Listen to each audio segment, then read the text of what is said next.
Hey guys, welcome back to Zenkai DBS. Today we're diving into a brand new Dragon Ball alternate universe scenario where Goku is reborn, but this time he remembers everything from his past life.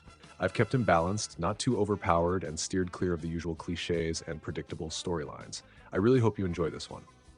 Before we jump in, make sure to smash that like button and drop a comment below telling me your favorite Dragon Ball what-ifs you want to see next. The first thing Kakarot experienced was wrongness. Not pain, though that would come.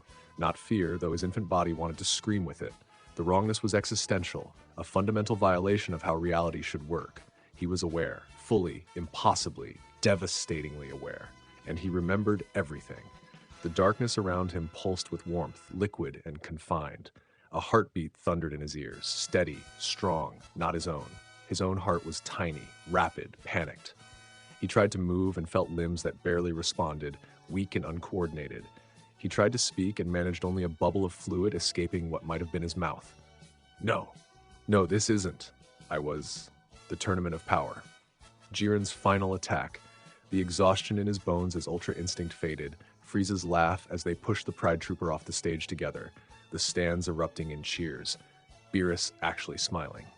Chi-Chi's face when he came home. Goten and Trunks sparring in the yard. Gohan and his guy finally training again. Vegeta's grudging nod of respect. I was there. I was 43 years old. I was dead? No, he died before, several times actually, and it never felt like this. This was something else. Something fundamental had shifted in the fabric of his existence, and his consciousness had been dragged backward through time and flesh and impossibility itself.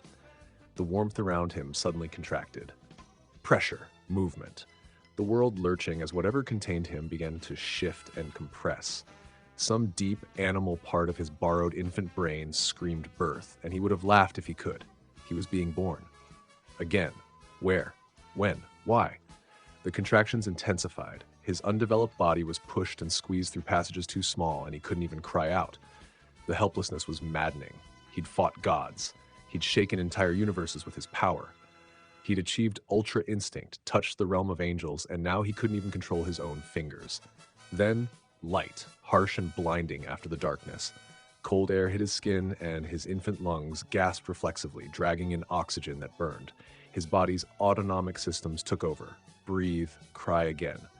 But behind the infant screaming, Kakarot's adult mind was frantically trying to orient himself. Focus. Stop panicking. Use your senses. He forced his awareness outward, reaching for the one thing that had always been second nature to him. Ki.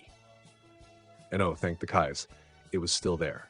Faint, embryonic, barely a flicker in his tiny body, but present. More than that, he could sense it around him. Multiple signatures, strong by Earth standards, but his analytical mind kicked in despite the chaos. 3 signatures nearby. One massive, relatively speaking, maybe 10,000 units if he had to guess using the Frieza Force's old scouter measurements. The other two were lower, attendants perhaps. Medical staff? But that first signature, that strong signature, he knew it. Power level of 2, one of the attendants was saying, their voice muffled and strange to his undeveloped ears. Low class, as expected. Should we proceed with the standard incubation period, or... Let me see him. That voice cut through everything. Deep, rough, with an edge of something Kakarot's adult mind recognized instantly. Concern.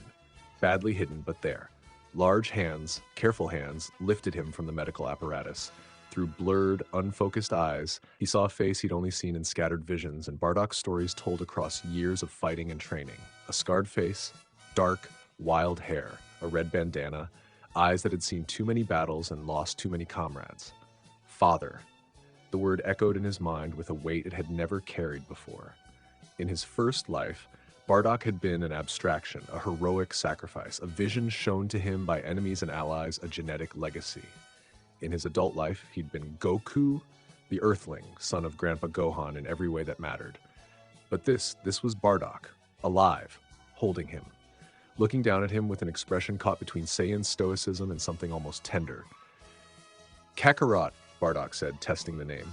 Your mother wanted you to have a name that meant vegetable, same as mine. Carrot, fitting for a low-class warrior. Low class, the Saiyan caste system, alive and brutal. Kakarot felt a surge of emotion he couldn't quite name. Not anger, exactly. Sadness? Regret? In his original timeline, this low-class infant had been shipped to Earth as a baby, meant to conquer a weak planet. That failure had become Earth's greatest defender, but here, now, held in his father's arms on planet Vegeta. How much time do I have? The question crystallized with terrifying urgency. Planet Vegeta's destruction, Frieza's genocide. How old had he been in the original timeline when Frieza's supernova consumed his birth world? A newborn, already en route to Earth in an attack ball. He needed to know the date. Needed to assess the timeline. Needed, sir, his readings are unusual, one of the attendants said, and Kakarot's attention snapped back to the present. His key signature just spiked. For an infant, that shouldn't be possible unless... Bardock's eyes narrowed, looking down at him with sudden intensity. Unless what? Unless he's somehow manipulating it consciously. But that's absurd. He's minutes old. Damn it. Even in his panic, he'd been unconsciously cycling his ki, an old habit from decades of training. He forced himself to still it, to let his energy settle back into the barely perceptible flicker of a newborn Saiyan. Too late. Bardock was studying him now with a warrior's eye, and Kakarot watched as his father's expression shifted from curiosity to confusion to something approaching recognition. "Leave us," Bardock said suddenly. "Sir?" "I said leave us. I want time with my son, alone." The attendants exchanged glances but didn't argue. Saiyan culture might have been brutal, but even here, a father's bond with his newborn carried weight. They bowed and exited the medical bay, leaving Bardock standing alone with the infant Kakarot in his arms. For a long moment, neither moved. Then Bardock walked to a corner of the room, away from any surveillance equipment, and sat down heavily on a medical bench. He shifted Kakarot in his arms, cradling him with surprising gentleness for a warrior of his reputation. "I know you can hear me," Bardock said quietly. "I don't know how I know, but I do. I've been having visions lately. Prophetic dreams. I see things that haven't happened yet, can't have happened yet. I see you, grown up, fighting on a planet I don't recognize. I see you with hair that glows gold, power that makes me look like an insect by comparison."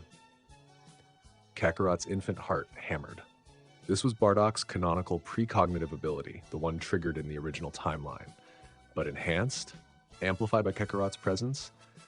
"And just now," Bardock continued, his voice dropping even lower, "when you were born, I felt something I've never felt before. Your ki, it's layered. Like there's more beneath the surface, hidden, compressed. And the way you're looking at me right now..." His father's scarred face moved closer, eyes searching Kakarot's unfocused infant gaze. "You understand me, don't you? Somehow, impossibly, you're in there, someone who shouldn't exist in that tiny body." Yes, Kakarot wanted to scream. "Yes, I understand, and we have so little time, and there's so much I need to tell you." But he was trapped. No speech, no coordination, just this maddening awareness and a father who was so close to understanding, but couldn't quite bridge the gap. Bardock sighed, a long, exhausted sound. "Maybe I'm going crazy. Tulo said the head injury from the Kanasan mission might have caused brain damage, but I can't shake this feeling that everything is about to change, that something terrible is coming for all of us, and somehow..." He looked down at Kakarot again. "You're the key to it." 3 years, Kakarot's mind screamed. "We have 3 years before Frieza destroys this entire planet. 3 years to prepare, to evacuate, to save as many as possible. But how? How could an infant possibly communicate something so complex? Then it hit him. He'd been thinking like a human, like someone who needed words. But Saiyans understood something more primal, more fundamental. Power. Gathering every ounce of control his adult mind possessed, Kakarot began to carefully, deliberately cycle his ki. Not randomly, like before, purposefully. He pulsed it in a pattern. 3 strong pulses, then a pause. 3 more pulses, shorter this time. Then a final sustained pulse, a countdown. Bardock's eyes widened. "Are you... No, that's impossible. You can't be." Kakarot repeated the pattern. 3 strong, 3 short, 1 sustained, again and again. 3, Bardock whispered, his face going pale. "You're telling me? 3? 3 what? Days? Months?" Kakarot pulsed his ki once more, but this time he tried to expand it. Not in power, but in scope. He pushed his awareness outward, touching every key signature on planet Vegeta he could sense. Thousands of them. 10,000. More. The entire Saiyan population. Then he contracted his ki inward, compressing it into a single point. Nothing. 3 years, Bardock said, his voice hollow. You're telling me that in 3 years, every Saiyan on this planet will be dead. Kakarot pulsed his key in confirmation, a single sharp spike. Yes. His father sat frozen, the color draining from his scarred face. Then, slowly, Bardock's expression hardened into something Kakarot recognized from a lifetime of battles. Resolve. Frieza, Bardock said, not a question. It's Frieza, isn't it? That bastard is going to. A sharp double pulse. Yes, and you know this because you've, lived through this before somehow? Seen the future like I have? Yes. Bardock stood abruptly, pacing the medical bay with Kakarot still cradled carefully in his arms. This is insane. I'm talking to my newborn son like he's a tactical advisor. But those visions I've been having, they're real, aren't they? Not just nightmares. Not brain damage. They're real. Kakarot pulsed confirmation again, adding a second layer. A surge of warmth, of ki that felt almost like gratitude, like relief at finally being understood. Okay, Bardock said, his warrior instincts overriding his disbelief. Okay, if you're really in there, if you really know what's coming, then we need to figure out how to communicate better. 3 years isn't much time to prepare for genocide. His voice broke slightly on the last word, but he forced himself to continue. Can you understand complex ideas? Can you... He trailed off, looking down at Kakarot with an expression caught between hope and despair. Can you save us? For the first time since his rebirth, Kakarot felt something other than panic or frustration. He felt purpose. This was why he was here. This was the chance he'd been given, however impossible, however inexplicable. He cycled his ki carefully, creating a pattern he'd learned from Whis, from years of godly training, a spiral that expanded outward, then contracted inward, over and over. Growth and focus. Potential and preparation. I don't know, but I'm going to try. Bardock watched the pattern for a long moment, then nodded slowly. All right. Then we start today. I don't know how we're going to train an infant, but if you've got the mind of a warrior in there, we'll find a way. He walked to the medical bay's window, looking out over the sprawling cityscape of planet Vegeta. Saiyan warriors flew between buildings, their power levels flaring casually as they went about their business, completely unaware that their entire civilization had an expiration date. 3 years, Bardock repeated quietly, to prepare for a tyrant who could crush this entire planet with one hand, to somehow convince King Vegeta and the other high-class warriors that the threat is real, to save a race that spent centuries conquering and destroying others. He looked down at Kakarot, and for the first time he smiled, a fierce, battle-ready grin that reminded Kakarot eerily of his own expression before a good fight. Well, Kakarot, if you really are some kind of prophet warrior in my son's body, I guess we'd better get to work. Because if Frieza thinks he can wipe out the Saiyans without a fight, he's about to learn why our race has survived this long in the first place. Kakarot pulsed his ki in agreement, feeling something almost like hope kindling in his tiny chest. This is going to work, he told himself.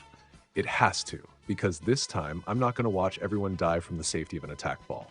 This time I'm going to stand between my people and extinction. This time, everything changes. The medical bay's door hissed open suddenly, and both Bardock and Kakarot tensed. A Saiyan in armor strode in, middle-aged, scarred, with the bearing of someone used to command. Bardock, the newcomer said, I heard you had your son. Congratulations. Tulo, Bardock replied, his voice carefully neutral. Thanks. Tulo approached, studying Kakarot with a practiced eye. Low-class rating, I heard. Shame. I was hoping your squad leader's genetics might produce something more impressive. He's impressive enough, Bardock said, a protective edge entering his tone. Sure. Tulo waved dismissively, then his expression grew more serious. Listen, I wanted to talk to you about these visions you've been having. The medical team is concerned. That head injury on Kanasa was nothing, Bardock interrupted. I'm fine. You're seeing prophecies, Bardock. You're claiming you can see the future. That's not fine. What if I'm right? Bardock cut him off, his voice dropping dangerously low. What if I really can see what's coming? Would you want to know? Would you want to prepare? Tulo studied him for a long moment. What do you see? Bardock glanced down at Kakarot, and in that brief exchange of gazes, an entire conversation happened in key pulses too subtle for Tulo to detect. Not yet. We need proof first. We need to be careful. Nothing good. Bardock finally said, but nothing concrete enough to report. Just unsettling images. Probably nothing. Probably, Tulo agreed, but his eyes said he wasn't entirely convinced. Well, get some rest. Report to the squad tomorrow. We've got a new mission assignment from Frieza's forces. Some planet in Sector 7 needs cleansing. Understood. Tulo left, and Bardock waited until his footsteps faded completely before speaking again. That's our other problem, he murmured to Kakarot. We're still working for Frieza. Every mission, every conquest, we're just proving to him how dangerous we are. We're giving him more reason to destroy us. Kakarot pulsed his ki in a complex pattern. Agreement, but also strategy. They needed to appear compliant while preparing in secret, walking a razor's edge between suspicion and submission. All right, little warrior, Bardock said, settling back onto the medical bench. Here's what we're going to do. I'll take you home. Tell your mother about your unique abilities. She'll think I'm crazy, but she'll come around. Then we start the real work. I'll train you as best I can, help you develop that power I can sense buried inside you, and you somehow help me figure out how to save our entire race from extinction. He paused, then laughed, a dark, almost manic sound. Kais help us both. This is either the beginning of salvation or the fastest path to insanity. Kakarot pulsed his ki one more time, a warm, steady rhythm that somehow conveyed confidence despite his helpless infant form. We've got this. I've fought gods and monsters, I've saved universes, I've died and come back more times than I can count. This time I'm going to save my first home, my first people. This time planet Vegeta lives. 6 months later, Guinea had stopped questioning her son's strangeness around the 3rd month. Not because she'd grown comfortable with it. No mother could be comfortable watching her infant manipulate ki with the precision of a master warrior.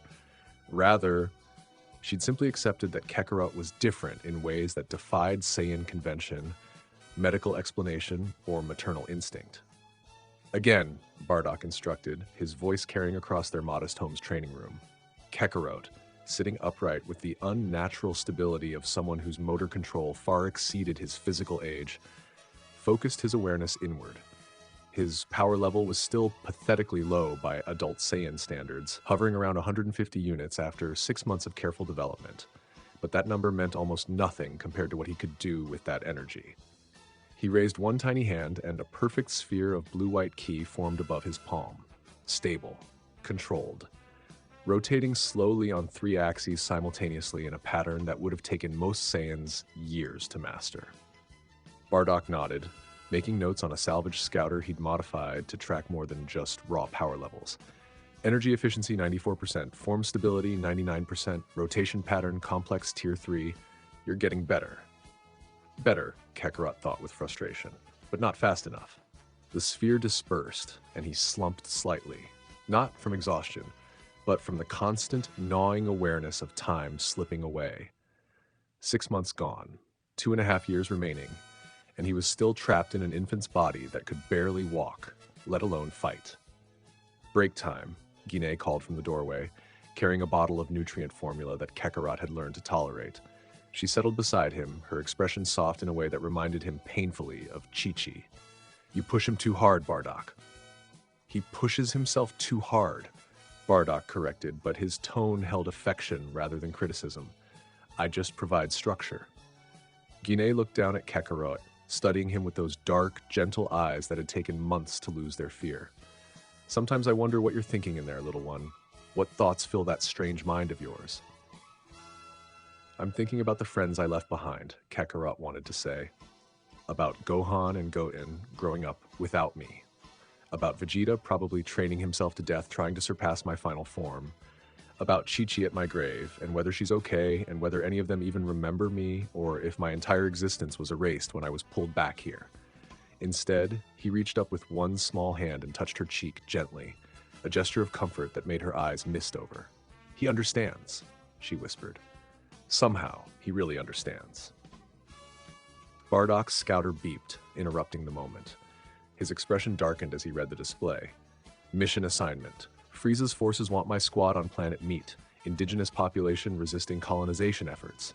Kakarot's infant body tensed. Planet Meat. He knew that name from Bardock's canonical history. The mission where everything started falling apart. where Frieza's suspicions solidified, where the countdown truly began. He pulsed his key sharply. Danger. I know, Bardock replied grimly. But refusing would be more suspicious. I'll be back in 2 weeks. Keep training while I'm gone, but don't do anything that'll attract attention. No more key displays outside the house. The last thing we need is some elite-class warrior reporting anomalies to King Vegeta before we're ready. Before we're ready. The phrase hung heavy in the air. They'd been working toward this for months. Building evidence, preparing arguments, crafting a presentation that might actually convince Saiyan leadership that extinction loomed on their horizon. The problem was proof. How do you prove a future that hasn't happened yet? Bardock's visions helped, but they were fragmentary, unreliable. Kakarot's knowledge was comprehensive but impossible to demonstrate without capabilities his infant body simply didn't possess. They needed something undeniable, something that would shake even King Vegeta's pride-armored certainty. Mama, Kakarot said clearly, the word precise despite his 6-month-old vocal cords. Both parents froze. It was only his third word after Papa and danger, and Guinea's face transformed with joy. Oh, Bardock, did you hear? Frieza, Kakarot continued, fighting against his undeveloped speech muscles. The word came out slurred, infantile. Frieza!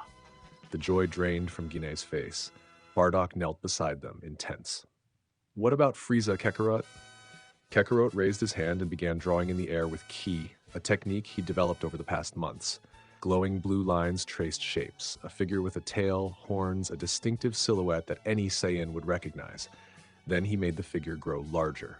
Shift forms, first form, second form, third form, final form. Each transformation meticulously detailed from memories of battles fought decades ago in a life that technically hadn't happened yet. Kais preserve us, Guinea breathed. How does he know what Frieza's transformations look like? No one's ever seen past his first form and lived to. He's seen them, Bardock interrupted, his voice tight. Haven't you, Kakarot? Somehow, impossibly, you faced Frieza at full power. Kakarot pulsed confirmation, then did something he'd been practicing in secret.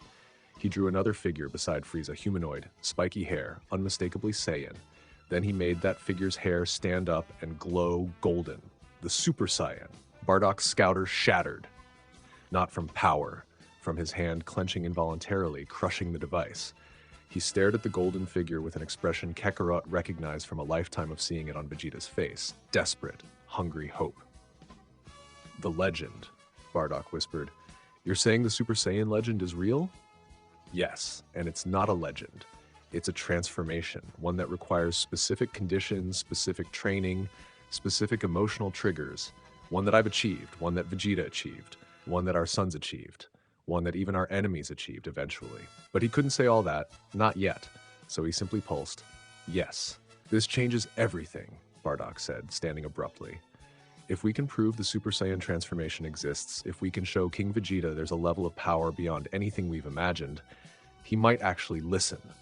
He might actually take the Frieza threat seriously. But how do we prove it? Guinea asked. Practical even in the face of legend. Kakarot can barely walk.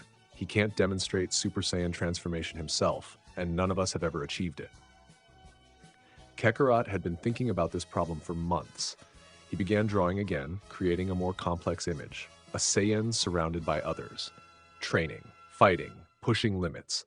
He added emphasis markers around specific points, the back, the tail base, pressure points he'd learned from decades of martial arts mastery. Then he drew a critical element, emotional trauma. He illustrated it symbolically. A Saiyan watching others fall, rage building, grief transmuting into power. Training methods, Bardock murmured, studying the key drawings. You're showing us how to create a Super Saiyan, how to trigger the transformation. Exactly, but it takes time.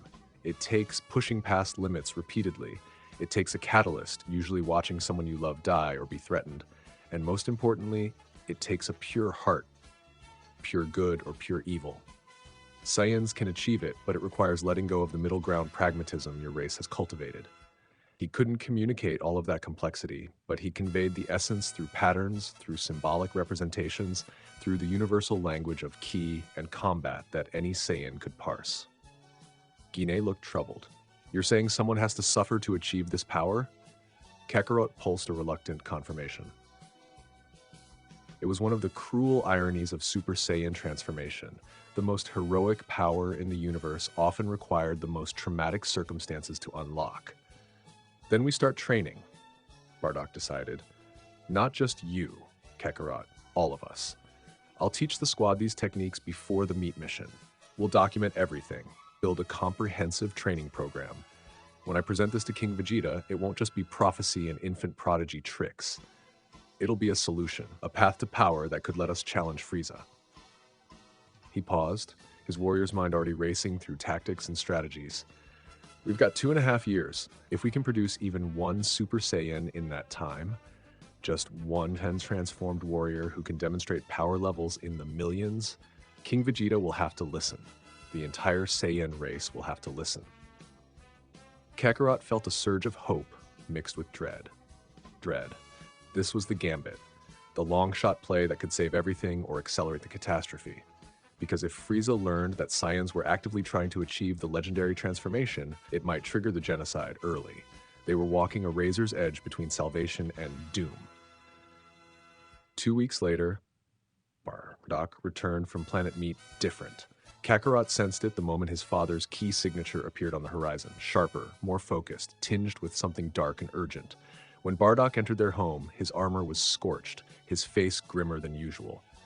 "They know," he said without preamble. "Frieza's forces, they know something's wrong with the Saiyans." Guinea's face paled. "What happened?" "Dodoria was on meat. He killed my entire squad." Bardock's voice was flat, controlled, but Kakarot could sense the grief beneath it. "Tulo, Borgos, Shujesh Fasha, dead. I barely escaped. But before he killed them, Dodoria was talking, gloating. He said Frieza's growing concerned about Saiyan loyalty, that there are plans being made." No. Too early. This is happening too early. Kakarot's ki flared with distress, and both parents looked at him immediately. "How long?" Bardock demanded, understanding instantly. If Dodoria's already talking about plans, if Frieza's already paranoid, how long do we have? Kakarot raised both hands and began a desperate calculation. His original timeline had Frieza destroying planet Vegeta when Kakarot was a newborn being sent to Earth. But this timeline was already diverging. His very existence, his key anomalies, his training with Bardock had created ripples that were accelerating events. He made a gesture, cutting his previous estimate in half. 18 months, Bardock interpreted. "Kais, that's not enough time to... Then we move now," Guinea interrupted, and both males turned to her in surprise. Sweet, gentle Guinea had steel in her voice. "No more careful planning. No more waiting for the perfect moment. We go to King Vegeta today. We show him everything. We make him understand." "He'll think we're insane," Bardock protested. "Then we'll be insane together." Guinea's eyes flashed with fierce maternal protectiveness. "I won't watch my son die because we were too cautious. I won't watch our entire race burn because we were afraid of looking foolish to the elite class." Kakarot pulsed his ki in strong agreement. She was right. The time for subtlety was over. Bardock looked between his mate and his son, then nodded slowly. "All right, we do this today, but we do it smart. Kakarot, you'll need to demonstrate abilities that can't be dismissed as tricks or luck. Can you do something that'll shock even King Vegeta?" Kakarot considered this carefully. His power level was still only around 800 after 6 months of intensive training. Impressive for an infant, but laughable by elite standards. He couldn't win through raw power, but he had something else. Something he'd been practicing in secret, burning through his limited ki reserves every night while his parents slept. He'd been trying to recreate a technique that shouldn't exist yet. One that required spatial awareness and ki manipulation far beyond what Saiyans typically achieved. One that Goku had learned from the Yardrats after Namek exploded. Instant transmission, or rather a primitive, extremely limited version of it. He couldn't actually teleport yet. His infant body couldn't handle the spatial displacement, but he could create a ki signature displacement. Make his energy appear somewhere it wasn't, an illusion that could fool scouters and ki sensors alike. It wasn't much, but it was impossible by current Saiyan understanding. He pulsed his readiness. "All right," Bardock said, moving toward the family's limited armor storage. "Get dressed. We're going to the palace. One way or another, this ends today." The royal palace, 2 hours later. Kakarot had never seen architecture quite like this in person. The Saiyan royal palace was built from dark stone and reinforced metals, all sharp angles and aggressive design, a structure meant to intimidate. Elite-class warriors in advanced armor guarded every entrance, their power levels ranging from 2,000 to 5,000 units. Any one of them could obliterate him with a casual ki blast. Bardock, carrying Kakarot in a traditional Saiyan infant harness, approached the main entrance with Ginyu at his side. The guards immediately moved to block their path. Low-class sector is 3 districts south, the lead guard said dismissively. Move along. I have urgent intelligence for King Vegeta, Bardock replied, his voice level but firm. Regarding Frieza and a credible threat to planet Vegeta itself. The guards exchanged glances, one of them activating his scouter to scan the trio. Power levels 10,000, 900, and 800? You brought an infant to the royal palace to discuss military intelligence? The infant is the intelligence, Bardock said, and if you don't let us through, you'll be explaining to King Vegeta why you prevented him from learning about a planetary extinction event. The lead guard's expression hardened. That's a serious claim, low class, serious enough to get you executed if you're wasting the king's time. Then I guess we'll find out, Bardock replied coolly. A tense moment passed. Then the guard's scouter beeped with an incoming communication. He listened, his expression shifting to surprise, then wariness. Apparently, you're expected, he said slowly. King Vegeta has been monitoring your family for weeks. Something about key anomalies that piqued his interest. You're cleared to enter, but your weapons stay here. Bardock handed over his arm-mounted blasters without complaint, though Kakarot could sense his father's tension rising. Being expected meant they'd lost the element of surprise. It meant King Vegeta had his own agenda. They were escorted through corridors lined with battle trophies, skulls of conquered species, weapons from defeated worlds, artwork looted from destroyed civilizations. Kakarot forced himself to remain calm, to not let his disgust at this casual brutality show in his key signature. This is the culture I was born into. This is what Saiyans were before Earth changed me. Pride, strength, conquest, and underneath it all, service to a tyrant they feared too much to challenge. Until now. The throne room doors opened with a pneumatic hiss, revealing a massive chamber. At its center, on a throne carved from some kind of crystalline stone, sat King Vegeta. He looked exactly as Kakarot remembered from old visions and historical records. Regal bearing, sharp features, a widow's peak that his son had inherited, and eyes that calculated everything in terms of power and advantage. His power level was 12,000, the strongest Saiyan on the planet. And beside him, standing with perfect posture and barely contained curiosity, was a small figure in royal armor. Prince Vegeta, 5 years old. Power level already approaching 3,000. Looking at Kakarot with an expression caught between disdain and fascination. Bardock, King Vegeta said, his voice resonant with authority. I've been curious about you ever since reports started filtering up about a low-class warrior with a prophetic infant son. Tell me, is this another case of head trauma causing delusions, or do you actually have something worth my attention? Bardock bowed precisely as much as protocol required, and not a fraction deeper. Majesty, what I have to tell you will sound impossible, but I ask that you witness a demonstration before passing judgment. King Vegeta leaned forward slightly, interested. By all means, I could use some entertainment today. The Ginyu Force's latest conquest reports were disappointingly routine. He waved one hand, and the throne room's massive view screens activated, showing various monitoring feeds and tactical displays. Proceed with your demonstration. Bardock looked down at Kakarot. This was it. The moment everything changed or everything fell apart, Kakarot took a breath, steadying himself, centering his awareness, and did something he'd never attempted with witnesses present. He stood, not wobbly, not uncertain. He stood with the perfect balance of a martial arts master who'd trained under gods despite being 6 months old and barely 2 feet tall. Every Saiyan in the throne room went dead silent. Then Kakarot raised both hands and created not one, but 7 key spheres simultaneously, each one perfectly stable, each one rotating on different axes, each one a different color representing different energy frequencies he'd learned to manipulate over a lifetime of training. The spheres orbited around him in a complex pattern that would have required decades of study to achieve. Impossible, Prince Vegeta breathed, his young voice cracking slightly. Father, that's elite class key manipulation. How can an infant? Watch, Kakarot said, the word perfectly clear despite his age. He brought the 7 spheres together, compressing them into a single point of brilliant white light. Then he released it, not as an attack, but as a pulse that washed harmlessly through the throne room. Every scouter in the building exploded simultaneously. Guards shouted in alarm. Prince Vegeta stumbled back. Even King Vegeta half rose from his throne, his eyes wide with shock. But Kakarot wasn't done. While everyone was still reeling, he performed the technique he'd been practicing in secret. He displaced his key signature.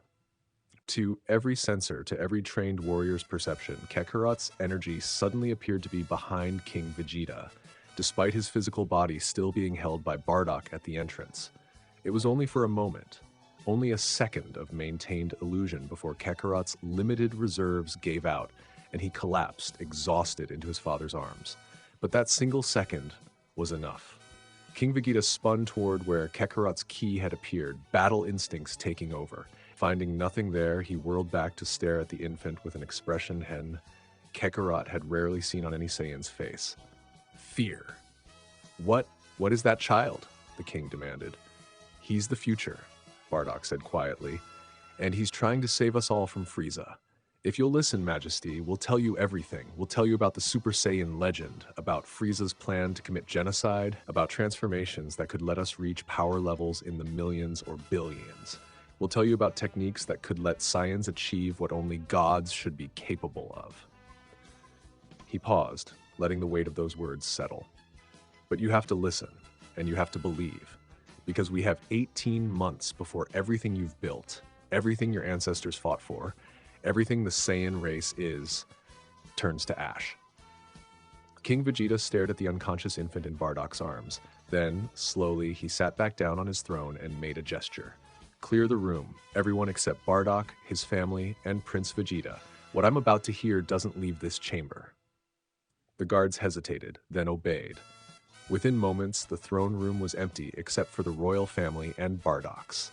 King Vegeta leaned forward, his expression unreadable. Talk, low-class warrior, and pray to whatever gods you believe in that you can convince me. Because if this is an elaborate waste of my time, I'll execute your entire bloodline for the insult. Bardock met the king's eyes without flinching. 18 months from now, Frieza will gather every Saiyan on this planet under the pretense of a military assembly. Then he'll transform into a form none of us have ever seen, his true form, and destroy the entire planet with a single attack. The supernova he creates will consume everything. The palace, the cities, the atmosphere, all of it. He paused, letting that apocalyptic image sink in. He'll do this because he fears us, because he's heard whispers of a legend, the Super Saiyan, a transformation that lets our race achieve golden hair and power that makes our current limits look pathetic. He'll do this because he'd rather commit genocide than risk a Saiyan surpassing him. And how? King Vegeta said slowly. Does your 6-month-old son know this?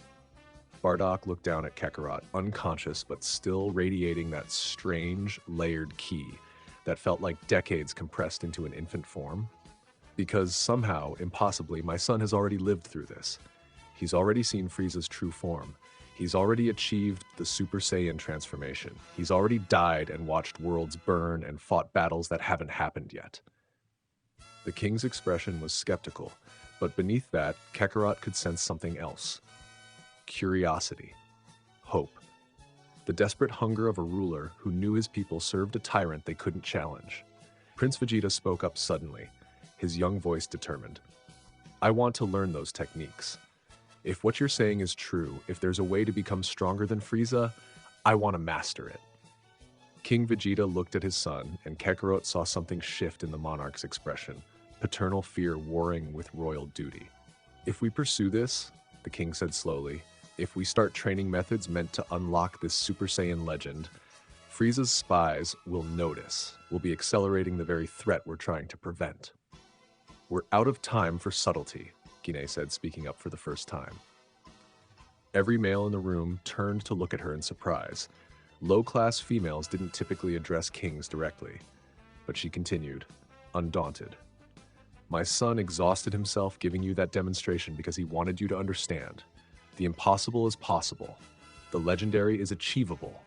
And if we have any chance of surviving what's coming, we need to start right now. King Vegeta studied her for a long moment, then looked back at Kakarot's unconscious form. When he wakes up, the king finally said, I want another demonstration. I want to see everything this infant prophet can show me. And then he stood, his full presence filling the throne room. Then we'll decide whether to prepare for war against our supposed master or dismiss this as the delusions of a low-class family. But I promise you this, Bardock. If what you're saying is true, if Frieza truly intends genocide, then the Saiyan race won't go quietly into extinction. His power flared, making the air crackle with energy. We'll make that tyrant pay for every last one of us he tries to kill. Prince Vegeta's eyes lit up with fierce pride, and even Bardock allowed himself a small smile. But Kakarot, drifting in and out of consciousness, felt only a mixture of triumph and dread. The gambit succeeded. King Vegeta believes, or at least he's willing to consider it. But now comes the hard part. Now we have to actually train an entire race for war against the most powerful tyrant in the universe. In 18 months, with techniques and transformations that took me decades to master. This is either salvation, or we just guaranteed that Frieza will kill us all even faster. 3 months later, 9 months old, the transformation of planet Vegeta happened in stages, subtle enough that Frieza's orbital surveillance wouldn't detect the pattern, but profound enough that every Saiyan who participated understood they were preparing for something unprecedented. It started with the Elite Guard. King Vegeta, pragmatic despite his initial skepticism, had begun with a small test group. 20 of his most loyal warriors, each with power levels exceeding 3,000. They trained in a sealed chamber deep beneath the palace, following techniques that an infant had somehow conveyed through key manipulation and rudimentary drawings. The results were troubling. Again, Commander Nappa bellowed, his massive frame coated in sweat as he drove a fist toward a training partner. The impact sent shockwaves through the reinforced chamber, cracking stone that should have withstood orbital bombardment. His power level 4,800, up from 4,000 3 months ago. Across the chamber, a female elite named Silera executed a technique that shouldn't exist, compressing her ki into a focused blade along her forearm, then releasing it in a crescent wave that carved through 3 training dummies simultaneously. Her power level, 3,900, up from 2,800. But it was Prince Vegeta who concerned everyone most. The 5-year-old prince stood in the center of the chamber, eyes closed, following the meditation techniques that Kakarot had demonstrated through painstaking ki pulse instruction. His aura flickered, white, then tinged with the faintest gold, then back to white, as he touched something just beyond his current understanding. Feel the energy, Bardock instructed, his role having shifted from low-class warrior to unofficial royal trainer. Don't force it. Let it flow through your anger, your pride, your need to protect what matters. I don't need to protect anything, young Vegeta snapped, eyes opening with frustration. I'm the prince. Others protect me. And that, Kakarot said from where he sat against the wall, still unable to train physically but mentally directing every session, is why you'll never achieve Super Saiyan with that mindset. His speech had improved dramatically over 3 months. Still childish, still limited by vocal cords that hadn't fully developed, but comprehensible. The Elite Guard had stopped being surprised by the infant prophet weeks ago. Prince Vegeta whirled on him, ki flaring with indignation. You dare lecture me about... Yes, Kakarot interrupted calmly, because I've been a Super Saiyan, multiple times, multiple forms beyond even the base transformation, and every single time it came from fighting to protect something beyond myself. He paused, letting his own aura flicker, still weak at barely 12,100 units of power, but layered with that strange complexity that made even King Vegeta pause. Super Saiyan isn't about pride, Prince. It's about purpose, about needing power so desperately to save what you love that your body breaks past every limit to achieve it. Your pride can fuel your training, but it won't trigger the transformation. Young Vegeta's face flushed with anger, and something else, embarrassment at being corrected by an infant in front of his father's elite guard. But before he could respond, the chamber doors hissed open. King Vegeta entered, his expression grim. "Training suspended," he announced. "We have a problem." Royal Strategy Chamber, 30 minutes later. The holographic display showed planet Vegeta from orbit, with dozens of tracking markers highlighting various locations across the surface. Kakarot, held by Bardock, studied the tactical readout with a sinking feeling in his chest. "Frieza's surveillance has intensified," King Vegeta explained, manipulating the display to show patrol patterns. 3 months ago, we had 1 spy satellite in geosynchronous orbit. Now there are 7. Ship traffic from the Frieza force has doubled, and yesterday, he pulled up a communication log, playing an audio file. Frieza's voice, smooth, cultured, deadly, filled the chamber. "King Vegeta, I'm concerned about recent reports from planet Vegeta. My intelligence officers note unusual energy signatures, unauthorized training programs, and what appears to be a marked increase in average Saiyan power levels. I trust you have a reasonable explanation?" The recording ended. Every Saiyan in the chamber understood the unspoken threat beneath those polite words. "How did you respond?" Bardock asked. "I told him we were implementing new training protocols to make his Saiyan warriors more effective," King Vegeta replied. "That we'd discovered techniques to increase combat efficiency by 15 to 20%.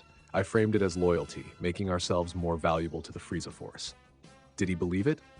He pretended to. The king's expression darkened. "But he's sending an inspection team. The Ginyu force arrives in 2 weeks to assess our progress and ensure optimal resource allocation." Kakarot's infant heart hammered. The Ginyu force. The V force. Elite mercenaries with power levels ranging from 40,000 to 120,000, Captain Ginyu himself being the strongest. Any one of them could obliterate every Saiyan on the planet. "This is the beginning of the end," Commander Nappa said grimly. "He's positioning forces for the genocide. The inspection is just reconnaissance to identify any potential threats before he makes his move." "Then we accelerate our plans," King Vegeta decided. "Bardock, how many Saiyans have you trained in the new techniques?" 50 in the elite program, Bardock reported. "Another 200 in preliminary training groups across the lower class sectors. But Majesty, none of them are close to Super Saiyan transformation yet. The closest is Prince Vegeta, and even he's only touching the threshold." King Vegeta looked at his son, something complicated passing across his face, pride mixed with desperate hope and paternal fear. "Then we need a different strategy," the king said. "If we can't achieve Super Saiyan before Frieza moves, we need to survive long enough to achieve it after he attacks." "Evacuation," Ginyu said quietly. She'd been allowed into these strategy sessions as Kakarot's handler, and her practical perspective had proven valuable. "We need to start evacuating Saiyans off-world, quietly, small groups. Make it look like normal mission deployments." "Agreed," King Vegeta nodded, "but it has to be subtle. If Frieza realizes we're fleeing, he'll accelerate his timeline." "How many can we realistically save?" Bardock asked the question everyone was thinking. The king manipulated the holographic display, running calculations. "We have approximately 280 attack balls and medium-sized ships that could be repurposed for evacuation. If we send them out over the next 15 months disguised as conquest missions, maybe 2,000 Saiyans, perhaps 2,500 if we're lucky. Out of more than 10,000 on the planet." The silence that followed was heavy with implication. They were discussing who lived and who died, who deserved salvation, and who would be sacrificed. "We prioritize families with children," Ginyu said firmly, "and warriors with the highest potential for Super Saiyan transformation. We spread them across multiple locations so the Saiyan race can't be wiped out in a single attack. We also need to preserve our culture," Bardock added. "Scientists, historians, engineers, people who can help rebuild if we survive." King Vegeta nodded slowly, then looked at Kakarot. "And what does our prophet infant think? You've seen this future before, however impossible that is. What would you recommend?" Kakarot had been dreading this moment. In his original timeline, he'd been sent to Earth alone as a baby, meant to conquer a weak planet. That failure had saved his life and eventually led to him becoming Earth's defender. But now, with his interference, everything was different. He began drawing in the air with Ki, creating a star map from memory. Planet Vegeta at the center, Then multiple destination points scattered across the galaxy, worlds he remembered from his travels. Some were uninhabited. Some had primitive populations that wouldn't threaten refugee Saiyans. And one, he highlighted a blue planet in a remote sector, third from its sun, abundant resources, low native power levels, Earth. That world? King Vegeta studied the coordinates. Our scouts cataloged it decades ago. Primitive civilization, negligible threat level. Why there? Because in another life, it became my home. Because the people there taught me what it meant to fight for something beyond personal strength. Because Master Roshi and Krillin and Bulma and Chi-Chi and everyone I loved showed me that power without purpose is just destruction.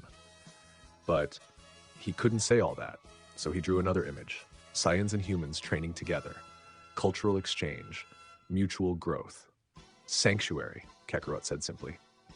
Hidden, safe, good for training, and he struggled with the complex concept, finally just pulsing his ki with a feeling of rightness that he couldn't quite articulate. Bardock understood first. You think that world is important somehow, that it's meant to be connected to the Saiyan race's future. Kakarot pulsed confirmation. King Vegeta studied the star map thoughtfully. Very well, we'll establish Earth as one of our primary sanctuary points, but we'll also scatter Saiyans to at least a dozen other locations. No single point of failure. He turned to address the full assembly. Here's our strategy. Over the next 15 months, we continue training programs, but frame them as loyalty to Frieza. We begin subtle evacuations disguised as mission deployments. We identify the Saiyans most likely to achieve Super Saiyan transformation and ensure they're prioritized for survival. And when the Ginyu force arrives in 2 weeks, his expression hardened. We give them a show. We demonstrate that we're valuable, loyal warriors becoming more effective for Lord Frieza. We convince them we're no threat, and we buy ourselves time. And if that fails, Nappa asked, if Frieza sees through the deception, then we fight, Prince Vegeta said, his young voice sharp with determination. We make him pay for every Saiyan life in blood.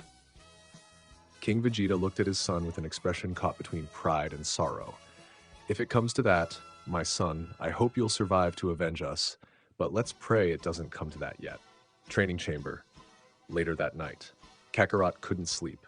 His infant body was exhausted from the day's mental strain, but his mind, decades old, battle-scarred, haunted by futures both lived and prevented, refused to rest. He sat alone in the training chamber, practicing the only thing his limited body could do, ki control.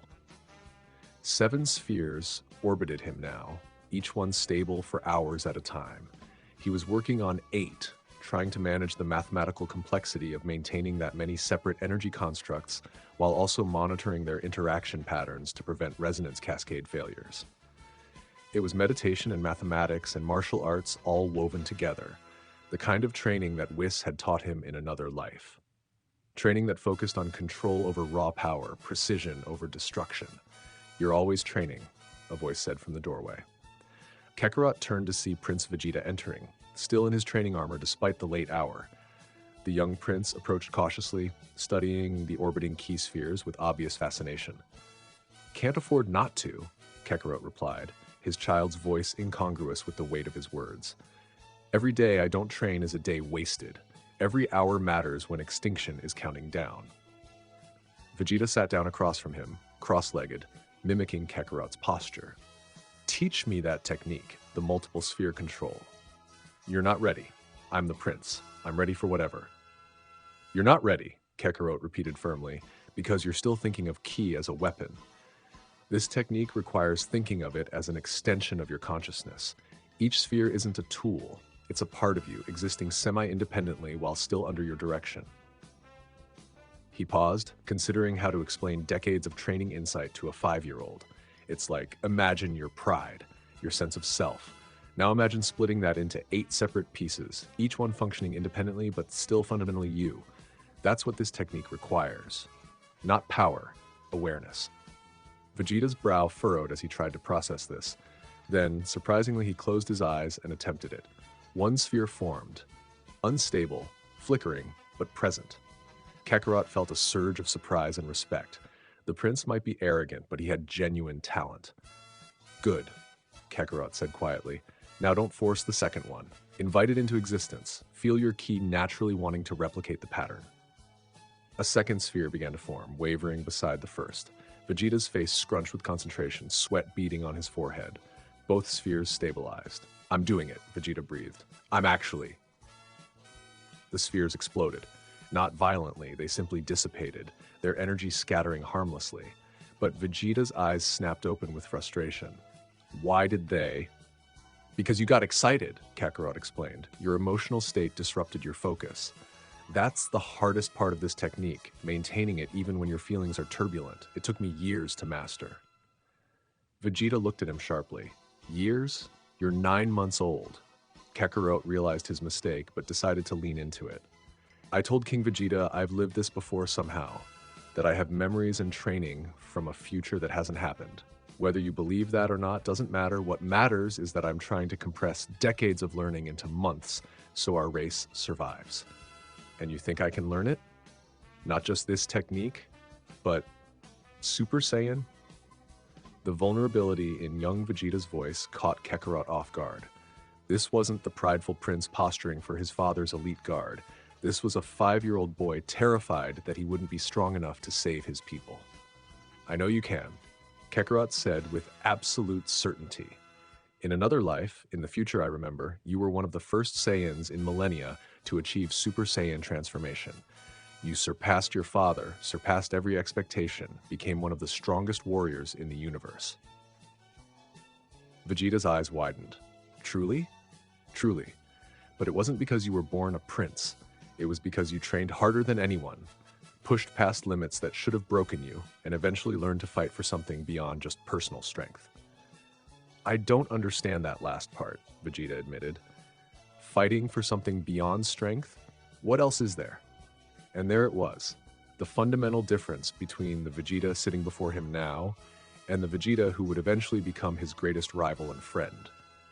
This child had never learned that lesson yet, had never watched his pride crumble in the face of true powerlessness, had never found something worth protecting more than his own ego.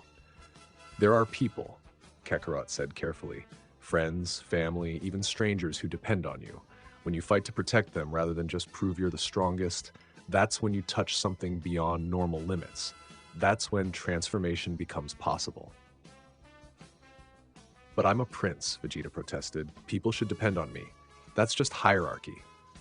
It's not about hierarchy. It's about connection. About. Kakarot struggled with the concept, trying to find words a 5-year-old would understand. Do you love your father? Vegeta looked startled by the direct question. Of course, he's my father and my king. Then imagine watching him die. Imagine being helpless to stop it. Seeing him fall despite being the strongest Saiyan alive. Imagine that rage, that grief, that desperate need to have been strong enough to save him. That's the emotional catalyst for Super Saiyan. Not just anger, but purposeful rage born from love. Young Vegeta fell silent, processing this. His small hands clenched into fists. When Frieza comes, he said quietly, many Saiyans will die, perhaps even father, and I'll be too weak to stop it. Perhaps, Kakarot agreed, refusing to offer false comfort. Or perhaps you'll be just strong enough to make a difference.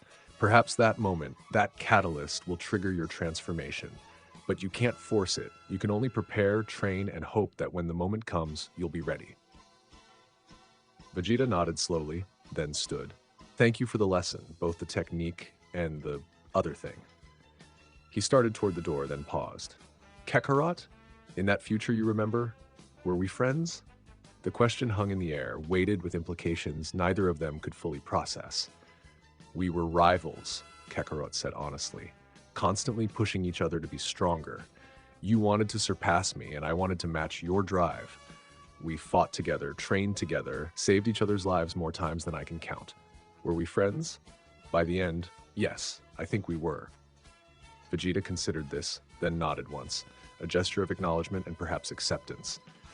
Then I'll hold you to that future, the prince said. We'll both survive this, we'll both achieve Super Saiyan, and someday I'll surpass you properly. He left without waiting for a response, leaving Kakarot alone with his orbiting key spheres and his complicated feelings about watching his greatest rival grow up from childhood. This is so strange, Kakarot thought. In my first life, I met Vegeta when we were both adults, him trying to conquer Earth, me defending it. We were enemies who became reluctant allies who became friends. But this, watching him as a child, teaching him, trying to save him from the trauma that shaped him into the man I knew. Am I helping him, or am I robbing him of the adversity that made him strong? There were no easy answers. So Kakarot did the only thing he could.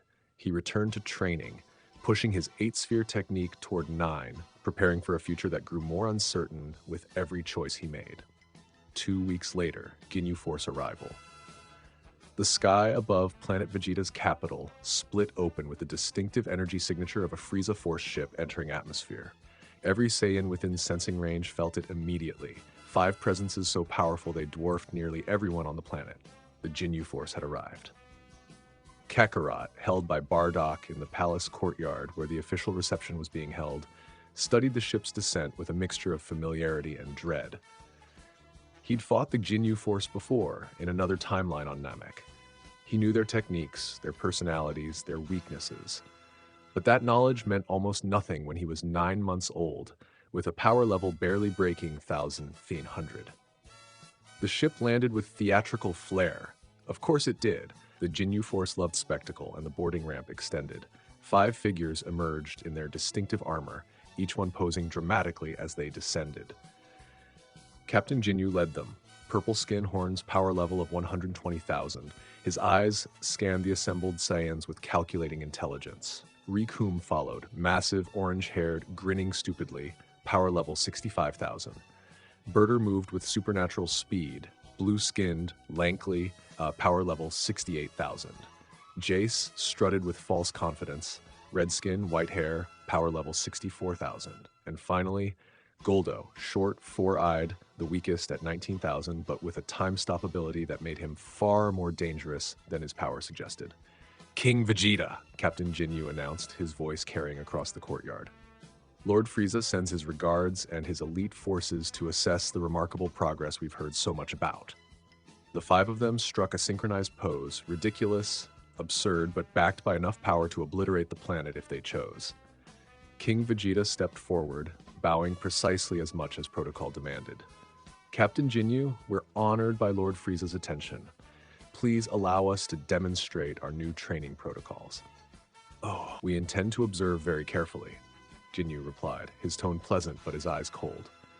After all, Lord Frieza is quite curious about these unusual energy signatures his surveillance has detected, signatures that seem almost threatening in their potential.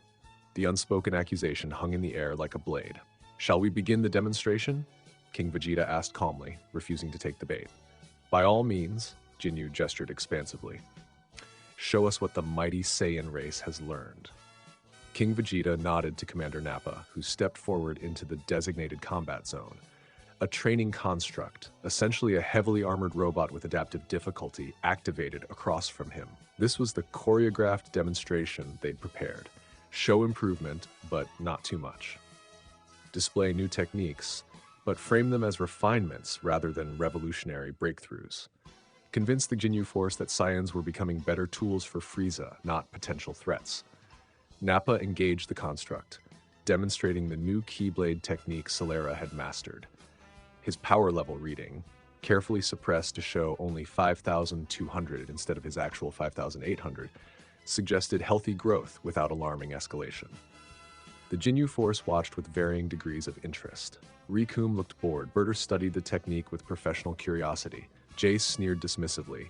Goldo seemed nervous, constantly glancing around as if expecting an ambush. But Captain Ginyu, he was watching everything. Every Saiyan in the courtyard, every key signature, every nervous tell. His eyes landed on Kakarot. And who's this? Ginyu asked, moving closer with unnerving speed. A Saiyan infant? Here to observe the demonstration? How unusual. Bardock's grip tightened protectively. My son, Captain. He's shown some aptitude for key manipulation, so we're exposing him to training early. Aptitude, Ginyu repeated, his tone suggesting he knew that was an understatement. I see. Tell me, infant, what's your power level? He activated his scouter, and Kakarot felt the device's scan wash over him. He'd learned to suppress his energy reading somewhat, but he couldn't hide completely. Not from military-grade Frieza Force technology. The scouter beeped, 1,500. Ginyu's eyes widened fractionally. 1,500? At 9 months old? That's remarkable. Most Saiyan infants read somewhere between 50 and 200 at that age. He's exceptional, King Vegeta interjected smoothly. We believe he represents the next generation of Saiyan warrior potential. Further proof that our race is evolving to serve Lord Frieza more effectively. It was a calculated risk, highlighting Kakarot as a natural prodigy rather than hiding him. The logic was sound. If they tried to conceal his abilities, Frieza's forces would assume conspiracy. By presenting him openly as a genetic outlier, they normalized the anomaly. But Ginyu wasn't satisfied. He knelt down to Kakarot's level, studying him with those calculating eyes. "Show me something," Ginyu commanded. "Demonstrate this aptitude your king brags about." Every Saiyan in the courtyard tensed. This was the trap. Demonstrate too much and confirm suspicions. Demonstrate too little and look like they're hiding something. Kakarot met Ginyu's eyes and made a decision. He raised one tiny hand and created a single, perfect key sphere. Nothing fancy. Nothing that would shock a Ginyu force captain. Just a stable, well-controlled energy construct that showed competence without revealing the depth of his actual abilities. Then he did something calculated. He made the sphere flicker and collapse as if his infant's stamina couldn't maintain it.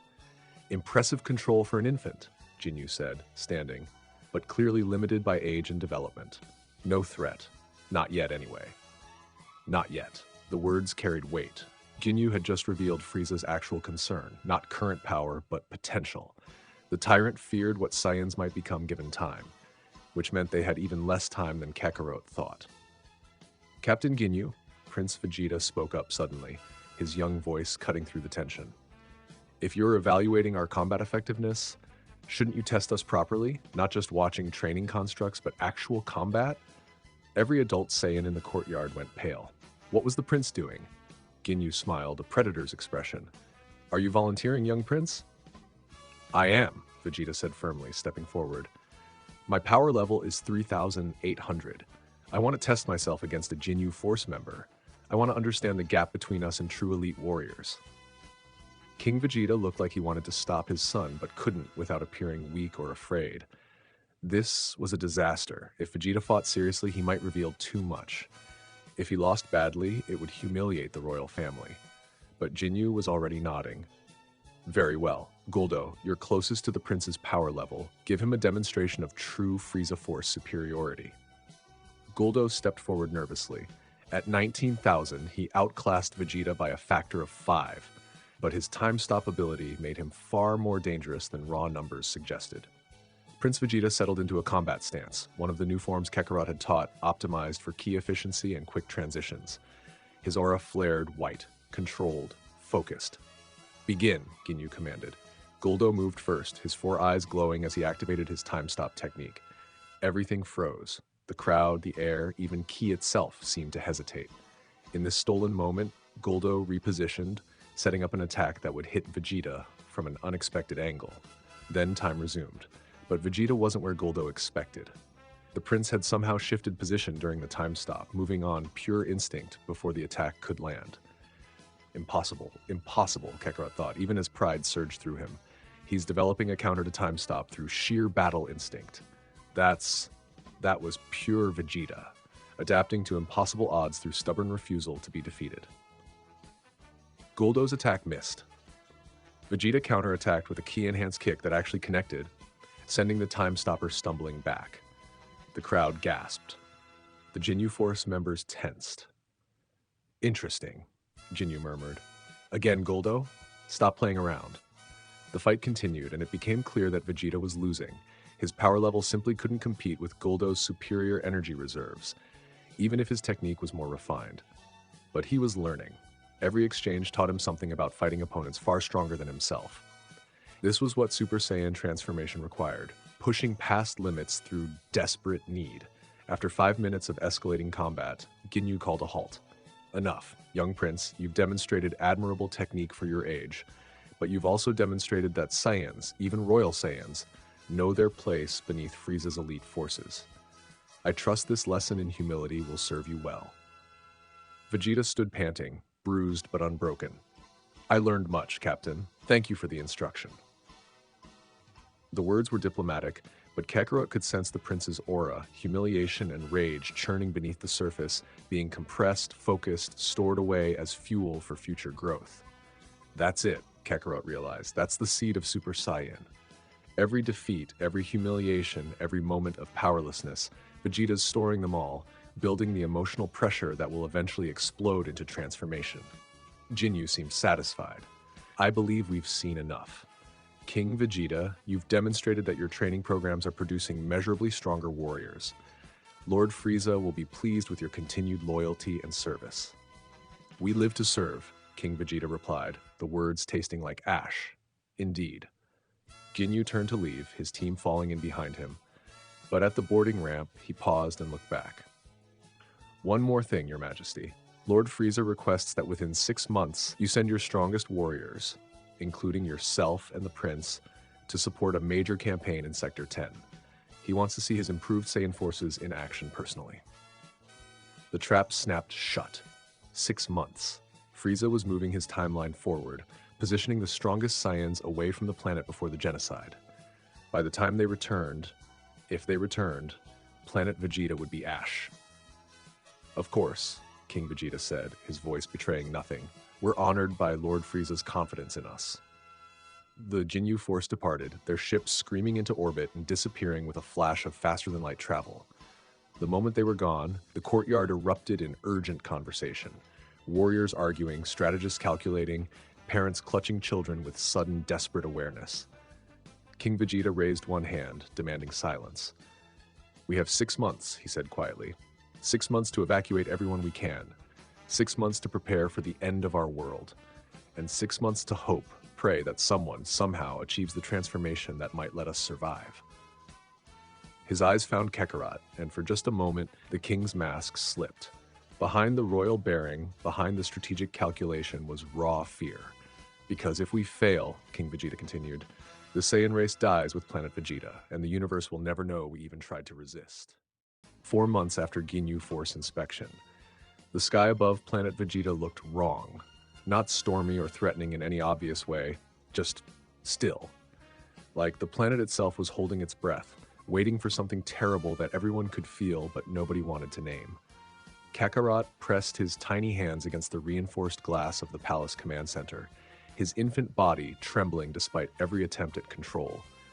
He was 13 months old now, could walk and talk better than most toddlers, but standing here watching the end approach made him feel small in ways that had nothing to do with physical size. Around him, the skeleton crew of defenders moved with practiced efficiency. No panic, no chaos, just grim determination and the quiet acceptance that comes when you've rehearsed your own death for months. Energy signatures confirmed, a technician announced, and Kakarot could hear him fighting to keep his voice steady. Frieza's flagship plus 12 support vessels, ETA to orbital insertion, 4 hours, 17 minutes. 4 hours. That was all the time left. 4 hours until everything, his warnings, his planning, his desperate attempts to change fate came down to one simple question. Would 38% survival rate be enough? King Vegeta's voice crackled through every communicator on the planet, broadcast from his position 3 star systems away, where he'd been strategically positioned with the 50 strongest warriors. Execute Protocol Exodus, all phases. Great Ape teams to nightside positions. Evacuation ships to launch windows. Decoy signatures activate on my mark. Ginyu tightened her grip on Kakarot, and he could feel her heartbeat racing against his back. His mother had always been gentle by Saiyan standards, more comfortable in the meat processing plants than on battlefields. But right now, her arms felt like steel cables, protective and terrified in equal measure. We're gonna make it, she whispered, more to herself than to him. We planned for this. We prepared. We're going to make it. Kakarot wanted to believe her, but he'd lived through planet Vegeta's destruction once before, and no amount of preparation could fully erase the memory of what was coming. Somewhere on the planet's night side, Commander Nappa was gathering 200 Saiyans who'd volunteered for what the military documents politely called high-risk delay operations. Everyone knew what that really meant. They were buying time with their lives, and they knew it, and they'd volunteered anyway. That's what got to Kakarot the most. Not the destruction itself. He'd seen planets die before, had watched universes teeter on the edge of extinction. But the quiet heroism of ordinary Saiyans choosing to stand between genocide and their families, that was something his first life had never prepared him for. 3 hours before impact, nightside. Nappa looked out over his volunteer defense force and felt something he'd almost forgotten existed. Pride that had nothing to do with conquest. 23 years he'd served the Frieza Force.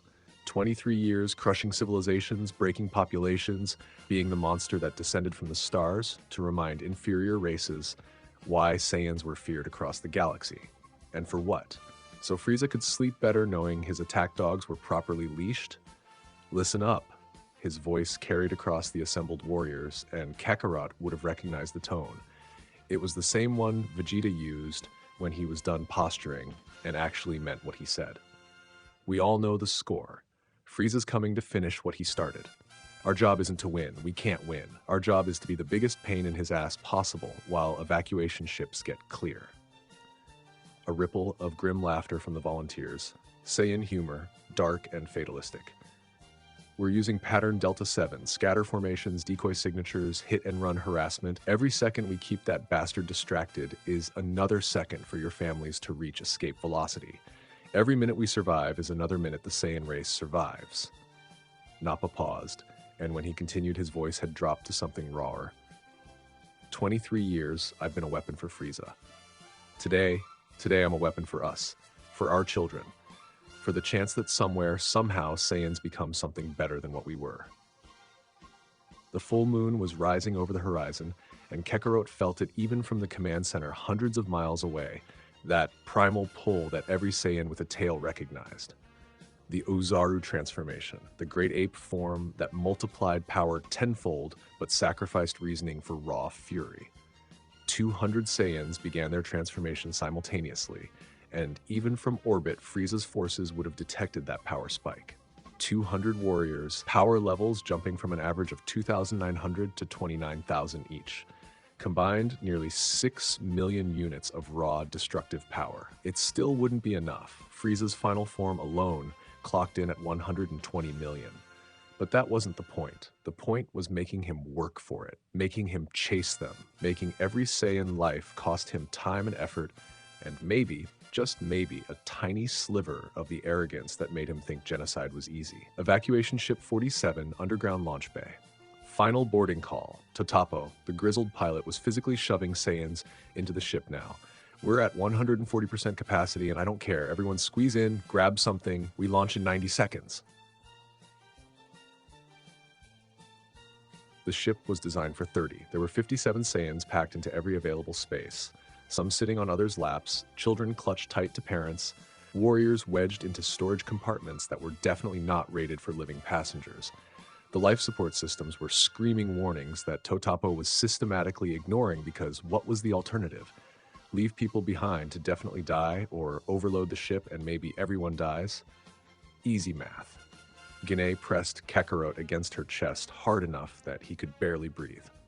Around them, the chaos of last-minute boarding played out in fragments that would haunt survivors for decades. A mother desperately asking if anyone had seen her daughter. A warrior helping an elderly scientist into a storage locker that would serve as an emergency seat. 2 children crying for their father who'd volunteered for the Great Ape Defense. A teenager clutching a datapad containing the only surviving copies of Saiyan historical records. "Mama," Kakarot whispered, his infant voice almost lost in the noise. "The other ships, are they launching on schedule?" Ginyu checked her wrist communicator, Capsule Corp technology that some enterprising Saiyan had stolen and reverse-engineered. 12 ships already away.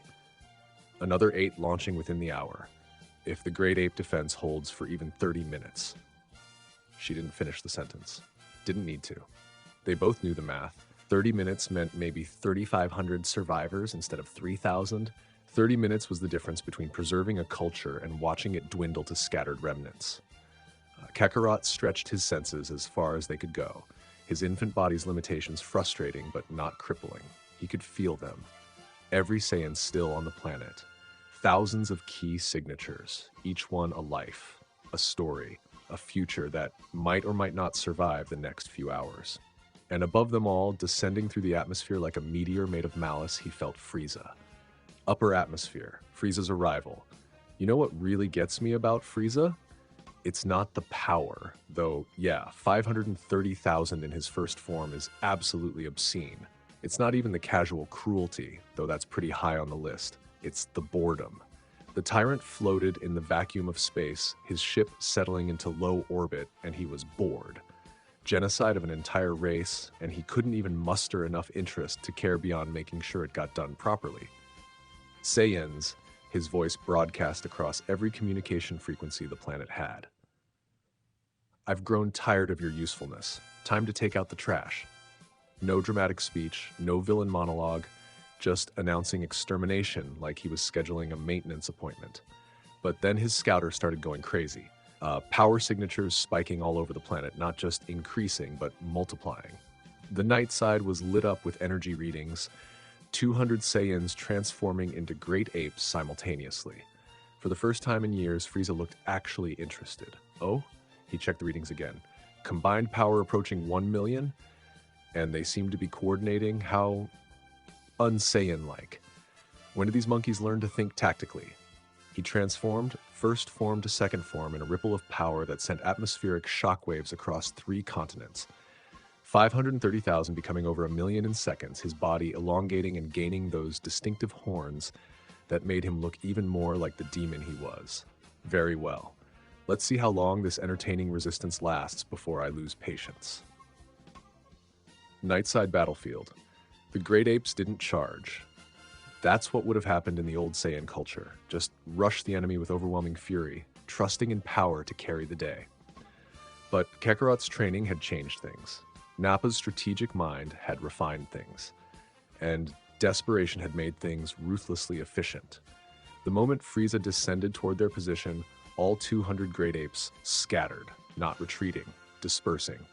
20 different directions simultaneously, each group carrying decoy signature generators that made it look like there were even more targets. Frieza actually laughed. They're using technology to confuse my scouter? Saiyans employing tactics more sophisticated than punch it until it stops moving? I haven't seen that in, well, ever, actually. He fired death beams at the 3 nearest Great Apes. Precision strikes that would have killed them instantly. Would have. The targets exploded impressively, but they were decoys. Key generators designed to look like Saiyan signatures. No actual casualties. Clever! Frieza's voice carried genuine amusement now. Very clever. This might actually be entertaining for a few minutes. And that was the point. Every minute Frieza spent hunting scattered Great Apes was another minute for evacuation ships to break atmosphere. The defenders weren't trying to survive, they were trying to be maximally annoying targets while dying as slowly as possible. It was a strategy built entirely on sacrifice, and it was working. Nappa's group of 20 Great Apes regrouped in the northern mountains, using terrain to mask their signatures. His transformed mind, more beast than warrior but still carrying tactical awareness, calculated timing with brutal precision. Frieza was traveling at roughly Mach 50 in atmosphere. Distance to their position, 800 kilometers. That gave them 90 seconds before engagement. Split again, his roar echoed across the mountains. Pattern Delta 7, make him chase us individually. The Great Apes scattered once more, each one dropping a decoy generator as they fled. Breadcrumb trails of false targets that would waste precious seconds, maybe minutes if they were lucky. Back in Ship 47, Kakarot watched through his key sense as power signatures winked out one by one. Frieza catching targets, killing Great Apes, systematically hunting his way through the defense force. But every death bought 15 to 30 seconds. 30 seconds times 200 warriors meant 100 minutes of delay if they were incredibly lucky. Realistically, maybe 20 minutes total before Frieza got impatient and just destroyed the planet to skip the tedious hunting. 20 minutes. That's what 200 Saiyan lives were worth in the mathematics of genocide. All ships launch now. The evacuation coordinator's voice was cracking with stress. Forget loading sequences, forget full capacity. Everyone up, now. Totapo's hands flew across the controls. Hang on to something. The launch tunnel's ceiling exploded upward, emergency charges creating a vertical shaft straight to the surface. 12 ships screamed skyward simultaneously, their engines redlining so hard that even Kakarot could hear the metal protesting. The G-forces were crushing. Kakarot's infant body was pressed into Ginny's chest hard enough that he couldn't breathe, couldn't move, could only feel as the ship accelerated past any reasonable safety parameters, because safety was a luxury and survival was all that mattered. His key sense was stretched to its absolute limit, tracking everything at once. Great Ape teams dying one by one as Frieza hunted them down. Other evacuation ships launching in waves, some making it clean, some taking damage during ascent.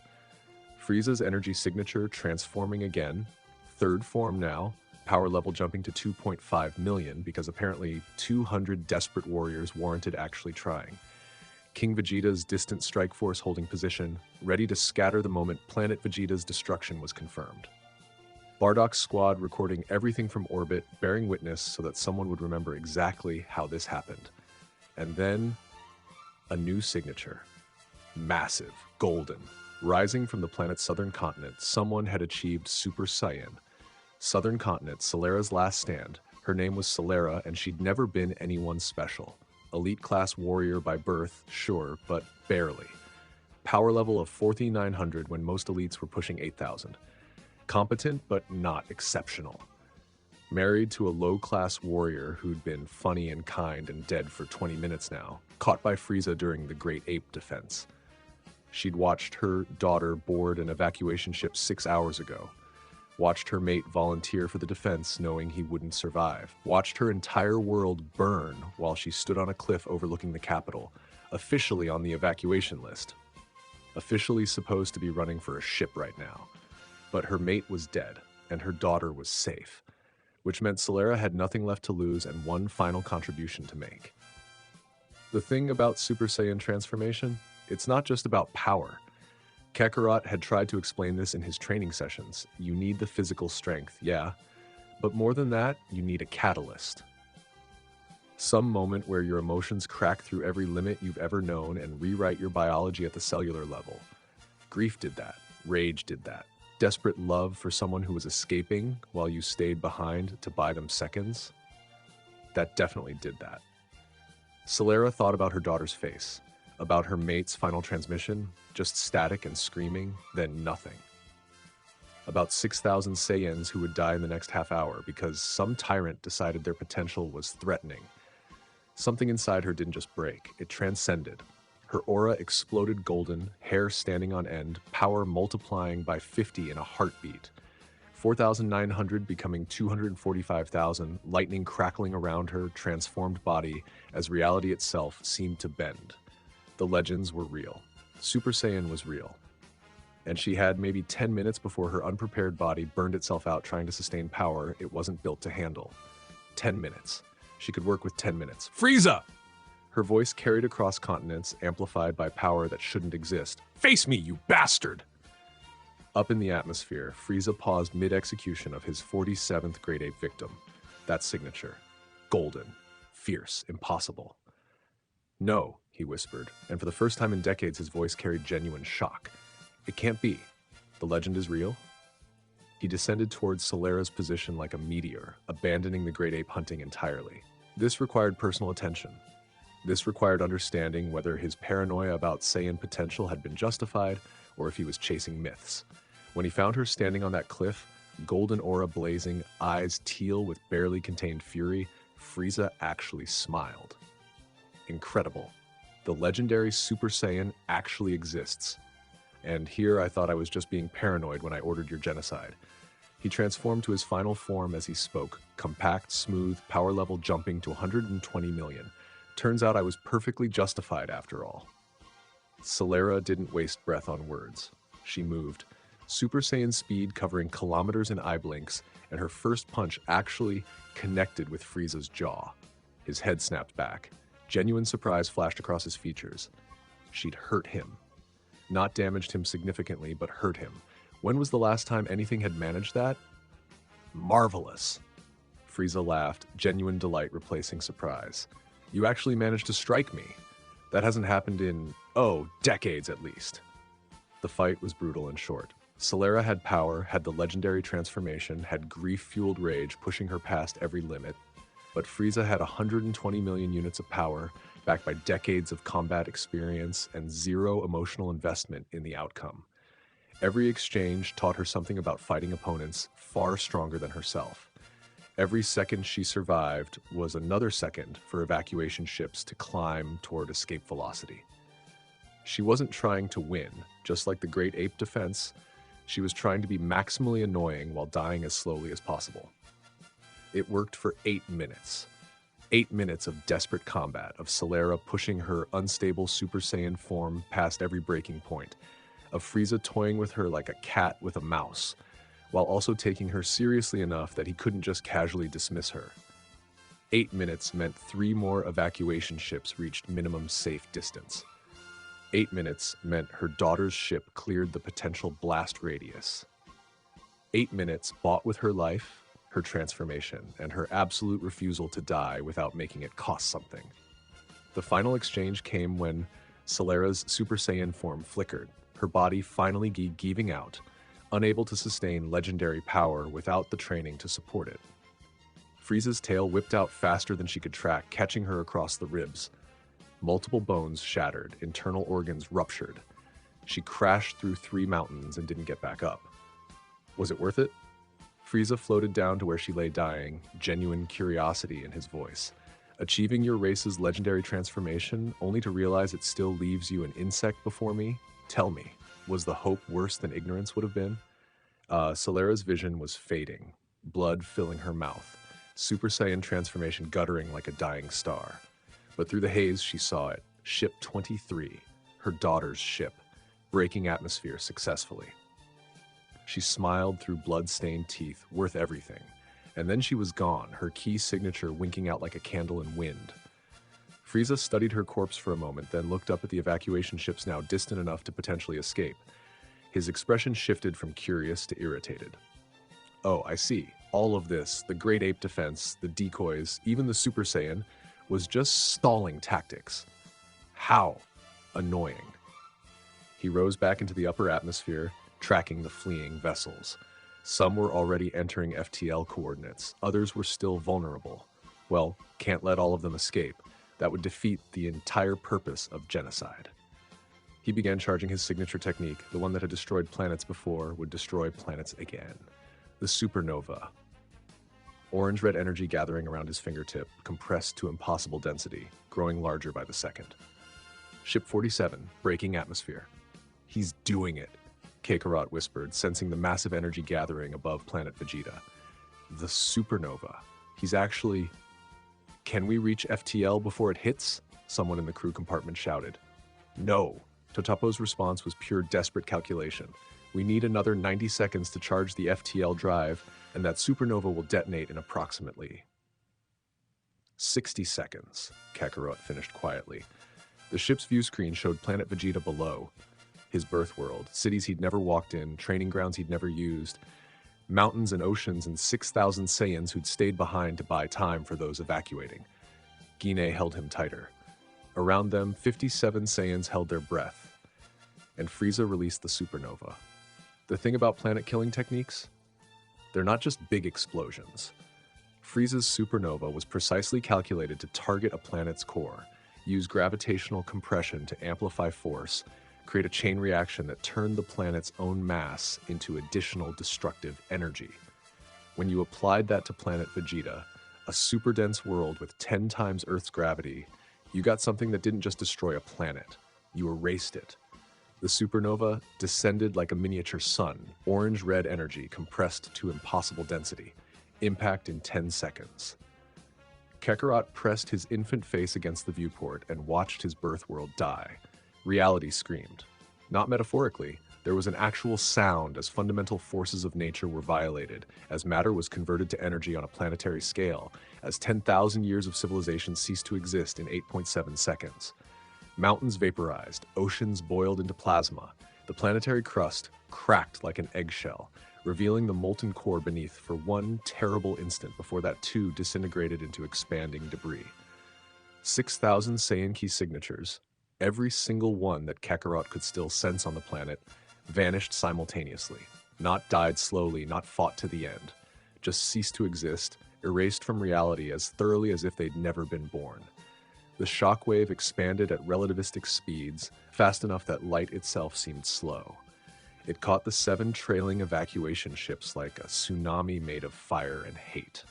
Ship 32. Shields failed immediately. Hull breach, 47 casualties, 3 survivors in reinforced sections who would spend the rest of their lives wishing they'd died with the others. Ship 41. Shields held, but engines took critical damage, limping away at sublight speeds with everyone aboard knowing they'd never reach safety. Ship 47. Shields flickering at 23%, hull integrity failing, spinning wildly from shockwave impact while Tarapo screamed at controls that barely responded, "Hold together! Just hold together for 30 more seconds." The FTL drive engaged with 0.3 seconds to spare. Reality twisted, space folded, and Ship 47 vanished into faster-than-light travel just before a secondary shockwave would have finished them. Kakarot's last glimpse of his birth system was an expanding debris field where planet Vegeta used to be, rock and metal and ash spreading across space like a grotesque flower, the grave of a civilization scattered to the stellar winds. Emergency Rendezvous Point Alpha, 6 hours later. 17 evacuation ships limped into the designated coordinates over the next 6 hours. Some arrived on time. Some arrived late, held together by emergency repairs and prayer. Some barely arrived at all. Ship 32 came in as essentially a life raft, 3 survivors in a hull so damaged it was genuinely shocking they'd survived the flight. Ships 52 and 61 never arrived. Status unknown, presumed destroyed. Final count, 3,847 confirmed survivors out of more than 10,000, 38.47% survival rate. The numbers were cold, clinical, reducing tragedy to mathematics. But those 3,847 survivors each carried stories. Families who'd been separated, some members evacuated early, some died in the Great Ape Defense, some on ships that never made it. Warriors who'd watched comrades sacrifice themselves for minutes of delay. Children who'd left parents behind, scientists who'd preserved knowledge but lost their culture's physical history, everyone carrying survivor's guilt that would haunt them for decades. Kakarot stumbled out of Ship 47's boarding ramp. He could walk pretty well now, though he had to concentrate, and watched other survivors emerge into the cold void of the asteroid field. Low gravity meant people floated more than walked, clustering in groups of stunned silence or desperate searching. Did you see Ship 19 launch? My brother was on Ship 32. Does anyone know if? They said my mother's ship made it, but I can't find her. Someone please tell me the children's ships got clear. Grief. Raw and fresh and overwhelming, but also something else. Purpose. Because unlike the original timeline where 4 scattered Saiyans didn't even know their race had been nearly exterminated, these survivors knew exactly what had happened. They'd witnessed it, prepared for it, fought against it. And they'd saved 38.47% of their people through organized resistance. That wasn't victory, but it was defiance. Kakarot! Bardock's voice cut through the chaos. His father's ship had arrived at the rendezvous, along with King Vegeta's strike force of 50 warriors and various scattered units that had been off-world during the genocide. Bardock sprinted across the asteroid's surface in low-gravity bounds and crushed Ginyu and Kakarot in a desperate embrace. You're alive. He kept repeating it like a prayer. You're alive. You're alive. Thank everything that exists you're alive. Silera? Ginyu asked quietly. Bardock's expression answered before his words did. She bought us 8 minutes, achieved Super Saiyan, fought Frieza directly, used a sealing technique at the end to delay him long enough for the final evacuation ships to escape. Died a hero. Her daughter made it out because of what she did.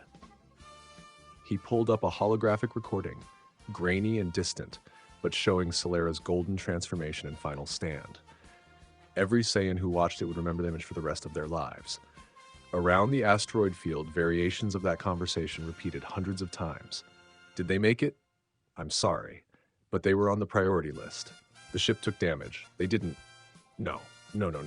Grief everywhere. But also, slowly, something else building. Resolve. King Vegeta's holographic image appeared above the assembled survivors, 7 teams worth of refugees floating in space with nothing but emergency suits and determination. The king no longer wore royal armor, just functional combat gear. His face aged a decade in 6 hours. "We are scattered," he began, voice carrying absolute authority even in total defeat. 17 evacuation ships here. Another 30 ships scattered to various sanctuary coordinates across the galaxy. Some were destroyed, some are in hiding. Full accounting will take weeks. He paused, forcing himself to continue. Preliminary estimate, 3,800 to 4,000 Saiyans survived. Out of more than 10,000, we are refugees now, hunted. The Saiyan civilization as we knew it is gone. Silence, heavy, crushing. What do we do now? A voice from the crowd, Taro, the scientist. King Vegeta looked at his son, Prince Vegeta, standing beside him with hollow eyes, then at Kakarot, then at the assembled survivors. We survive. We scatter into diaspora so Frieza can never exterminate us all in a single strike again. We train, and we remember that today, one of us achieved Super Saiyan. He pulled up the recording of Silera's golden transformation. She wasn't the strongest Saiyan, wasn't elite class by traditional measures, but in her final moments, fighting to protect her daughter who was escaping, she transcended every limit we thought existed. If she could achieve Super Saiyan, then so can we. So can all of us, given time and purpose. The crowd murmured, hope kindling in ashes. Planet Vegeta is gone, but the Saiyan race lives. As long as one of us draws breath, our civilization continues. We'll scatter to a dozen sanctuary worlds. We'll train in secret, we'll grow strong, and someday, not today, not this year, maybe not for a decade, but someday we'll make Frieza regret leaving survivors. The crowd roared. Not celebration, but defiant fury, the sound of a people refusing to be erased. Kakarot watched this and felt complicated emotions warring in his infant chest. In his original timeline, the Saiyan race had been reduced to 4 survivors who'd spent decades scattered and ignorant. Now there were thousands, organized, purposeful, carrying forward both the best and worst of Saiyan culture. He'd changed the timeline, saved lives, given his race a fighting chance, but 6,153 had still died, more than half. Silera's heroic sacrifice, Nappa's Great Ape Defense buying minutes with their lives, ships that never made it, was 38% success or 62% failure? No easy answers. Just the cold mathematics of survival and the warm weight of hope that maybe, somehow, this time would be different. 1 week after Planet Vegeta's destruction, emergency rendezvous point Alpha. The asteroid field became home in a way that made Kakarot's chest ache. Not home like Planet Vegeta had been, warm and alive and full of the constant background hum of 10,000 Saiyan key signatures. This was home like a shelter during a storm. Temporary. Fragile. Better than nothing, but nowhere you'd want to stay. 17 evacuation ships clustered together, their hulls scarred and patched with whatever materials desperate engineers could scavenge. The survivors moved between vessels in emergency suits, rebuilding communications networks, rationing supplies that were supposed to last 3 weeks, and now needed to stretch for 3 months, planning their next moves with the grim efficiency of people who'd already survived the worst. King Vegeta stood in the largest ship's cargo bay, converted into a command center because none of them had the luxury of proper facilities anymore, studying a holographic star map that showed their scattered civilization in brutal clarity. Kakarot sat nearby, held by Ginyu because 13 months old was still too young to stand through long strategy sessions, even if his mind could follow every word. Around them, the cell commanders who'd survived, Bardock, Nappa, Salipa, Taro, and a dozen others waited for their king's decision. "We can't stay together," King Vegeta said finally. "Frieza thinks he got all of us, but the moment he learns survivors exist, he'll hunt us. One target location means one attack wipes us out completely. We need to scatter." "How scattered?" Nappa asked. The massive warrior looked diminished somehow, like Planet Vegeta's destruction had taken something from him that power levels couldn't measure. "Individual units? Family groups?" "Cells of 150 to 600 Saiyans," King Vegeta replied, manipulating the star map. "Large enough to maintain culture and training programs, small enough to hide effectively. We established 12 primary sanctuary worlds across the galaxy, each cell developing independently but connected through encrypted communications." He highlighted locations as he spoke, each one chosen for specific strategic advantages. Remote sectors, uncharted territories, primitive worlds where Frieza's empire rarely bothered looking. "Cell Alpha, Earth's moon," King Vegeta gestured to a blue planet in a distant spiral arm. 183 Saiyans for surveillance and eventual integration preparation. Kakarot marked this world as significant in his prophecies, so we treat it seriously. Commander, Taro. Taro nodded, accepting the responsibility. The scientist wasn't a warrior by temperament, but he understood the strategic value of observation and patience. Cell Beta, Namek Sector, Planet Suno 2, the king continued. 247 Saiyans focused on mystical training research, psychic development, alternative paths to power. Commander Bardock. Bardock straightened. Mystical training? I'm a soldier, not a... Your precognition is growing stronger, King Vegeta interrupted. Something about Kakarot's presence, or the timeline changes, or both. You're developing abilities that traditional Saiyan culture never explored. Cell Beta needs someone who understands that there might be power beyond just hitting harder. Bardock looked uncomfortable, but didn't argue. He'd seen too many futures lately to dismiss the value of unconventional approaches. Cell Gamma, Planet Sadala 2, King Vegeta's voice took on a different tone here. 612 Saiyans, including myself and Prince Vegeta. Traditional warrior culture, intensive combat training, direct pursuit of Super Saiyan transformation. If any cell is going to produce warriors strong enough to challenge Frieza, it'll be Gamma. He paused, looking at his son. Prince Vegeta stood rigid, his 8-year-old face carrying a blankness that worried everyone who saw it. The boy hadn't spoken since watching Planet Vegeta explode, just stood there, present but distant, like part of him was still falling through space watching his world burn. Cell Delta, Planet Yardrat Vicinity, the king continued.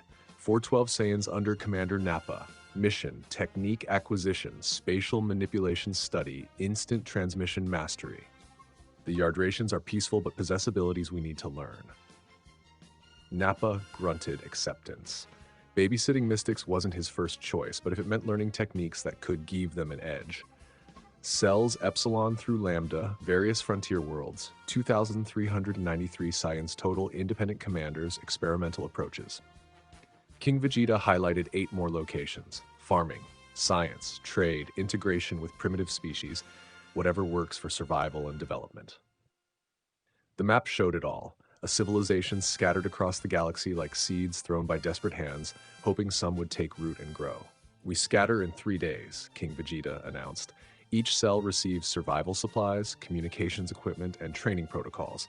We maintain contact every 6 months minimum. Share discoveries, warn of threats, coordinate if Frieza's forces get too close to any cell. And if one cell is discovered? Salipa asked the question everyone was thinking. The other 11 survive. King Vegeta's voice was stone. We don't compromise operational security to rescue a compromised cell. It's brutal, but it's the only way to ensure the race survives.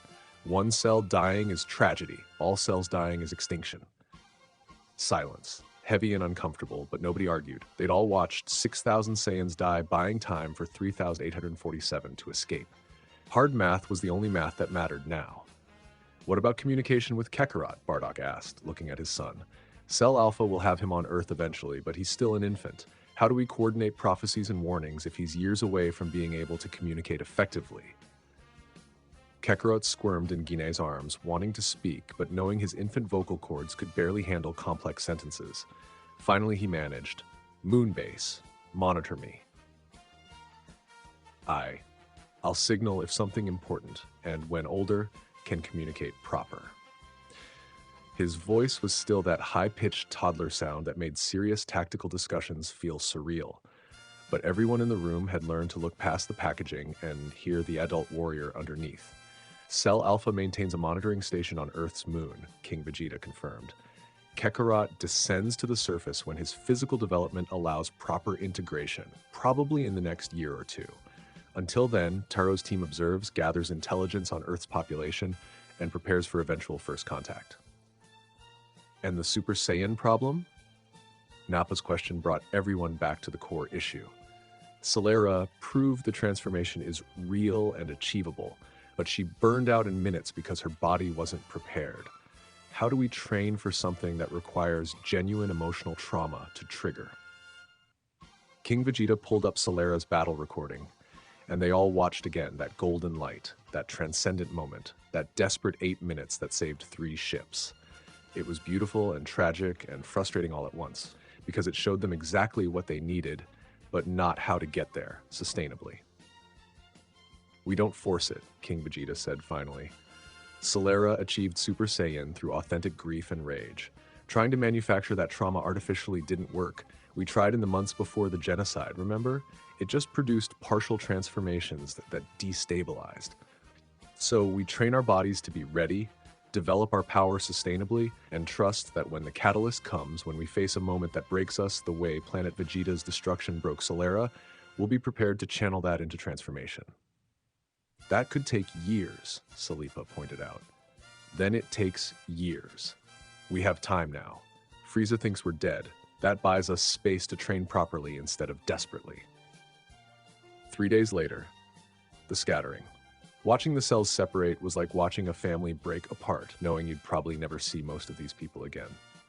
Kakarot stood on Ship 47's observation deck.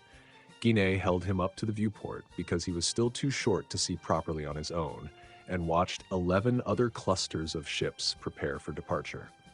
Cell Gamma's vessels moved first, King Vegeta's flagship leading 6 transport ships toward coordinates that would take them to their warrior world.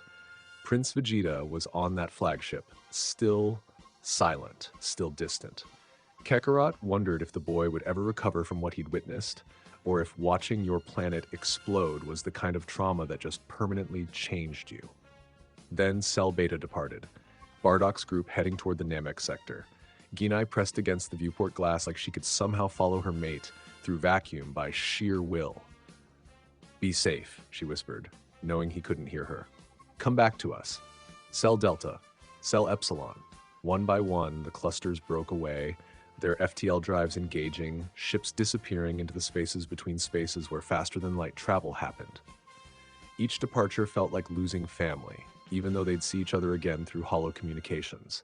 Seeing someone's holographic image wasn't the same as feeling their key signature nearby, sharing air, existing in the same physical space. Finally, only Cell Alpha remained, 183 Saiyans in 3 damaged evacuation ships, heading toward a remote spiral arm and a blue planet whose inhabitants had no idea their moon was about to become home to alien refugees. "Last chance to change your mind," Taro said, appearing beside Guinea and Kakarot.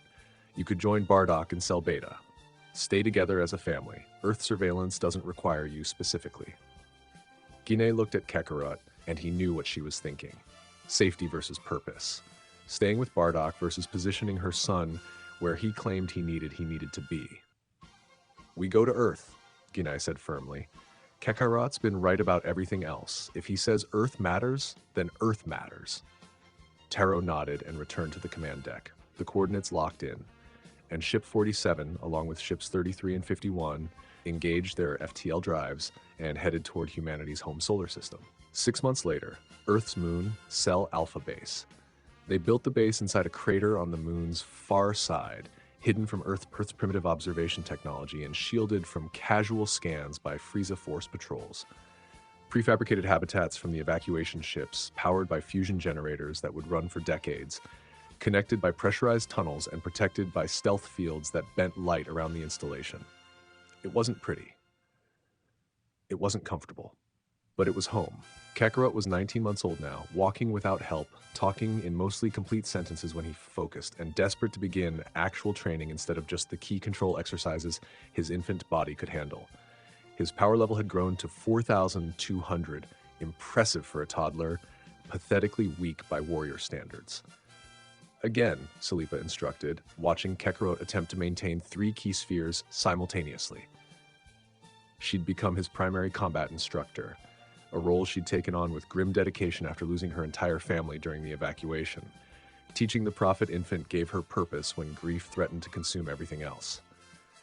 Kakarot created 3 spheres, made them orbit his small body, held them stable for approximately 8 seconds before his concentration wavered, and they dissipated. "Better," Salipa acknowledged.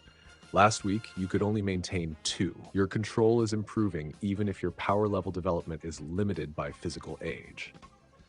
"Frustrating," Kakarot muttered, and the adult frustration in his toddler voice made Salipa's lips twitch toward a smile. "No, I could do so much more if Body was older." Feel like trapped, mind ready, body not. Welcome to being a warrior, Salipa said dryly. That feeling never completely goes away. There's always a gap between what you want to achieve and what your body can currently handle. You just learn to train through it. She pulled up Earth observation data on a holographic display. Speaking of training, we've identified a potential teacher for you down there. Lives in the mountains, isolated, power level of 280, which is exceptional for this planet. Name in their language is Son Gohan, though we're not sure if that's a personal name or title. He practices something they call martial arts, formalized combat techniques passed down through lineages. Kakarot's heart jump. Grandpa Gohan, right on schedule, right where he was supposed to be. When can I go down? Not yet. You're barely 19 months old, Kakarot. Descending to the surface, surviving in wilderness, approaching a human without triggering panic, all of that requires more physical capability than you currently have. Give it another year, maybe 18 months. Let your body catch up to your mind a little. But no buts. I know you're impatient. I know you feel like every day not spent at full capacity is wasted time. But rushing gets people killed. Silipa's expression hardened. We lost 6,153 Saiyans because Frieza rushed his genocide instead of being thorough. Don't make the same mistake by rushing your development. Kakarot wanted to argue, but she had a point. His infant body had limitations that enthusiasm couldn't overcome. Better to wait and approach Gohan when he could at least walk steadily and speak clearly. Fine, he muttered. 1 more year. Then I go down. 1 more year, Salipa agreed. Meanwhile, across the galaxy, the other cells were settling into their new homes and beginning the long work of rebuilding Saiyan civilization from scattered pieces. Cell Gamma, planet Sadala 2. The gravity was wrong. That was Prince Vegeta's first thought stepping onto their new warrior world. Planet Vegeta had been 10x Earth gravity, a crushing weight that made every movement an exercise in strength development. Sadala 2 was only 8x, and the difference felt like floating. King Vegeta had chosen this world specifically for that reason. Slightly lower gravity meant warriors could train longer without physical breakdown, could focus on technique and form instead of just surviving the environment. But to 10-year-old Vegeta who'd grown up on their heavier homeworld, it felt wrong. Like everything else since the genocide, felt wrong. The training complex was already being constructed when they arrived. 612 Saiyans working with military efficiency to build barracks, combat arenas, meditation chambers, and power development facilities. Traditional Saiyan architecture, functional and aggressive, all sharp angles and reinforced materials designed to withstand warriors fighting at full power. Your quarters are in the royal sector, King Vegeta said, guiding his silent son through the construction chaos. But I expect you'll spend most of your time in the training facilities. Vegeta said nothing. Hadn't said anything in 6 months. Just existed in that blank state that worried his father more than rage would have. They reached the central training arena, already functional even if the rest of the complex was still being built. Open to Sadala 2's purple sky, gravity generators installed to push the field up to 15x Earth normal, reinforced combat zones designed for Saiyans who could casually destroy mountains. This is where we rebuild, King Vegeta said quietly. Not Planet Vegeta, we can't recreate what was lost, but something new. Something that honors our fallen by becoming strong enough that genocide never happens again. Still nothing from Vegeta. The boy just stared at the empty training field with eyes that didn't seem to register what they were seeing. King Vegeta knelt to his son's level, gripping his shoulders firmly. Vegeta, look at me. Slowly, those blank eyes focused on his father's face. I know you're hurting. I know what you saw broke something inside you. But you can't stay in this place forever. The Saiyan race needs its prince, and that means I need you to come back to us. However long it takes, however much it hurts, come back. For a long moment, nothing happened. Then, so quietly, King Vegeta almost missed it. I keep seeing it. Planet Vegeta burning, Silera transforming, and it still wasn't enough. Everyone dying while we ran away like cowards, over and over, every time I close my eyes. I know. King Vegeta pulled his son into an embrace that Saiyan culture rarely permitted. I see it too, we all do, but we're not cowards, Vegeta. We're survivors. and survival means carrying the weight of those who didn't make it until we're strong enough to avenge them. Super Saiyan wasn't enough. Silera's Super Saiyan wasn't enough. She achieved the transformation through desperation in a body unprepared to sustain it and burned out in minutes. But a Super Saiyan who's trained properly, who's built their foundation sustainably, that could be enough. That could be the difference. Vegeta pulled back, and something in his eyes had shifted. Not healed, but focused. Then that's what I'll do. Train until I can achieve Super Saiyan and sustain it. Train until I'm strong enough that what happened to us never happens again. Good, King Vegeta said, relieved to hear purpose in his son's voice, even if that purpose was driven by trauma. But we do it right. Sustainable training, proper rest, building strength that lasts instead of burning yourself out chasing quick power. How long will it take? Years. Maybe a decade, but we have time now. Use it wisely. Cell Beta, Planet Suno 2, Namek Sector. Bardock floated in meditation pose above the planet's surface, surrounded by equipment that felt more mystical than technological. The Saiyan engineers had cobbled together amplification devices using salvaged Sufruian technology and theories about psychic energy that traditional Saiyan science had never explored, creating something that looked like it belonged in a temple more than a training facility. 247 Saiyans spread across the small outpost, all of them uncomfortable with this mystical training approach.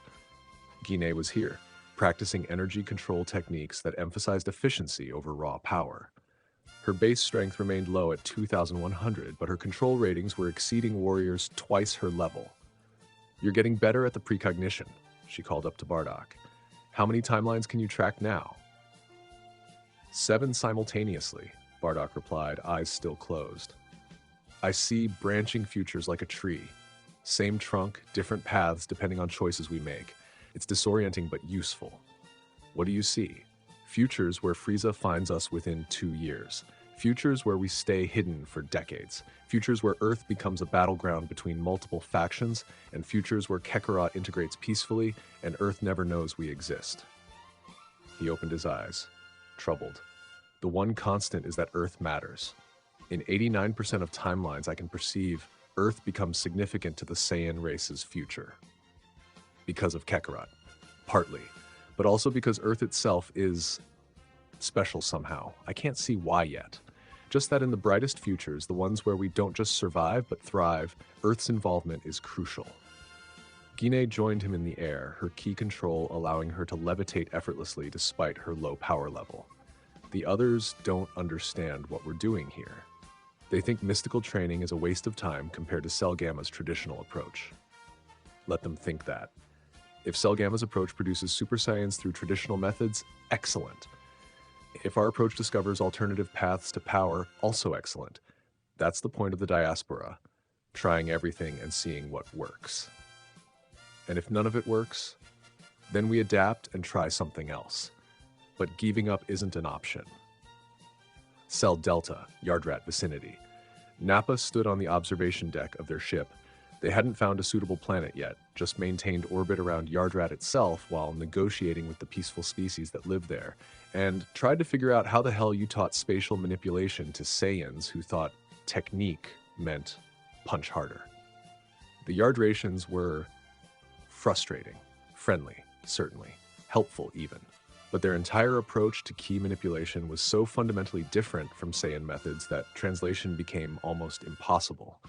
They talked about feeling the space between spaces and becoming one with distance itself, and other mystical nonsense that made Nappa want to punch something. But their instant transmission technique, teleporting instantly across vast distances, was exactly the kind of ability that could turn the tide of battle against superior force.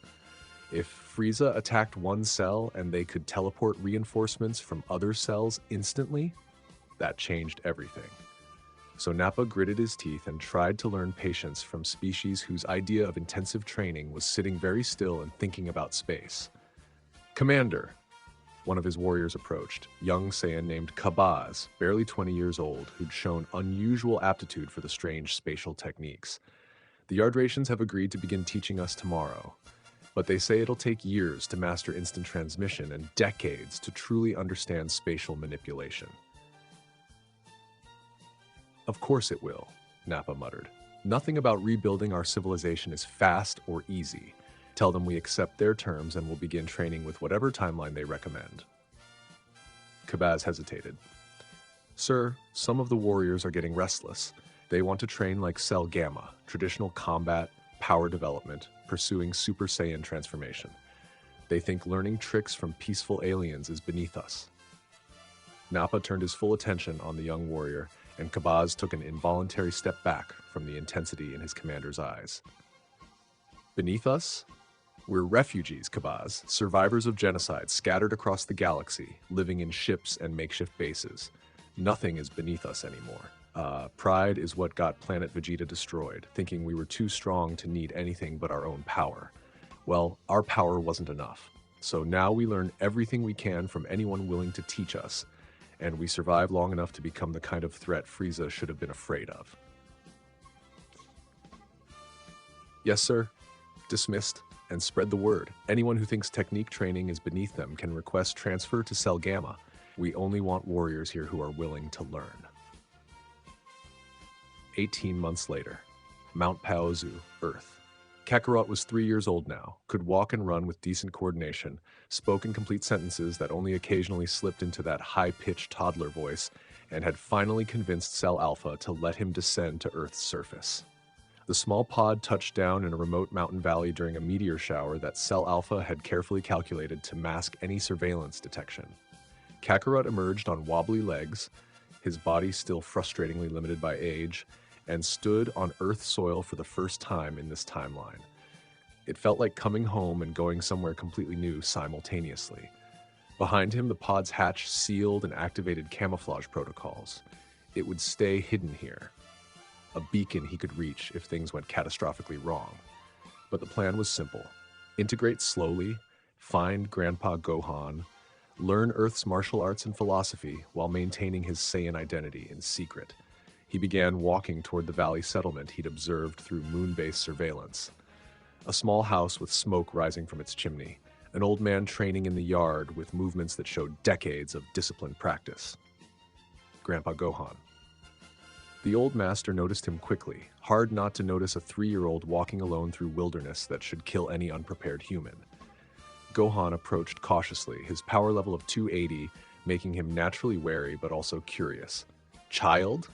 Are you lost? Kakarot looked up at him with wide expression he'd practiced specifically for this moment. Hungry. Lost. Please help? Simple words. Age appropriate. Helpless. Gohan's weathered face softened immediately. Poor thing. Come, let's get you fed and figure out where your family is. As the old master led him toward the house, Kakarot felt complicated emotions warring inside. This was manipulation, using Gohan's compassion to achieve strategic objectives. But it was also giving himself the mentor he needed, creating the relationship that would teach him Earth's philosophy of fighting to protect rather than conquer. Was it wrong to engineer a friendship that had happened by chance in his original timeline, or was he just ensuring the same outcome through planning instead of luck? What's your name, little one? Gohan asked as they entered the warm kitchen. Kakarot hesitated. In the original timeline, Gohan had given him the Earth name, Goku. But this time he already had a name, his Saiyan birth name. Kakarot, he said. Then, seeing Gohan's confused expression at the foreign sound, but you can call me Goku, if easier? Goku, Gohan repeated, testing the name. That's actually quite nice in our language. Awareness of emptiness, a good name for a martial artist. Very well, young Goku. Let's get some food in you, and then we'll discuss what to do about the situation. And just like that, his Earth life began. Not as a baby who'd crashed and forgotten his origins, but as a 3-year-old refugee who'd chosen this path deliberately, carrying knowledge of futures that might be, and the weight of a civilization's survival on his small shoulders. Up on the moon, 183 Saiyans monitored his biosignature, ready to extract him if anything went wrong. Across the galaxy, 3,664 other Saiyans trained and planned and prepared for the day they'd be strong enough to face Frieza without being exterminated. And somewhere in the cold depths of space, Frieza sipped wine and congratulated himself on a genocide well executed, completely unaware that he'd left 3,847 survivors who were now organizing, training, and planning his eventual downfall. The pieces were in position, the timeline had diverged, and the real story was just beginning. 2 years after Planet Vegeta's destruction. The morning sun painted Mount Paozu in shades that reminded Goku of home. Not Earth home, Planet Vegeta home, those amber dawns that he'd watched through palace windows while planning evacuations that saved too few and lost too many. He shook off the memory and focused on the kata, moving through forms that Grandpa Gohan had been teaching him for the past 18 months. 1,000 punches. Perfect form. Barely winded. Incredible, Gohan muttered from the porch, watching his 3.5-year-old adopted grandson move like someone who'd been training for decades.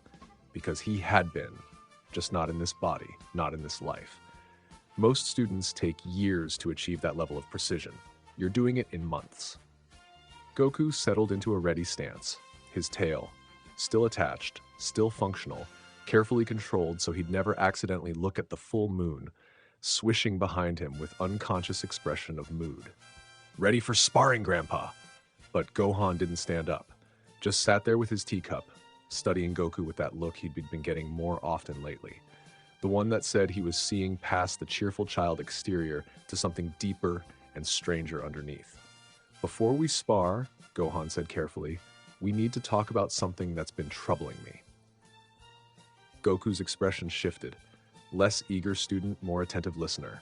The transition was too smooth, too adult for a toddler. Another tell. You're learning too fast, Gohan continued. The turtle school techniques I've been teaching, forms that took Master Roshi and me decades to master, you're absorbing them in months. Your Kamehameha yesterday was at 60% efficiency. That shouldn't be possible after only 6 months of practice. Is that bad? It's impossible, by normal standards. Gohan leaned forward, which brings me back to that conversation we had 6 months ago. About your memories. About knowing things you shouldn't. I think it's time you told me the full truth, Goku. What are you really? There it was. The moment Goku had been preparing for since he deliberately let himself be found in these mountains. The moment where hiding stopped being possible, and he had to decide how much truth was safe to share. He'd learned from his first life that secrets kept too long poisoned relationships, but he'd also learned that too much truth too fast overwhelmed people. Finding that balance? That was the hard part. Grandpa, Goku said quietly, settling into a meditation posture that mirrored Gohan's teaching. What if I told you I'm not entirely human? Gohan didn't look surprised. I suspected something like that when I found you. The tail was the first clue. The way you recover from injuries that should hospitalize a child, your appetite being 3 times what a normal toddler needs. So, what are you? Saiyan, an alien race from a planet that was destroyed 2 years ago. Goku met his grandfather's eyes directly. My birth name is Kakarot. I was sent here to observe Earth, to learn from humans, and eventually to help protect this world from threats that are coming. Threats? What kind? Space tyrants. Demons, artificial humans created by scientists who think they're helping. Creatures that could destroy civilizations.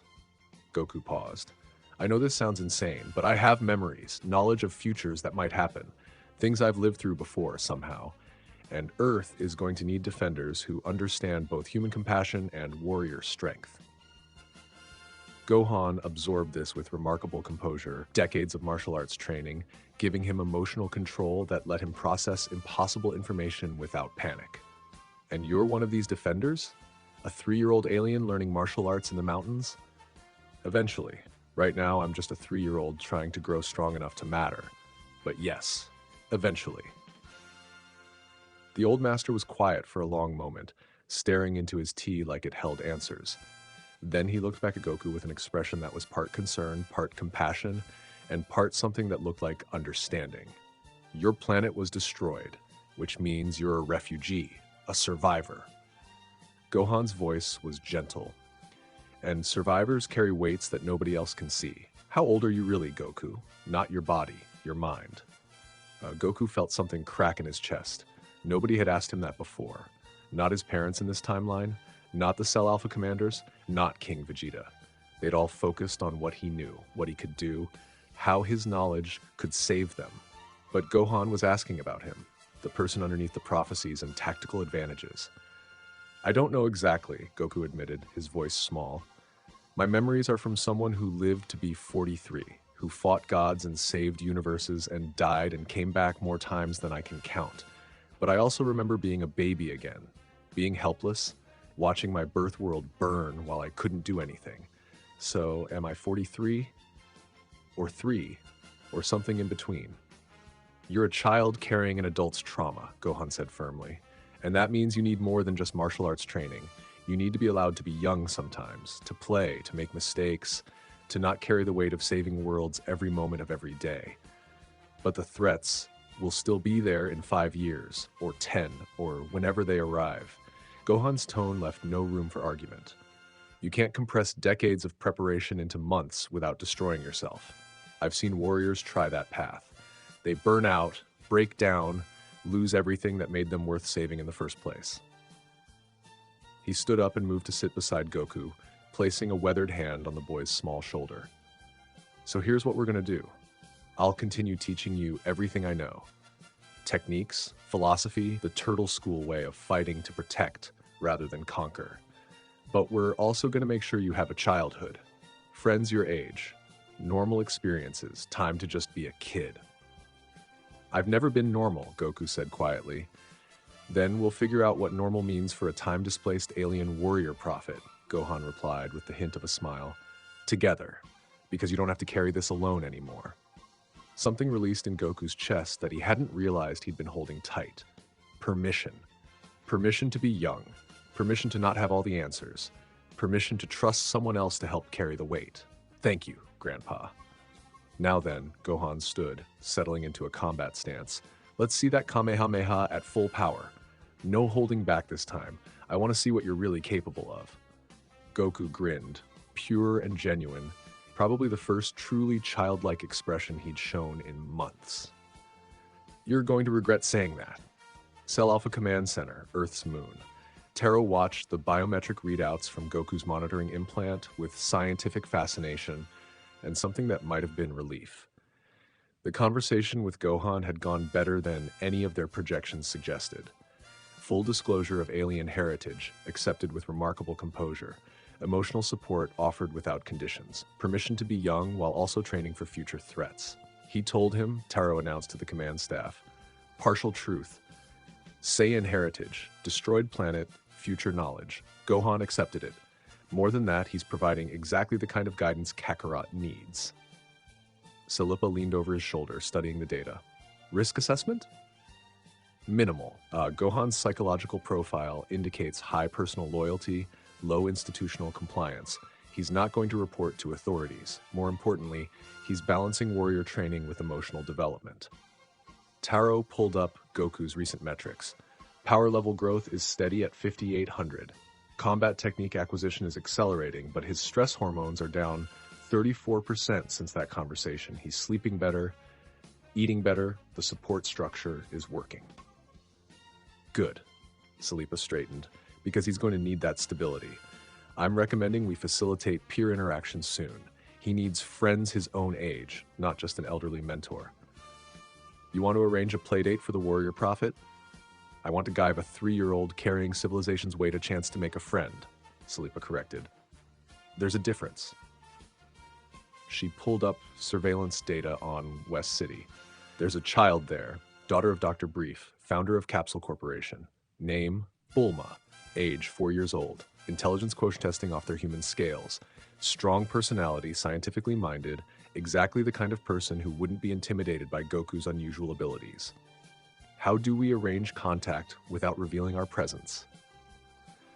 We don't arrange it directly.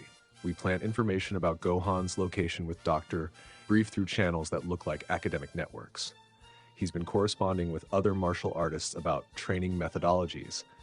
We make it look like natural networking led him to discover there's a master living near his vacation property.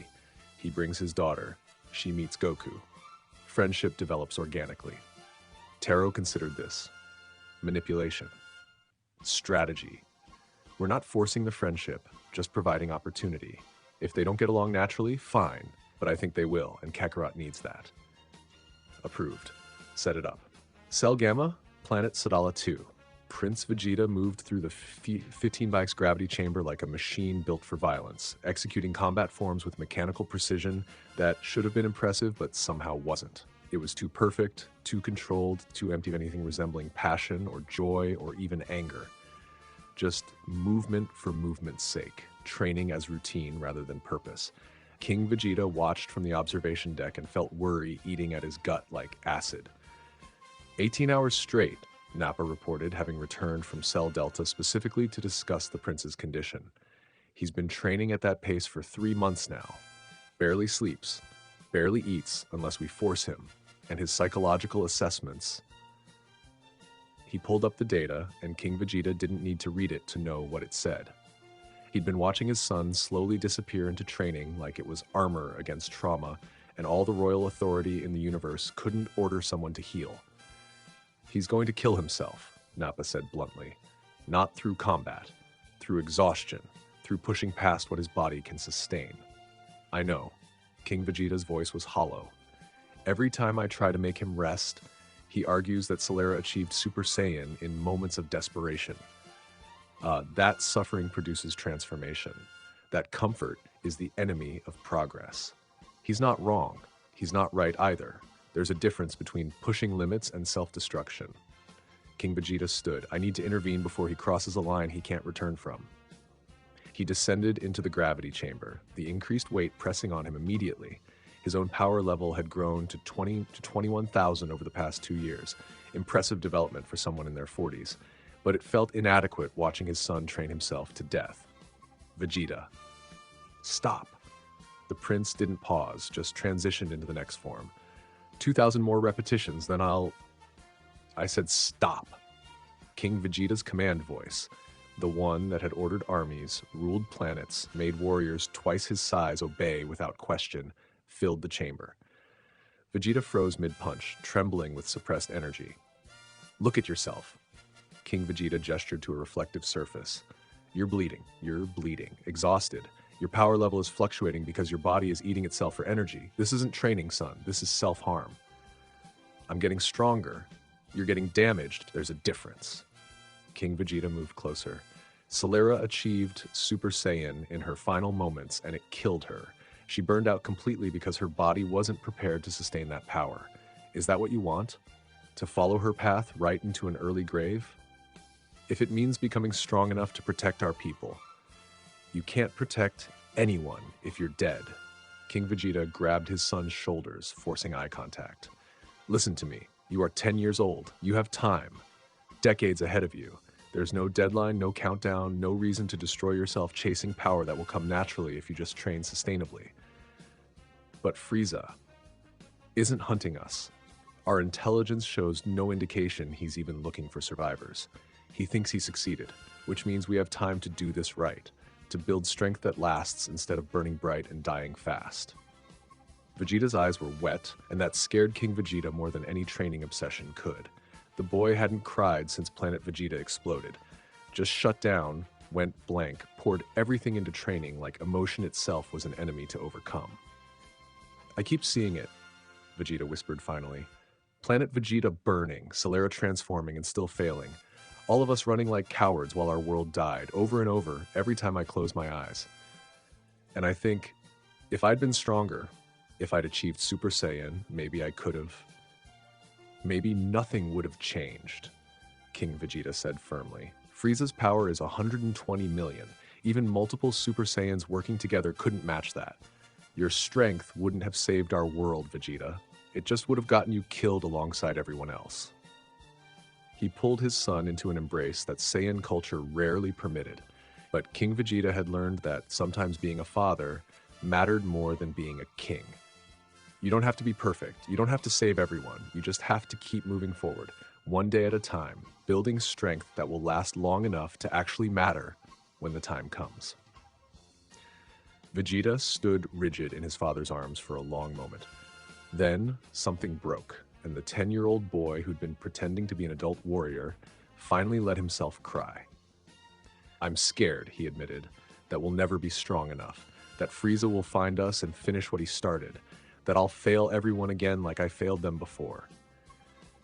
You didn't fail anyone. You were 8 years old when our planet was destroyed. That wasn't your responsibility. King Vegeta tightened the embrace. But I understand the fear. I feel it too. The difference is that I've learned to channel it into sustainable growth instead of self-destruction. Let me teach you that. Let me help you find a better path. What if the better path isn't fast enough? Then we adapt, but destroying yourself guarantees failure. Surviving, training smart, building real strength, that at least gives us a chance. Cell Beta, Planet Suno 2. Bardock floated in meditation pose, surrounded by psychic amplification equipment that hummed with energy that felt more mystical than technological. His precognitive visions had grown sharper over the past 2 years, more detailed, showing not just possible futures but the decision points that led to them. It was disorienting and useful in equal measure. Guinea sat nearby, practicing the energy control techniques she'd been developing. Her power level was still only 2,400, low by any Saiyan standard, but her efficiency ratings were approaching 97%. She could maintain complex key constructs for hours, while warriors 3 times her strength burned out in minutes. Another vision? She asked, sensing his concentration shift. Multiple timelines, Bardock confirmed, eyes still closed. I'm seeing 7 branching futures simultaneously now. It's like watching a tree grow and fast forward. Same trunk, different branches depending on the choices we make. What do you see? Everything. Futures where Frieza discovers our survival within a year and hunts us to extinction. Futures where we stay hidden for decades and slowly rebuild. Futures where Earth becomes a battleground with multiple factions fighting over it. Futures where Kakarot integrates peacefully and humans never even know aliens exist. He opened his eyes, looking troubled. But there's a pattern. In 91% of the timelines I can perceive, Earth becomes crucial to our future. And in 73%, Frieza eventually learns we survived and comes hunting. So we have maybe 2 years before everything changes again, Guinea said quietly. Give or take. The timelines are fuzzy on exact timing. Too many variables. But yes, something happens within the next few years that forces us to choose what kind of civilization we want to rebuild. What choice? Power versus compassion. Becoming conquerors again versus becoming protectors. In the dark futures, the ones where we become exactly what we were before Planet Vegeta, we survive, but we're hollow, empty, just violence for violence's sake. But in the bright futures, the ones where we actually thrive, we've learned something from humans, from Earth, from Kakarot's influence. What do we learn? That strength without purpose is just destruction, that the strongest warriors are the ones fighting to protect something beyond themselves. Bardock looked toward where Earth would be, light years away. That maybe Saiyan culture needed to be destroyed so something better could grow from the ashes. Guinea was quiet for a moment. That's almost heretical, saying our culture deserved destruction. Not deserved. Needed. There's a difference. Bardock pulled up holographic displays showing the 12 scattered cells. Look at us now. Cell Gamma is developing traditional warrior culture, yes, but Cell Delta is learning techniques from peaceful aliens. Cell Beta is exploring mystical paths. Cell Alpha is preparing for integration with a primitive species. And cells Epsilon through Lambda are experimenting with everything from farming to art to science. We're evolving, Guinea said. We're becoming, not one thing, but multiple possibilities. And in a few years, something will force us to choose which possibility becomes our future. Mount Paozu, 3 months later. Goku was practicing his Kamehameha when he heard the distinctive sound of advanced technology approaching, rare in these remote mountains. He looked up to see a hover car landing near Gohan's house, sleek and expensive and completely impractical for wilderness. A small girl with blue-green hair emerged, wearing clothing that screamed, "I'm rich and I don't care about your peasant mountains." She looked around with the critical assessment of someone used to scientific precision in everything. "Is this the right place?" she was asking her driver. "Daddy said I was meeting a boy my age, but I just see trees and rocks and more trees." Grandpa Gohan came out of the house, smiling. "Ah, you must be Miss Brief. Dr. Brief contacted me last week about arranging a meeting. I'm son Gohan, and this is my grandson, Goku." The girl, Bulma, Goku's memory supplied helpfully, studied him with zero attempt at politeness. "You're all dirty, and your hair's weird. And why do you have a tail? Goku blinked. In all his preparation for meeting Bulma again, he'd somehow forgotten that 4-year-old geniuses had absolutely no filter. I'm training, he said simply. The tail is genetic and my hair doesn't comb down. What kind of training? Martial arts, energy manipulation, strength development. Bulma's eyes lit up with genuine interest. Like in the movies, can you do the glowing energy thing? Without thinking, Goku created a small key sphere in his palm, perfectly controlled, rotating gently, harmless but visible. The Capsule Corp employee's eyes went wide. Gohan looked amused. And Bulma? Bulma lunged forward, trying to touch it. That's so cool. How does it work? Is it plasma, contained electromagnetic fields, biological energy conversion? Some kind of... Goku dispersed the sphere before she could burn herself. It's called ki. Life energy. Everyone has it, but most people can't control it consciously. Takes training. Can you teach me? You're 4. So are you, stupid. Bulma put her hands on her hips. Besides, I'm a genius. Daddy says I have an IQ of 240 all. I can learn anything. And there it was. The same dynamic from his first life, but compressed to toddler age and somehow even more chaotic. Bulma demanding impossible things with absolute confidence. Goku trying to figure out if he should be impressed or exhausted. Both of them too smart for their own good in completely different ways. Over the next several hours, Grandpa Gohan watched with barely contained amusement as these two brilliant, strange children figured out how to interact. Bulma demanded demonstrations of key techniques, analyzed them with vocabulary that shouldn't exist in a 4-year-old, immediately started theorizing about practical applications. Goku showed her his training routine, explained the principles behind energy manipulation in simplified terms, and found himself actually enjoying teaching someone who asked good questions. So, if everyone has this key stuff, Bulma mused, sitting on a rock while Goku practiced forms, why doesn't everyone learn to use it? People don't know it exists, and it takes discipline, patience, years of training. Most adults don't want to invest that time for something they can't immediately use. That's dumb. If I had superpowers, I'd use them constantly. It's not superpowers, it's just understanding how your body's energy works and learning to control it consciously. Sounds like superpowers to me. Bulma kicked her legs idly. Hey Goku, can I come back next week? I want to see more training. Maybe try that meditation thing you mentioned. Goku hesitated. Making friends meant forming connections. Connections were vulnerabilities. If something happened to Bulma because she was associated with him, because some future threat targeted people he cared about, but Grandpa Gohan's words echoed in his mind. You need to be allowed to be young sometimes. Sure, Goku smiled. Next week, but you have to actually try the meditation. No getting bored after 5 minutes. Deal. As Bulma's hovercar departed later that afternoon, Grandpa Gohan settled beside Goku on the porch. That went well, the old master observed. She's exhausting, Goku admitted. But in a good way, she asks so many questions. That's what friends do. They challenge you, interest you, make you see things differently. Gohan's expression was knowing. You needed that. Someone who treats you like a peer, rather than a prophet. But she doesn't know what I am, what I'm preparing for. She knows you're someone interesting who can do impossible things. For now, that's enough. Gohan stood, stretching old joints. Friendship doesn't require complete honesty immediately. It requires genuine care. The rest comes with time. Up on the moon, Salipa watched the interaction through surveillance feeds and allowed herself something rare. Hope. Kakarot was integrating. Building connections. Learning to be young while also preparing for future threats. The balance was delicate, but it was working. The Bulma brief integration was successful, Taro reported. Biometric readings show reduced stress hormones, improved social engagement metrics, and genuine enjoyment during the interaction.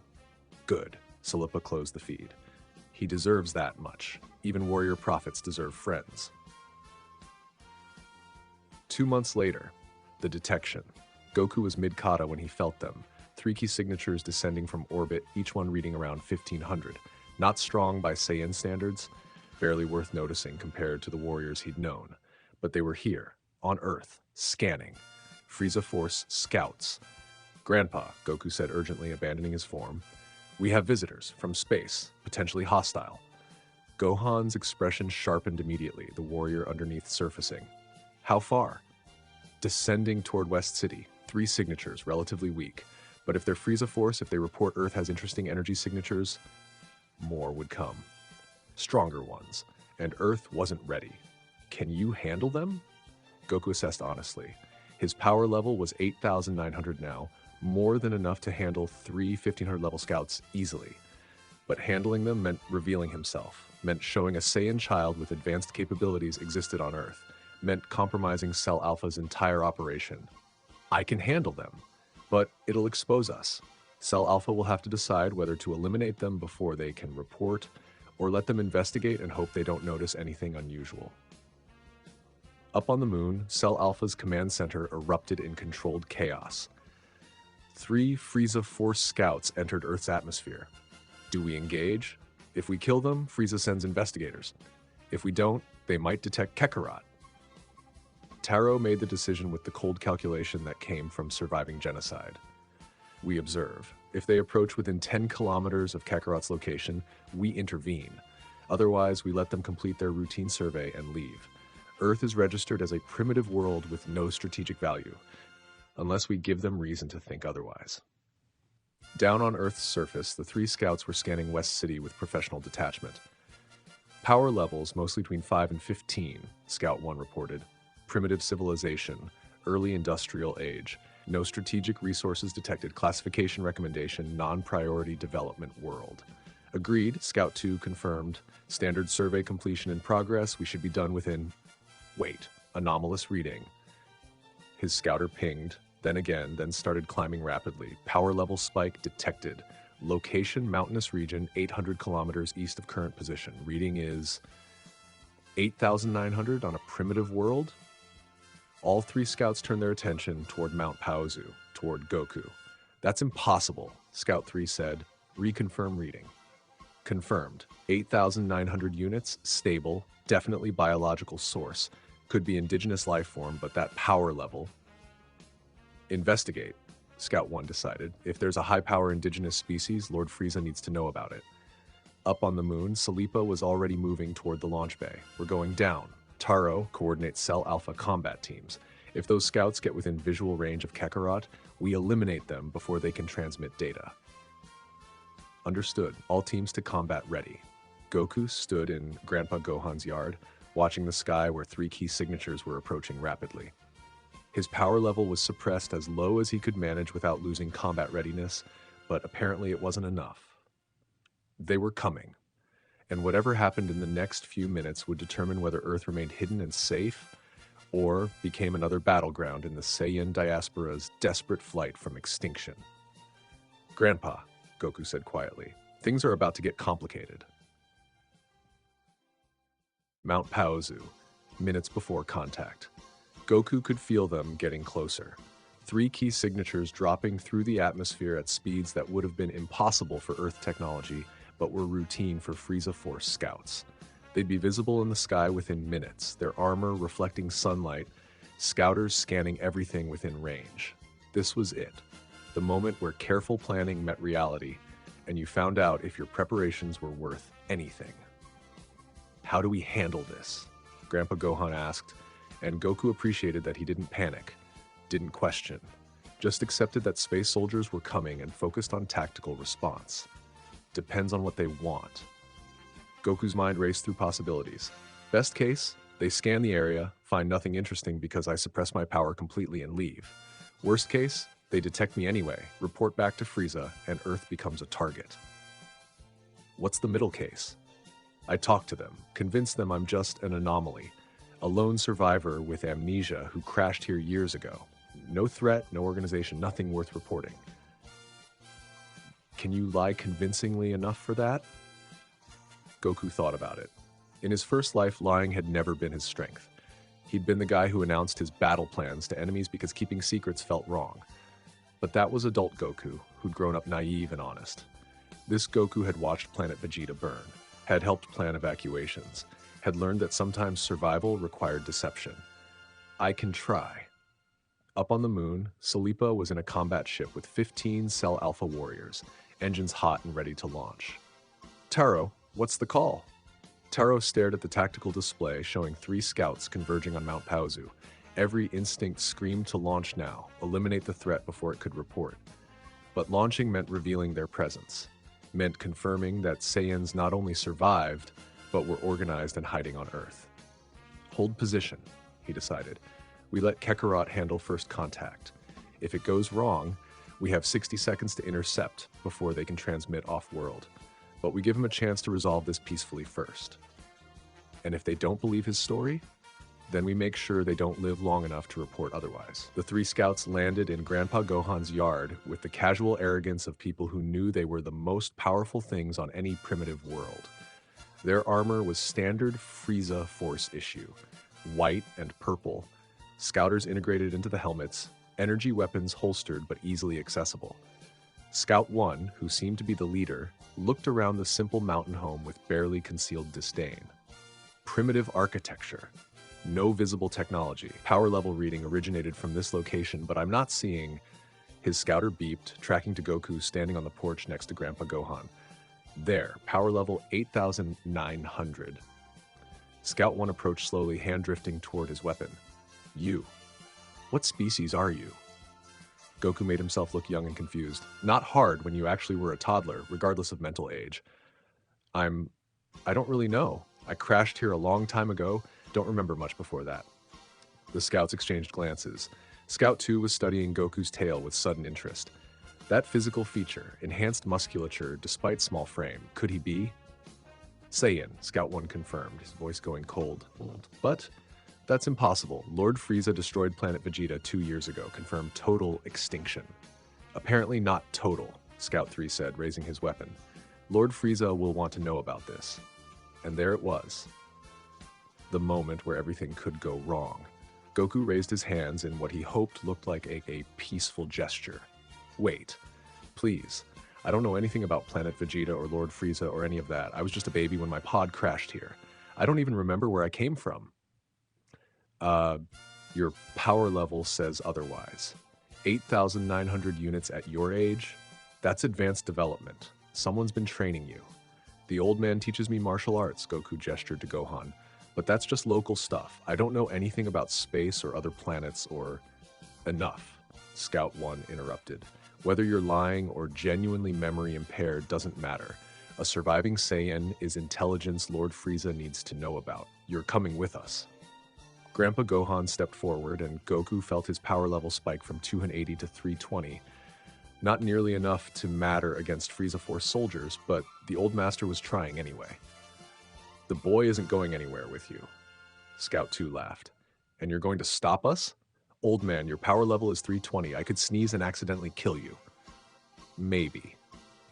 Gohan settled into a combat stance that showed decades of discipline.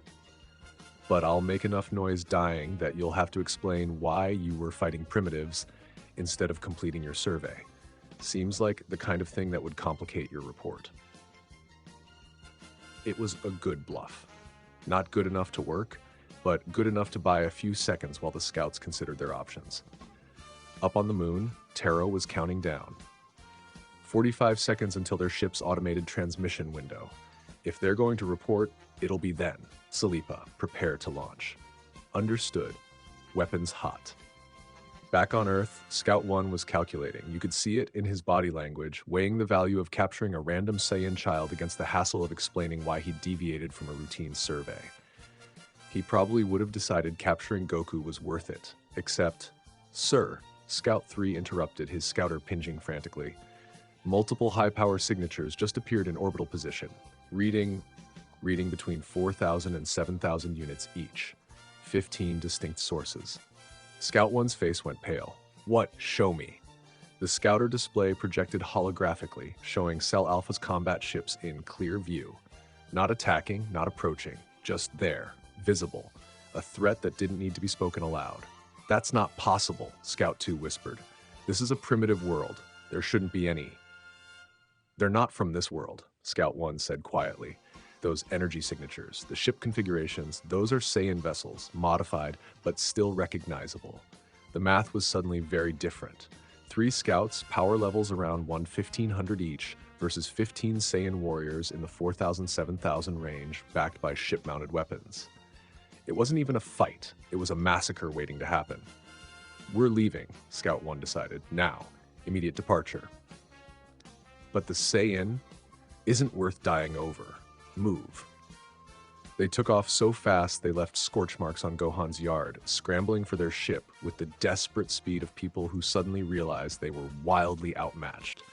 Within 90 seconds, they were breaking atmosphere. Within 3 minutes, they were engaging FTL drives and disappearing toward whatever Frieza Force outpost they'd come from. Goku stood in the yard, watching them flee, knowing this was both a victory and a disaster. Victory, they hadn't been captured or killed. The scouts had left Earth intact.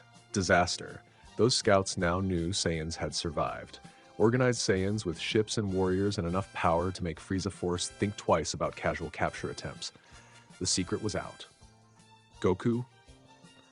Grandpa Gohan's voice was carefully controlled. Want to explain what just happened, because those were definitely not from Earth, and they definitely knew what you were. Yeah. Goku sat down heavily on the porch steps, feeling exhausted despite not having thrown a single punch. I can't explain, but you're not going to like it. Cell Alpha Command. 30 minutes later. They know. Taro stared at the tracking data showing the Frieza Force ship jumping to FTL. They know Saiyan survived, they know we're organized, and they know we're on Earth. Salipa slammed her fist into a console, cracking the display. We should have eliminated them. Now they're going to report, Frieza's going to investigate, and we've painted a target on Earth and every refugee we have. If we'd eliminated them, Frieza Force would have sent investigators when 3 scouts disappeared, Taro countered. Either way, we're exposed. At least this way Earth isn't a confirmed combat zone yet. Yet.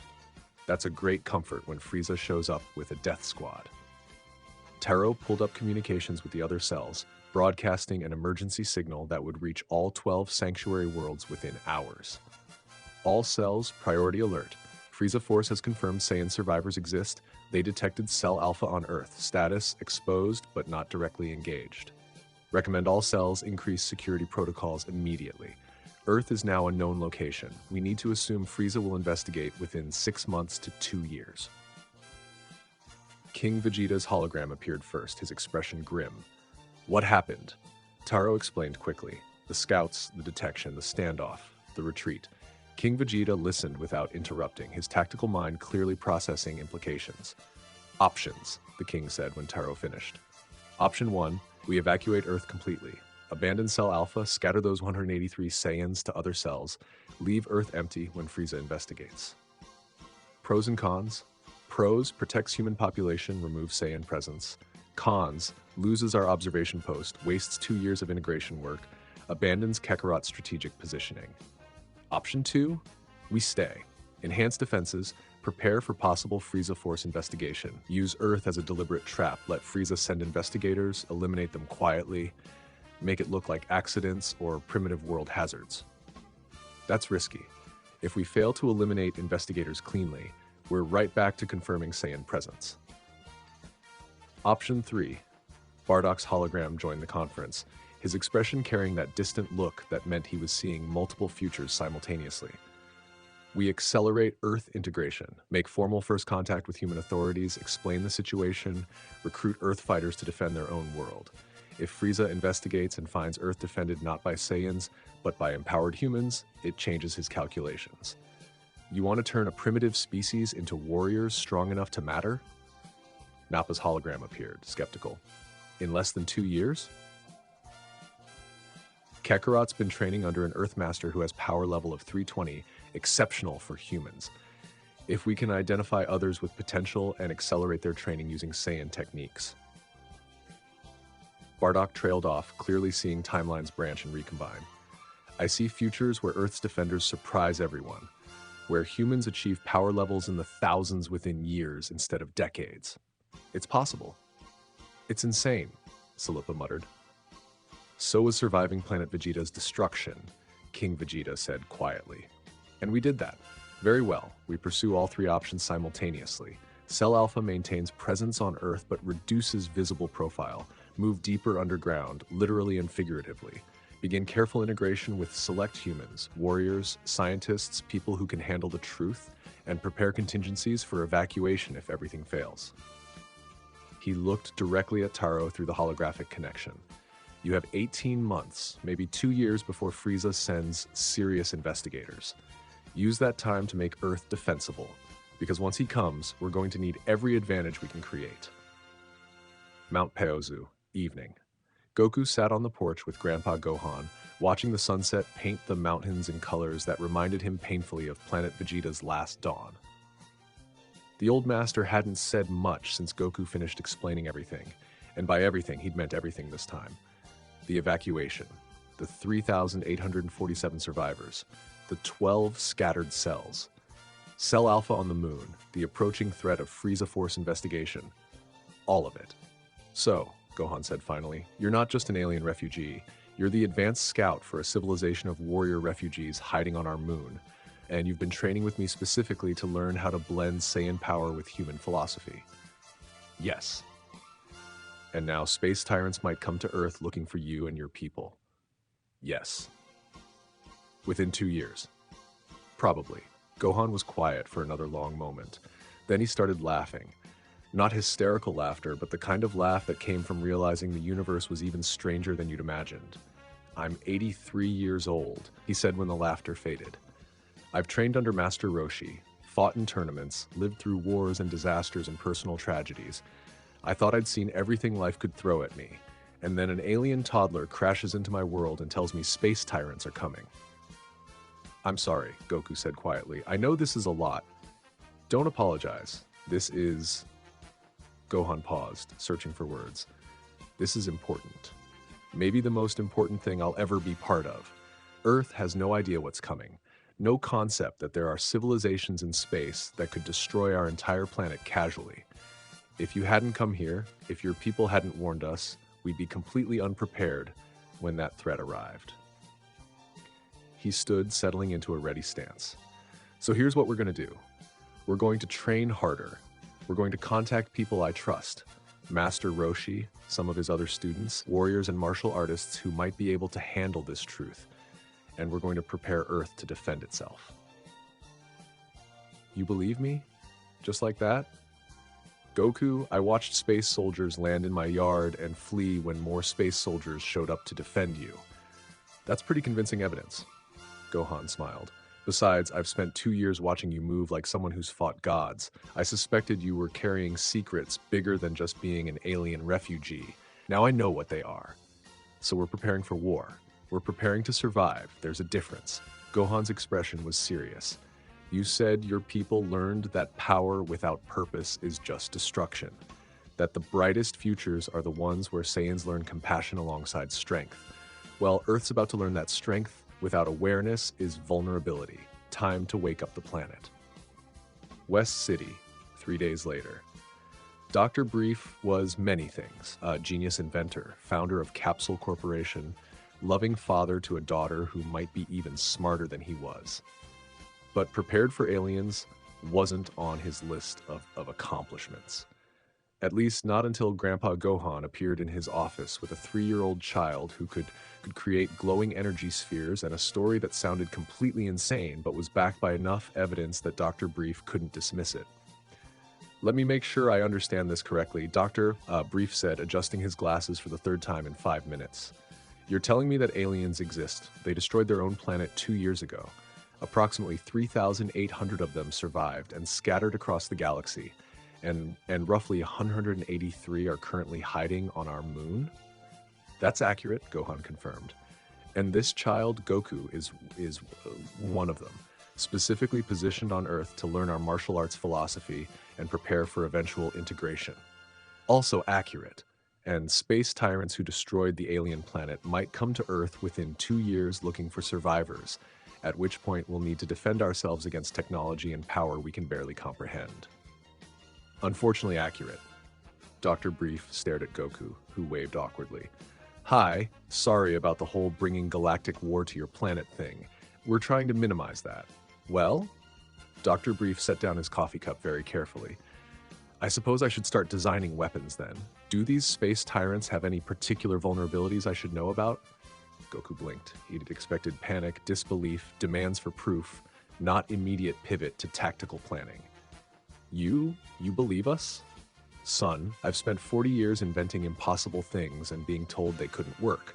I invented miniaturization technology that fits entire vehicles into capsules the size of my thumb. If impossible things can exist, why not aliens? Dr. Brief pulled up holographic displays, already sketching weapon designs.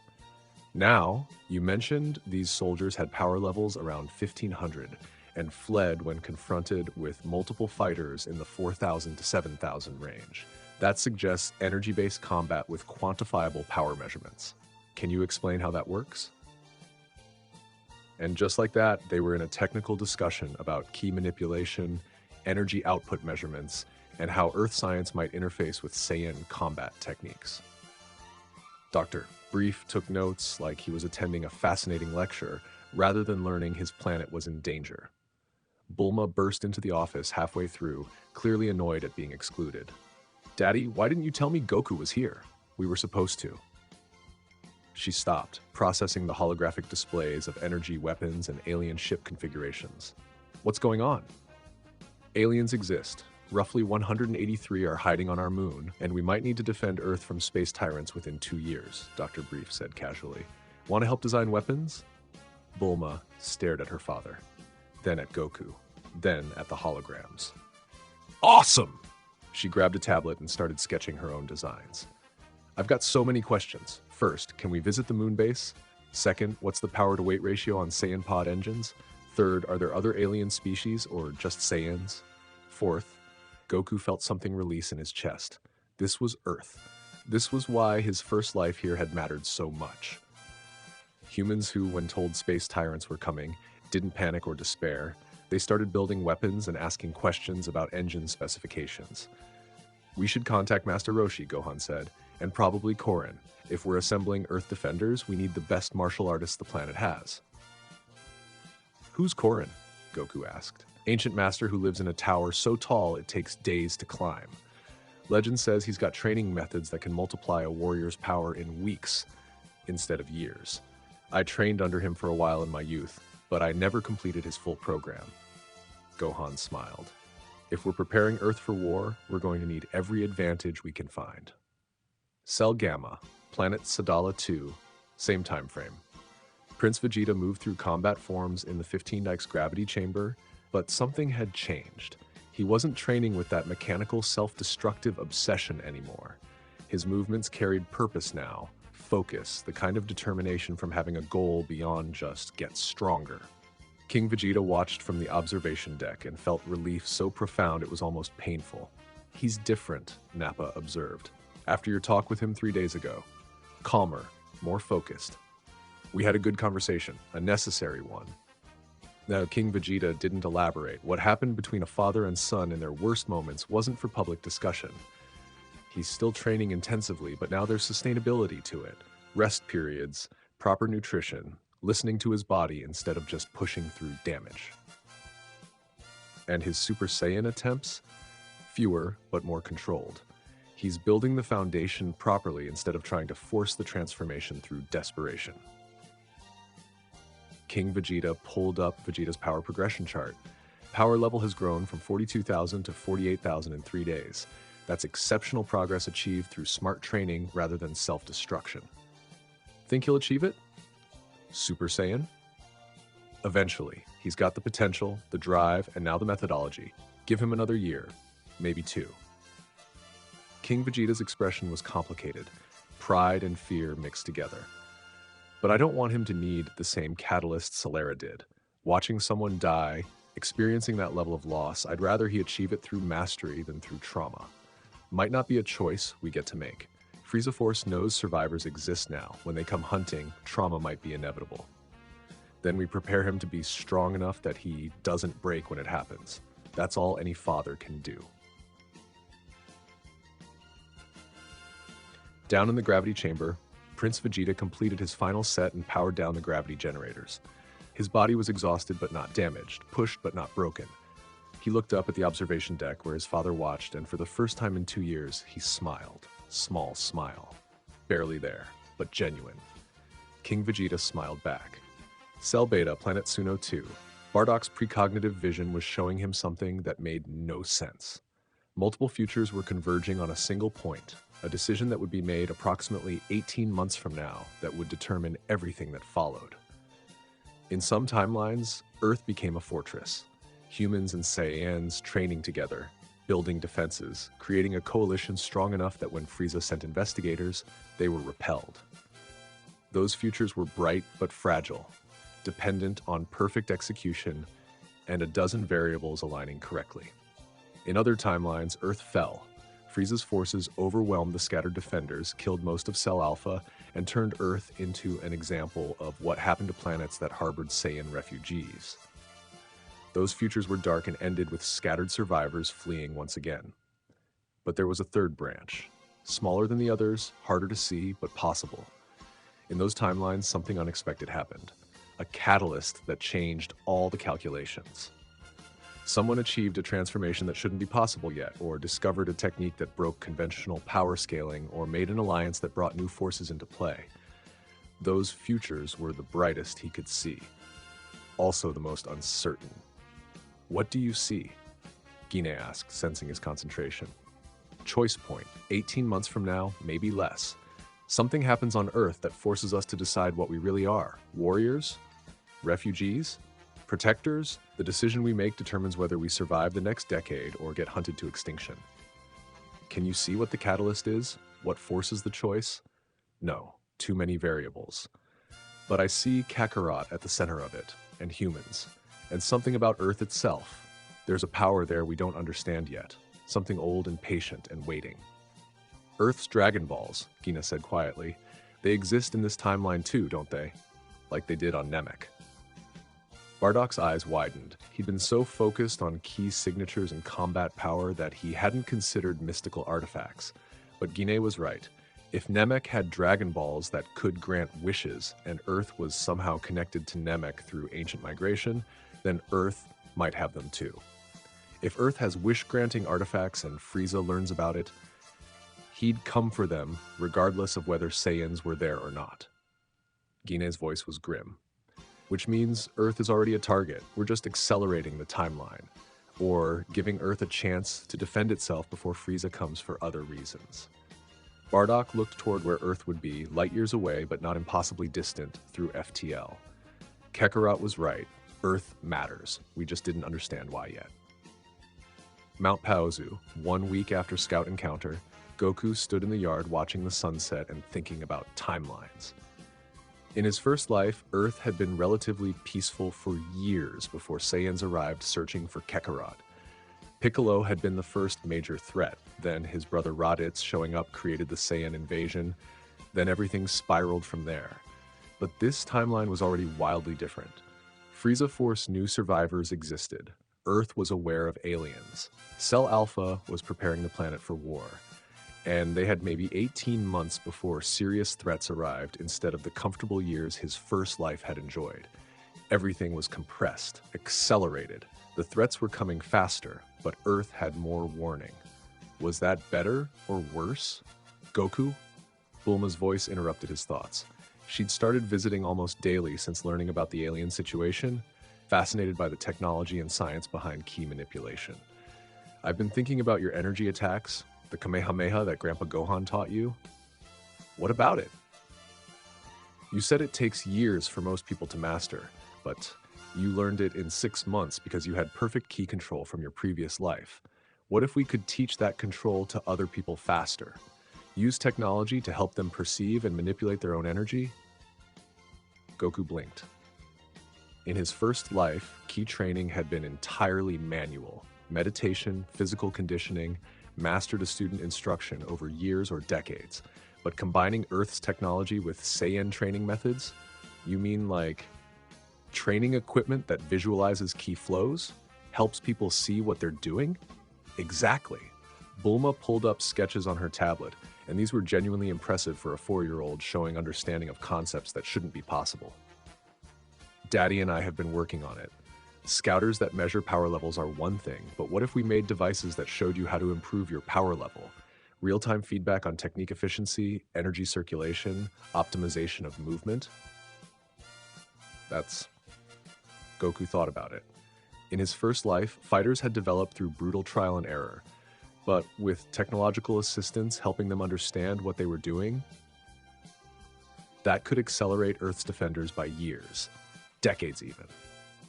That's what I thought. Bulma was practically bouncing with excitement.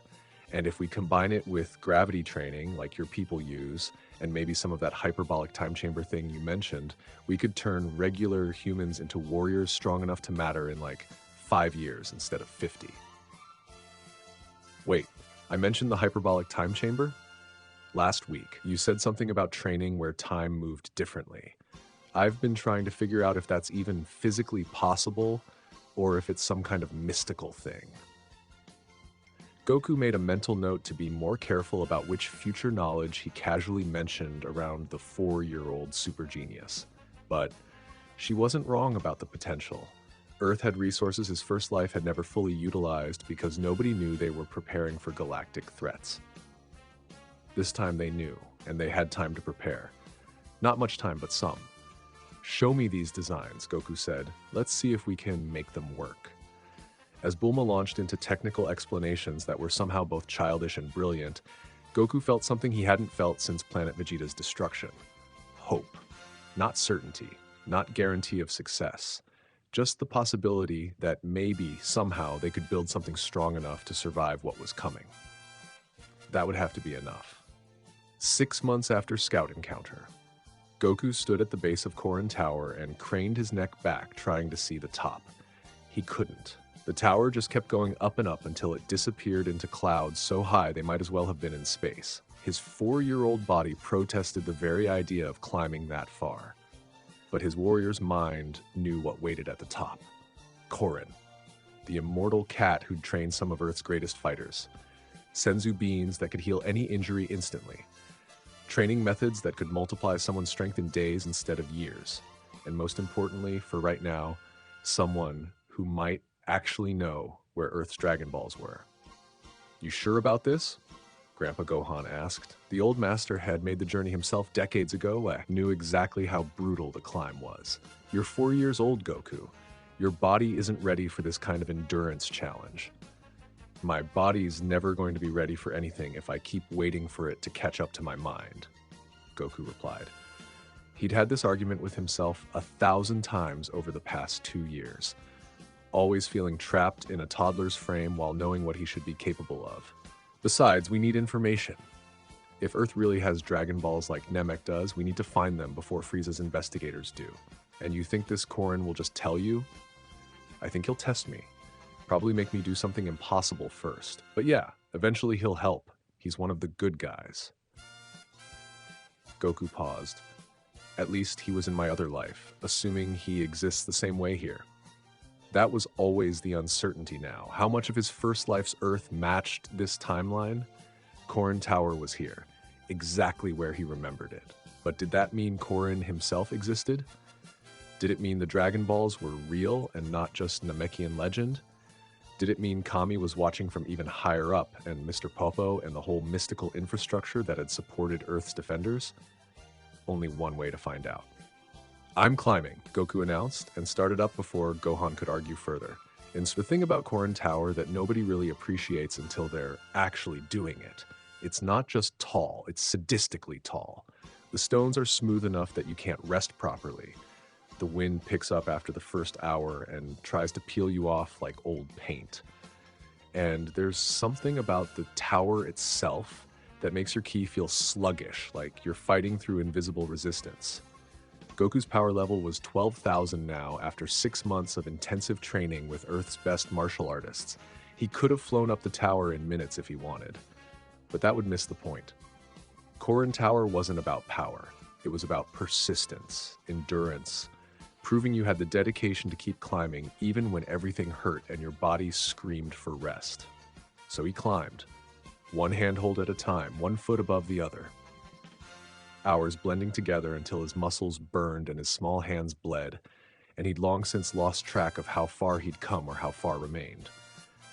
And he thought about timelines. In his first life, he'd climbed this tower as a teenager, chasing after mercenary Tao who'd killed his friend and beaten him bloody. He'd been desperate then, driven by grief and rage and the need to become strong enough to avenge someone who'd mattered. Now he was climbing as a 4-year-old, driven by strategic necessity and the weight of 3,847 Saiyan survivors who needed Earth to be defensible when Frieza's forces came. Different motivation, same tower. Would the result be the same? He climbed through sunset, through night, through dawn. His 4-year-old body protesting every movement, but his adult will refusing to acknowledge pain as anything but information to be processed and ignored. And finally, after what felt like 3 lifetimes compressed into one endless vertical hell, he reached the top.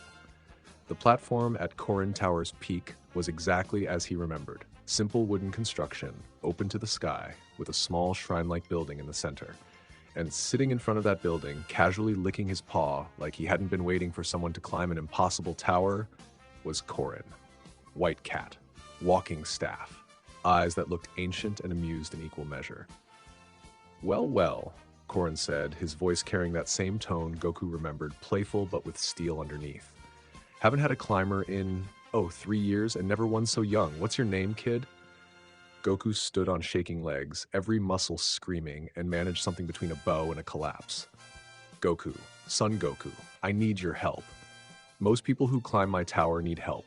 Usually help me get stronger, or help me learn secret techniques, or help me, I made a bet I could do this and now I'm too proud to admit I can't." Korin studied him with those knowing eyes. "What kind of help are you after?" "Information. About Earth's Dragon Balls. Where they are, how they work, who guards them." Korin's expression shifted, still amused, but sharper now. "That's an interesting request from a 4-year-old who just climbed a tower that should have killed him. Why do you want to know about the Dragon Balls?" "Because in about 12 months, maybe less, people are going to come to Earth looking for them. Bad people. The kind who destroy planets casually. And if they find the Dragon Balls before we do, before we can hide or protect them..." Goku trailed off. The implications spoke for themselves. "And how?" Korin asked carefully. "Does a 4-year-old know about planet-destroying threat Dragon Ball Seekers?" So Goku told him. Not everything, that would take days, but enough. The Saiyan race, the genocide, the 3,847 survivors, Cell Alpha on the moon, Frieza Force scouts detecting them, the 18-month countdown until serious investigation, and his own weird situation. Memories of a life that technically hadn't happened yet, knowledge of futures that might be, the weight of trying to save 2 civilizations, Saiyan and human, from threats they didn't know existed. Korin listened without interrupting, his expression unreadable. When Goku finished, the cat was quiet for a long moment. "That's quite a story. I know it sounds insane. Oh, it's completely insane. Also happens to be true." Korin stood, stretching in that way cats do that suggests they're not remotely concerned about anything. "I can feel it on you, kid. Time displacement, destiny unraveling and reweaving itself. You're not supposed to exist, but here you are anyway." He prowled around Goku in a circle, studying him from different angles. The Dragon Balls do exist, 7 of them, scattered across Earth. Gather all 7, speak the words, and the eternal dragon Shenron appears to grant 1 wish. 2 if he's feeling generous, and the wishes aren't too complicated. Who guards them? Complicated question. The Dragon Balls were created by Earth's guardian, who lives even higher than this tower, but they're not locked away or protected. They're meant to be found by those pure of heart who need them. So they scatter themselves randomly across the planet, and people stumble across them thinking they're just magic orbs. That seems like terrible security. The Dragon Balls judge the person who gathers them. If your heart is evil, if your intentions are dark, the wish gets twisted, interpreted in ways that usually backfire spectacularly. It's built-in protection. Korin's eyes narrowed. But if someone with planet-destroying power doesn't care about consequences and just wants something straightforward like eternal life or unlimited power, yeah, the Dragon Balls would grant that. And that would be bad. So we need to find them first. Hide them. Or, Goku thought about it, could we use them? Make a wish that would help Earth defend itself? What kind of wish? I don't know. Strength for Earth's defenders? A barrier that prevents planet destruction? Information about Frieza's weaknesses? The possibilities were overwhelming. What are the limits? Can't bring back someone who's been dead more than a year.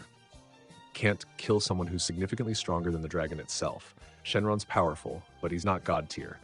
Can't force someone to fall in love or change their fundamental nature. Beyond that, Korin shrugged. Pretty much anything goes, but you only get one wish, maybe two. Choose carefully. Goku's mind raced through possibilities. One wish could change everything, but which wish would matter most? Strength, knowledge, protection? Before you start planning your wish, Korin interrupted his thoughts. You should know that gathering the Dragon Balls isn't easy, even with a radar to track them. They're designed to test the seeker, make them travel, face challenges, prove they're worthy. Could take months. We don't have months to spare. Then you'd better start now. Korin reached behind himself and produced a small bag. Senzu beans. Eat one and it heals any injury, restores stamina completely, fills your stomach for 10 days. I'm giving you 5. Use them wisely. They take 6 months to grow and I only have so many plants. Goku accepted the bag reverently. Senzu beans. He'd forgotten how valuable these things were. In his first life, he'd treated them almost casually because Korin always seemed to have more. But if there was limited supply, thank you. Is there anything I can do to repay? Yeah, succeed. Korin's voice was serious now, stripped of playfulness. I've been watching Earth for 800 years. Kid, seen civilizations rise and fall, seen heroes and villains come and go, but I've never seen someone like you, carrying the weight of 2 timelines, trying to save 2 races simultaneously, rebuilding destiny from the ground up. He looked toward the sky, toward space, where threats were gathering. Earth's been isolated for so long, safe because we're remote and primitive and not worth anyone's attention. But that's ending, isn't it? The galaxy is coming here one way or another, and when it arrives, we'd better be ready. We will be. I'll make sure of it. Good. Now get down from my tower and start finding those Dragon Balls. Oh, and Goku? Yes? The Guardian wants to meet you. When you're ready, come back here and I'll show you how to reach him. He's going to want to understand what you are and what you're trying to do. Does the name Kami mean anything? The Kond? That had Korin's eyes widened fractionally. Yeah, that's what we call him. How did you... Right, future memories. Okay, less surprising than it should be. Yes, Kami is the Guardian. And yes, he already knows you're here. Probably been watching you since you landed on Earth. Great, being watched by Earth's God Guardian. That wasn't unsettling at all. I'll come back when I've found the Dragon Balls, Goku promised. And Korin, thank you for believing me, for helping. Don't thank me yet. Thank me when you've actually saved the world. Climbing down was somehow worse than climbing up. Goku's muscles were already exhausted, his hands already raw, and going down meant fighting gravity in a different way that was just as brutal. But he had Senzu beans now, and information about the Dragon Balls, and confirmation that Earth's mystical infrastructure existed in this timeline just like his first life. That was progress. He ate one Senzu bean halfway down, partly because he needed it, partly to test if they really worked the same way. They did. Instantly, his exhaustion vanished, his injuries healed, and he felt like he could climb another 3 towers back to back, definitely saving the other 4 for emergencies. When he finally reached the base, Grandpa Gohan was waiting with Bulma, who'd apparently shown up while he was climbing because of course she had. The girl had an instinct for being wherever interesting things were happening. You made it. Bulma rushed over, tablet already out, and scanning him. Your power level spiked for a moment. Did you achieve some kind of breakthrough? Also, your vital signs look impossibly healthy for someone who just climbed for 18 hours straight. What happened up there? Met Korin. Got information about Dragon Balls. Ate a magic bean that heals everything. Goku pulled out the remaining 4 Senzu beans. Also got these. Emergency healing items. Each one is incredibly valuable, so we need to be strategic about when we use them. Magic beans? Bulma was already trying to scan one. The energy signature is bizarre. It's like compressed life force or something. Can I study one? No, we only have 4 left, and we're gonna need them. Goku turned to Gohan. The Dragon Balls exist. 7 magic orbs scattered across Earth that can grant wishes. We need to find them before Frieza's investigators do. How long do we have? 12 months, maybe less. And gathering them won't be easy. They're designed to test seekers, make them prove themselves worthy. Then we'd better start. Gohan's expression was determined. Bulma, can your father create a device to track these Dragon Balls? If they emit energy like you said, there should be a way to detect them. Daddy can build anything. Bulma was already sketching designs. If I explain what we're looking for, he'll have a prototype within a week. 2 weeks for a refined version. A month for something reliable enough to... We don't have a month for reliability, Goku interrupted. We need something functional in a week, even if it's imperfect. We'll work out the bugs while we're searching. That's going to mean field testing an unstable prototype while hunting for magic orbs across an entire planet, Bulma pointed out. That's incredibly dangerous and stupid. Yep. Okay, I'm in, she grinned. This is going to be way more fun than normal research projects. Cell Alpha Command, Earth's moon. Taro watched the surveillance feeds showing Goku's descent from Korin Tower with scientific interest. The power level spike when he'd consumed the Senzu Bean had been remarkable. Not just healing, but complete restoration to peak condition. If Earth had access to such items, and they could be replicated. He made contact with Earth's Guardian Network, Salipa observed. Korin confirmed the Dragon Balls exist and probably told him about Kami. We should prepare for Goku to ascend even higher. Agreed, but let him handle it at his own pace. Forcing contact with Earth's mystical authorities could backfire. Taro pulled up broader strategic displays. More concerning is the timeline, 12 months until serious Frieza Force investigation. We're making progress, but it's not enough. He highlighted various projects in development. Earth's defenders training under Saiyan methods, power levels increasing but slowly. Strongest human currently at 420, Master Roshi, with rapid improvement possible but not guaranteed. Technology integration. Dr. Brief's inventions accelerating training but untested in actual combat scenarios. Cell Alpha fortification. Moon-based defenses enhanced, but ultimately couldn't withstand serious Frieza Force assault. Evacuation contingencies. Ships ready to scatter if Earth became untenable, but losing Cell Alpha would be a major strategic blow. We're not going to be ready, Salipa said bluntly. Even with Dragon Ball wishes, even with accelerated training, we're not going to have enough power to face Frieza Force investigators if they send anyone serious. Then we need to change the equation. Make it not about power. Taro pulled up alternative strategies. What if we don't fight the investigators directly? What if we make Earth look worthless? Hide all evidence of advanced technology, suppress power levels, make it seem like the scouts' reports were wrong. Deception over confrontation? We're refugees, not warriors. We survive by being clever, not strong, at least not yet. Cell Gamma, Planet Sadala 2. Prince Vegeta stood in the gravity chamber, but he wasn't training. Just standing there, feeling the 20x gravity pressing on him, breathing steadily, centered in a way he'd never been before his father's intervention. His power level had grown to 65,000, impressive for a 10-year-old, exceptional by any Saiyan standard. But still nowhere near what he needed to achieve Super Saiyan, let alone challenge Frieza. But he'd learned something important over the past 6 months. Strength wasn't just about power level. Silera had proven that. She'd achieved Super Saiyan with a base of only 4,900, multiplying to 245,000 through transformation. The transformation was the key, not the base power, which meant he needed to focus on creating the conditions for transformation rather than just grinding power level numbers higher. You're thinking too hard, his father's voice came from the observation deck. I can see it in your posture. What's troubling you? Math? Vegeta replied, even if I achieve Super Saiyan tomorrow, even if I multiply my power by 50, that's 3.25 million. Frieza's final form is 120 million. The gap is still insurmountable. Alone, yes. Alone? King Vegeta descended into the gravity chamber. You're thinking like a lone warrior. Like achieving Super Saiyan is something you do alone to prove individual strength.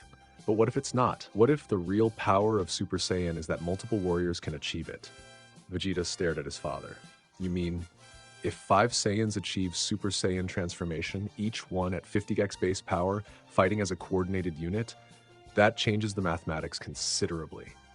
King Vegeta pulled up power calculations. Cell Gamma has 612 warriors. If even 5% achieve Super Saiyan, that's 30 warriors working together. We could match Frieza.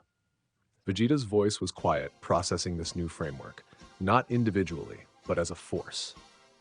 Exactly. So stop thinking about becoming the strongest warrior.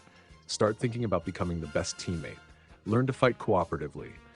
Trust other warriors to cover your weaknesses. Build the foundation for coordinated Super Saiyan combat. It went against everything Saiyan culture had taught him: individual strength, personal glory, proving you were the strongest through solo combat. But Saiyan culture had also gotten their planet destroyed.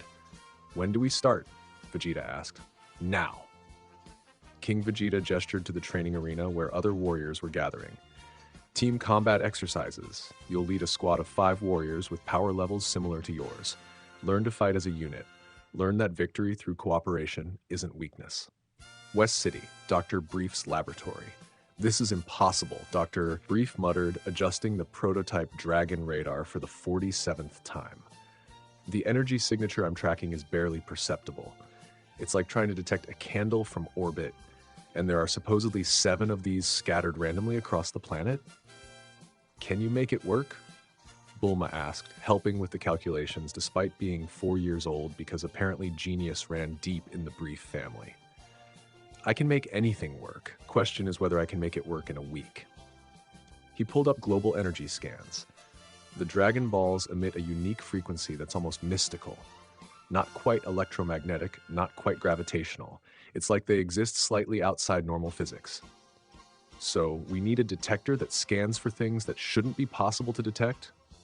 Exactly. Your grandfather would have loved this project. Dr. Brief smiled at his daughter.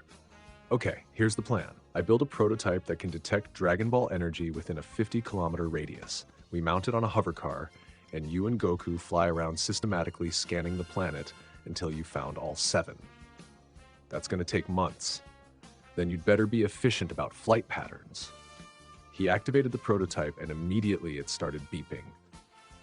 Wait, that's a Dragon Ball. Right here in West City, the radar's detecting one nearby. Goku leaned over the display. Where? According to this, approximately 8 kilometers northwest. In the... Dr. Brief checked city maps. In the old Imperial Palace ruins, that area's been abandoned for decades. Then, that's where we start. Goku stood, already heading for the door. Come on, Bulma, let's go find our first Dragon Ball. I'm 4 years old and you want me to go Dragon Ball hunting in abandoned ruins? You got a better idea? Actually, no, this sounds awesome. Let's go. The Imperial Palace ruins were exactly as creepy as abandoned palaces should be. Crumbling stone, overgrown vegetation, ominous shadows that probably didn't contain anything dangerous, but sure looked like they did. Bulma's prototype radar was beeping steadily, guiding them deeper into the ruins toward a central courtyard where something glinted in the afternoon sun. There! Bulma pointed.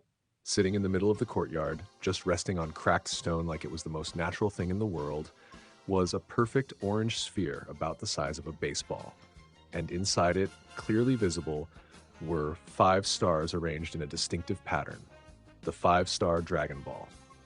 Goku approached carefully, half expecting something to happen, a trap, a guardian, some kind of test, but nothing.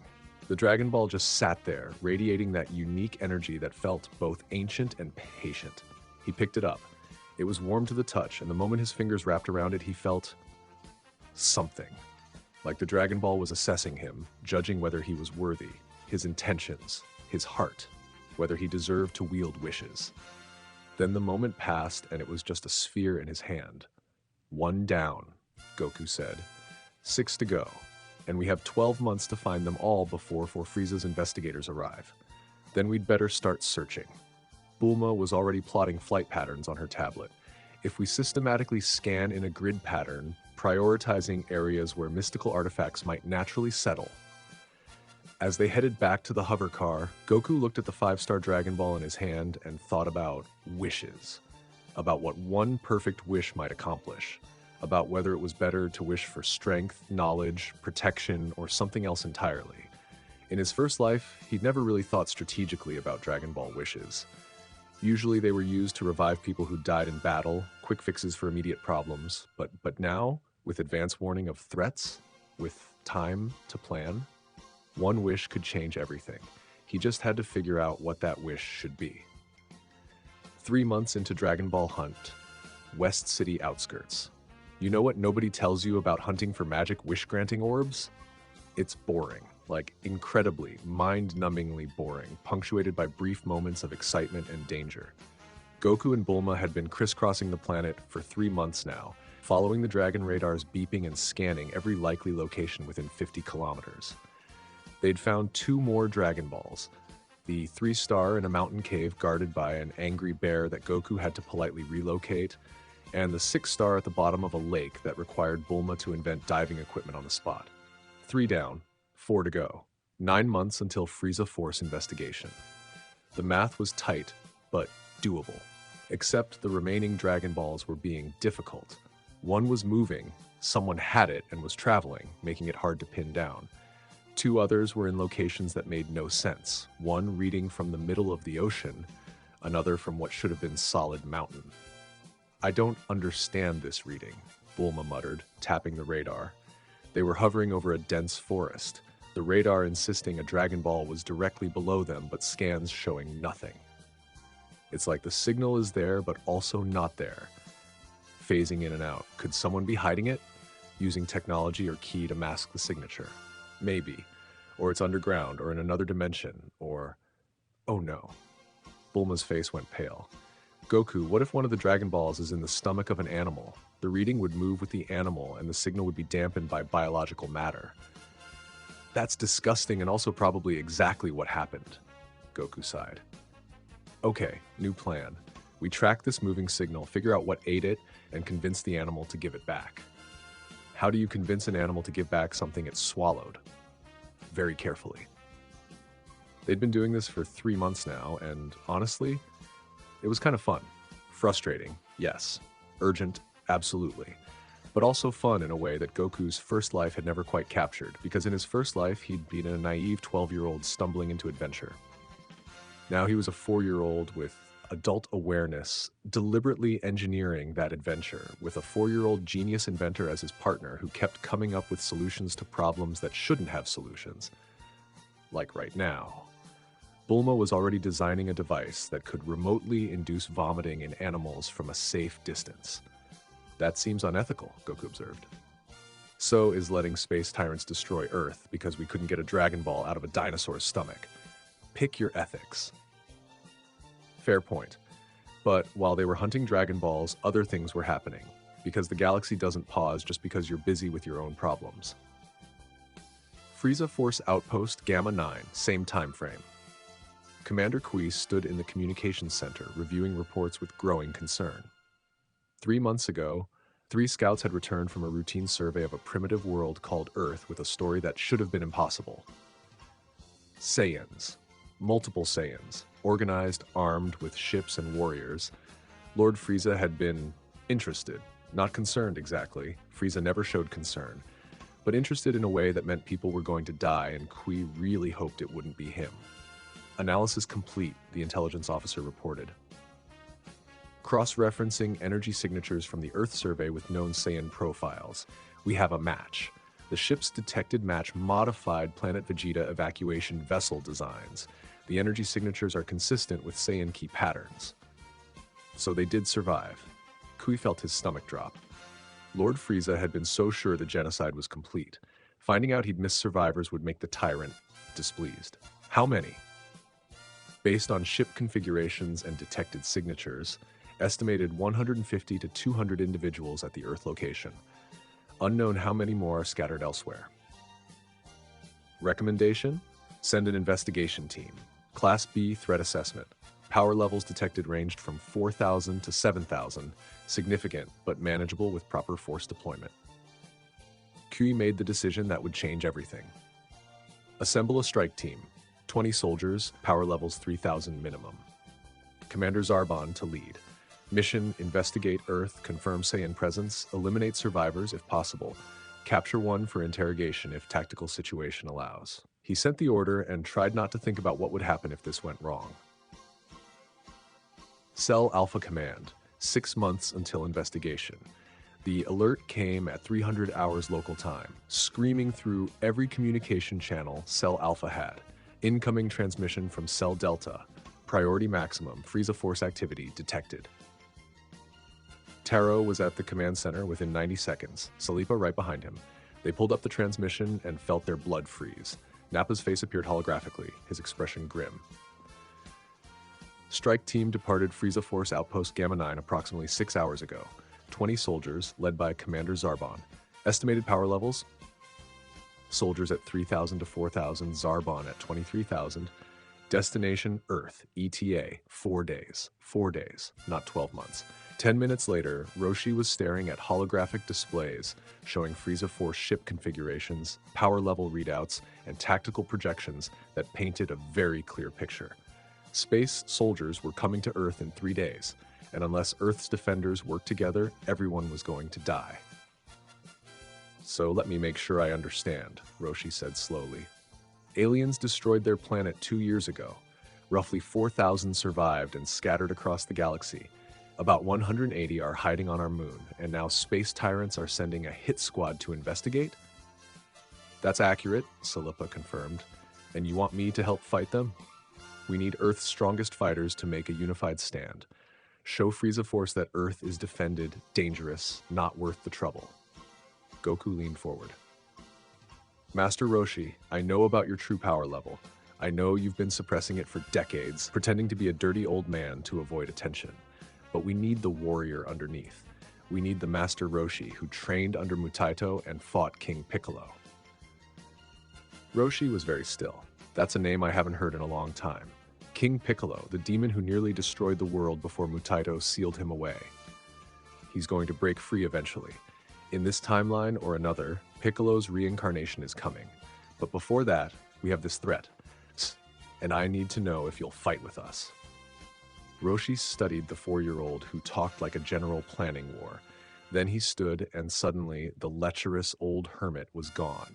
In his place stood something else, a warrior who'd survived centuries, trained generations of fighters, and chosen peace because he'd seen enough war to last lifetimes. My power level is 380 suppressed, Roshi said. 850 at full power, higher if I use techniques I haven't practiced in decades. Against soldiers at 3,000 each, I'm going to die. Not if you're fighting alongside others, not if we coordinate, use strategy, make them work for every kill. Goku pulled up tactical plans. I'm not asking you to solo Frieza Force, I'm asking you to be part of Earth's defense. And the other fighters? Tien, Chiaotzu, Yamcha, you planning to recruit them too?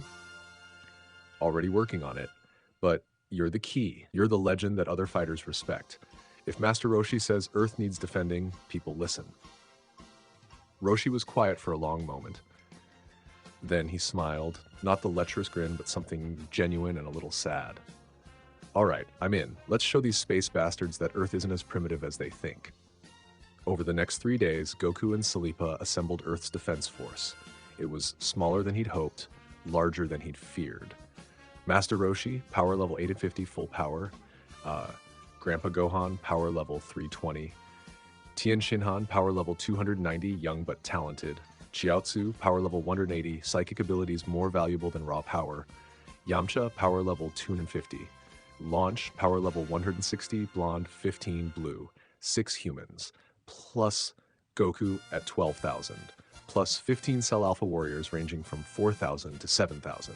22 defenders total, combined power of roughly 155,000. Against 20 Frieza Force soldiers plus Zarbon, combined power of 83,000. Numbers looked good, but numbers lied. Zarbon alone at 23,000 could probably handle most of Earth's defenders simultaneously, and that was before he transformed. Goku remembered from his first life that Zarbon had a monstrous form that multiplied his power significantly. This was going to be brutal. Everyone clear on the plan? Goku asked. They were gathered in Cell Alpha's command center, humans and Saiyans together for the first time in history, preparing to defend Earth from an alien invasion. We let them land, Tien recited, show ourselves as a unified defense force, humans and Saiyans together. Demonstrate enough power that they know we're a threat, but not so much that they call for backup immediately. And if they attack anyway? Yamcha asked, then we fight smart. Coordinated strikes, target their weaker soldiers first, use terrain and tactics to offset their power advantage. Goku pulled up the landing zone they'd prepared, a canyon with good sight lines and multiple fallback positions. Cell Alpha provides heavy firepower. Humans provide unpredictability and technique. Zarbon is the key target. If we can take him down, the rest will retreat. And if we can't, then we adapt. Fall back to prepared positions, buy time, make them work for every inch. Show them Earth is more trouble than it's worth. Goku looked around at the assembled defenders. I'm not gonna lie, some of us might not survive this, but if we succeed, if we make Frieza Force think Earth is defended by something dangerous, we buy time. Years, maybe. Enough to get stronger, prepare properly. Then let's make it count, Roshi said. I didn't live 300 years just to die to space bastards without putting up a fight. Landing zone, strike team arrival. Zarbon's ship descended through Earth's atmosphere with the casual arrogance of people who knew they were the apex predators. His scouter was already scanning, cataloging power levels, analyzing threats. Interesting, he murmured. Multiple high-power signatures. Not just Saiyans, there are indigenous life forms reading between 250 and 850. This primitive world has defenders? Should we abort? One of his soldiers asked nervously. Absolutely not. Lord Frieza wants confirmation of Saiyan survivors. We're here to provide that. Zarbon's ship landed in the canyon, exactly where the defenders had intended. Deploy, combat formation, kill anything that resists. 20 Frieza Force soldiers emerged, weapons ready, scouters scanning. And waiting for them, standing in a unified line across the canyon floor, were the defenders of Earth, humans and Saiyans, together. Well, Zarbon said, smiling his predator's smile, this should be entertaining. Goku stepped forward, his small 4-year-old body somehow commanding attention anyway. Commander Zarbon, we know why you're here. We know what Frieza wants, and we're telling you now, Earth is under protection. Leave peacefully and report that this world isn't worth Frieza's attention. Or stay and learn why that's a mistake. Zarbon laughed. A child giving me orders? How delightful. His scouter beeped, reading Goku's power level. 12,000? Impressive for your age, but hardly threatening to me. I have 23,000, and I haven't even transformed yet. Then let me make this simple. Goku's aura flared golden white, power spiking as he pushed his ki to maximum. You have 20 soldiers at average 3,500 each, plus yourself at 23,000. Total, 93,000. We have 22 defenders with combined power exceeding 155,000. You're outmatched. Numbers mean nothing to quality. 20 elite Frieza Force soldiers are worth 100 primitive defenders. Then let's test that theory. Goku raised one hand, and behind him, every defender powered up simultaneously. The combined ki pressure was enormous, washing over Zarbon's forces like a physical wave. For the first time, Zarbon looked uncertain. Last chance, Goku said quietly. Leave. Report that Earth is defended by an alliance too strong to eliminate without significant force. Tell Frieza this planet isn't worth the resources. Or we make sure none of you survive to report anything. Zarbon's smile returned, sharp and dangerous. You just made a fatal error, child. Threatening Frieza Force means we respond with overwhelming force. But first, we'll make an example of you. He transformed, his beautiful form shifting into something monstrous, power levels spiking from 23,000 to 46,000 in seconds. Muscles bulged, his features became bestial, and his aura turned dark purple. Now, Zarbon growled, let's see how long your alliance lasts against real power. The battle for Earth began. The canyon erupted into chaos. Zarbon's transformation rippled through the air like a shockwave, his power signature doubling from 23,000 to 46,000 in a matter of seconds. Beautiful features twisted into something monstrous, muscles bulging, skin turning a sickly yellow-green, his elegant form becoming a nightmare of bestial fury. Kill them all, Zarbon roared, his voice distorted by the transformation. Leave no survivors. 20 Frieza Force soldiers opened fire simultaneously, energy blasts lighting up the canyon like a deadly fireworks display. But Earth's defenders were ready. Scatter formation, Goku shouted, his 4-year-old voice somehow cutting through the chaos with absolute authority. Humans to high ground, Cell Alpha warriors engage directly, make them work for every shot. The battle plan they'd rehearsed for 3 days unfolded with desperate precision. Master Roshi launched himself onto the canyon's eastern rim, his 850 power level suddenly feeling inadequate as energy blasts scorched the rock around him. but he'd survived 3 centuries by being smart, not just strong. Kamehameha! The blue beam lanced down into the Frieza Force formation, catching 2 soldiers off guard. Their armor held, but the impact sent them stumbling into their comrades' firing lines.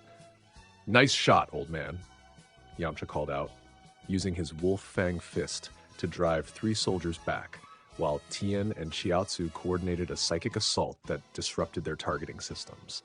But the real battle was happening on the canyon floor, where 15 Cell Alpha warriors led by Silera were engaging Frieza Force soldiers in close combat. The power differential was brutal. Most Cell Alpha warriors topped out around 5,000, while even the weakest Frieza Force soldier was 3,200, but they had numbers and coordination. "Pattern Delta 7, Silera barked, executing the same scattered formation that had bought time during Planet Vegeta's destruction. "Make them chase us individually." It worked, briefly. Frieza Force soldiers found themselves pulled into multiple small engagements instead of maintaining formation, but they were professionals and they adapted fast. Enough games, one of the soldiers snarled, his power flaring as he caught a Cell Alpha warrior named Okra in a key grip. "Die slowly, monkey!" The energy beam punched through Okra's chest, and the first Saiyan casualty hit the canyon floor with a sound that made Goku's infant heart race with rage he'd thought he'd learned to control. "Okra!" Selepa's scream carried across the battlefield, and her power level spiked with grief-fueled fury. She moved like lightning, her ki-enhanced fist connecting with the soldier's helmet hard enough to crack his armor. But grief made her sloppy. Another soldier caught her from behind with an energy blast that sent her sprawling burns across her back. This was going wrong. They were winning the numbers game, but barely. And every Saiyan who fell was irreplaceable. 3,847 survivors couldn't afford to lose anyone to prove a point. Goku made a decision that would have horrified his 4-year-old body's natural instincts. He stopped holding back. His power level exploded from 12,000 to its absolute maximum. Every technique Gohan had taught him, every key control method he'd mastered, every ounce of Saiyan potential his infant body could channel. The canyon filled with blue-white light as Goku's aura blazed like a miniature star. "My turn," he said quietly. Instant movement. Not true instant transmission, but speed that his enhanced reflexes could barely track. The first Frieza Force soldier he reached never saw him coming. A precise Kai-enhanced strike to the solar plexus calculated to rupture internal organs without wasting energy on flashy explosions. Down. The second soldier tried to track his movement, energy rifle swinging toward where Goku had been. But Goku was already behind him, small hand pressing against the back of his helmet. "Sorry," Goku said, and released a focused ki blast directly into the soldier's brain. Down. The third soldier actually managed to get a shot off, energy beam scorching past Goku's shoulder. But the 4-year-old warrior was already moving, using the afterimage technique to create multiple false targets while his real body closed distance. "Impossible," the soldier shouted. "He's just a child." "I'm really not," Goku replied, and his kick caved in the soldier's ribcage. Down. In 12 seconds, Goku had eliminated 3 Frieza Force soldiers with clinical efficiency that belonged on no 4-year-old's resume. But the display had consequences. Every remaining soldier was now targeting him specifically, and Zarbon was moving to intercept. So, Zarbon's transformed voice rumbled as he landed between Goku and the remaining soldiers. "The little Saiyan has claws. Let's see how sharp they really are." Zarbon moved with enhanced speed, his monstrous form covering distance faster than Goku's eyes could track. A backhand that would have decapitated most opponents caught Goku across the chest, sending him skidding across the canyon floor. 46,000 versus 12,000. The math was brutal. But math lied when you were fighting for the right reasons. Goku rolled to his feet, spitting blood, his small body already calculating angles and possibilities. He couldn't match Zarbon's raw power, but he didn't need to match it. He just needed to survive it long enough for the plan to work. "Grandpa Gohan!" Goku shouted. "Now!" From the canyon's western rim, Grandpa Gohan raised both hands and channeled every technique he'd learned in 83 years of martial arts. Not attacking Zarbon directly, that would be suicide. Instead, he targeted the canyon walls with precision ki strikes, bringing down carefully calculated rock falls that separated Zarbon from his soldiers. Divide and conquer. Make the stronger opponent fight alone while overwhelming his support. Clever, Zarbon admitted, his transformed features twisted in what might have been respect, but pointless. I don't need those soldiers to kill a 4-year-old. He was right. Even isolated, Zarbon was more than capable of killing Goku and probably half the remaining defenders. But that wasn't the point. The point was buying time for Tien to power up his signature technique. Kikoho! Tien's voice echoed from the Eastern Rim as he channeled his life energy into a geometric energy prison. The technique wouldn't kill Zarbon. His power level was too high, but it would trap him briefly, and briefly was all they needed. Zarbon found himself caught in a pyramid of golden energy, his movements suddenly restricted to a small space. He could break free, but it would take precious seconds. Seconds that every remaining defender used to coordinate their final gambit. Everyone together, Silera commanded, her burns forgotten as she rallied the surviving Cell Alpha warriors. Combined key attack, maximum power, concentrated targeting. 12 Cell Alpha warriors plus Goku plus Master Roshi plus Yamcha plus Chiaotzu, 16 fighters channeling everything they had into a single, coordinated beam attack aimed not at Zarbon, but at the canyon floor beneath his energy prison. The explosion shattered rock, created a crater 30 feet deep, and buried Zarbon under several tons of stone. Not enough to kill him, but enough to slow him down significantly. And that was when the battle turned. Without Zarbon's leadership, the remaining Frieza Force soldiers found themselves outnumbered and outmaneuvered. Earth's defenders had taken casualties. Tien was unconscious from channeling the Kikoho. 3 Cell Alpha warriors were dead, and everyone else was injured. But they were winning. Surrender! Goku called out to the surviving soldiers as rocks exploded around Zarbon's buried form. Your commander is down, you're outnumbered, and your mission has failed. Surrender and we'll let you leave.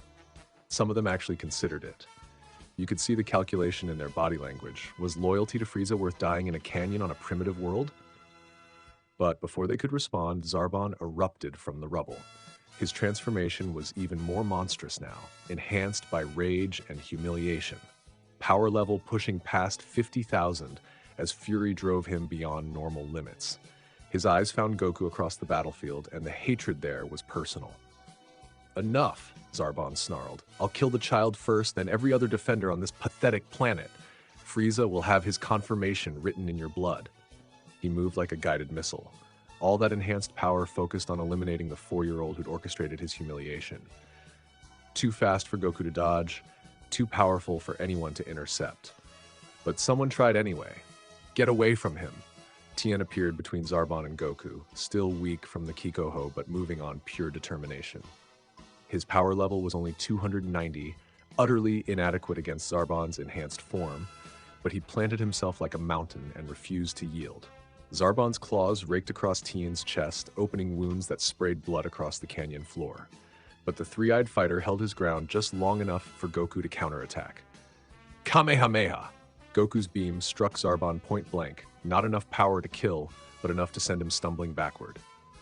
Tien, fall back! But Tien was already falling, his body pushed past every limit. Blood loss, exhaustion, and the delayed cost of channeling the Kikoho all caught up with him simultaneously. He hit the ground and didn't get up. Tien! Chiaotzu's psychic scream of anguish echoed across the battlefield as the small psychic rushed to his friend's side. And that was when Goku realized they were losing. Not the battle. They still had numerical superiority, and Zarbon was wounded and isolated. But they were losing the war, because every casualty made Earth weaker and Frieza had unlimited soldiers to throw at them. This was just the first wave. Time for the real plan, the one he hadn't told anyone about because it was too dangerous and too desperate.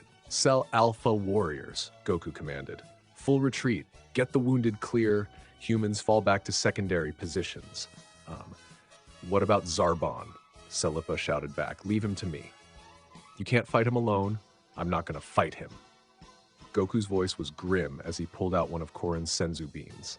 I'm going to show him something that'll make Frieza think twice about coming here. He bit down on the Senzu bean, feeling his injuries heal instantly and his energy restore to full. Then he began to power up, not just to his maximum, but beyond it, using techniques he'd learned in his first life but never attempted in this young body. Kaioken. It was insane. A 4-year-old body couldn't handle the stress of multiplying its power artificially, but insane was what they needed right now. Kaioken times 2. Goku's power doubled from 12,000 to 24,000, his aura shifting from blue-white to red-tinged gold. His small body screamed in protest, but he ignored the pain. Zarban's eyes widened. What? How is your power level? That's impossible! Kaioken times 3! Now 36,000, and Goku could feel his bones creaking under the strain. But he was in Zarban's power range now, could actually fight instead of just surviving. The clash that followed was brutal and brief. Zarban had raw power and experience, but Goku had technique refined across 2 lifetimes and the desperate fury of someone protecting his adoptive home. They traded blows that shattered stone, ki blasts that lit up the canyon, grappling matches that sent shockwaves through the ground. But Kaioken times 3 was pushing Goku's infant body past its breaking point. Blood vessels ruptured, muscles tore. His enhanced power was literally burning him alive from the inside. One final exchange, Zarban's claws versus Goku's Kai-enhanced fist. Both attacks connected simultaneously. Zarban's claws raked across Goku's shoulder, opening wounds that would have been fatal without Senzu Bean healing. But Goku's punch caught Zarban in the solar plexus with 36,000 units of power concentrated into a space the size of a child's fist. Zarban doubled over, golden blood spraying from his mouth. Not a killing blow, but definitely a disabling one.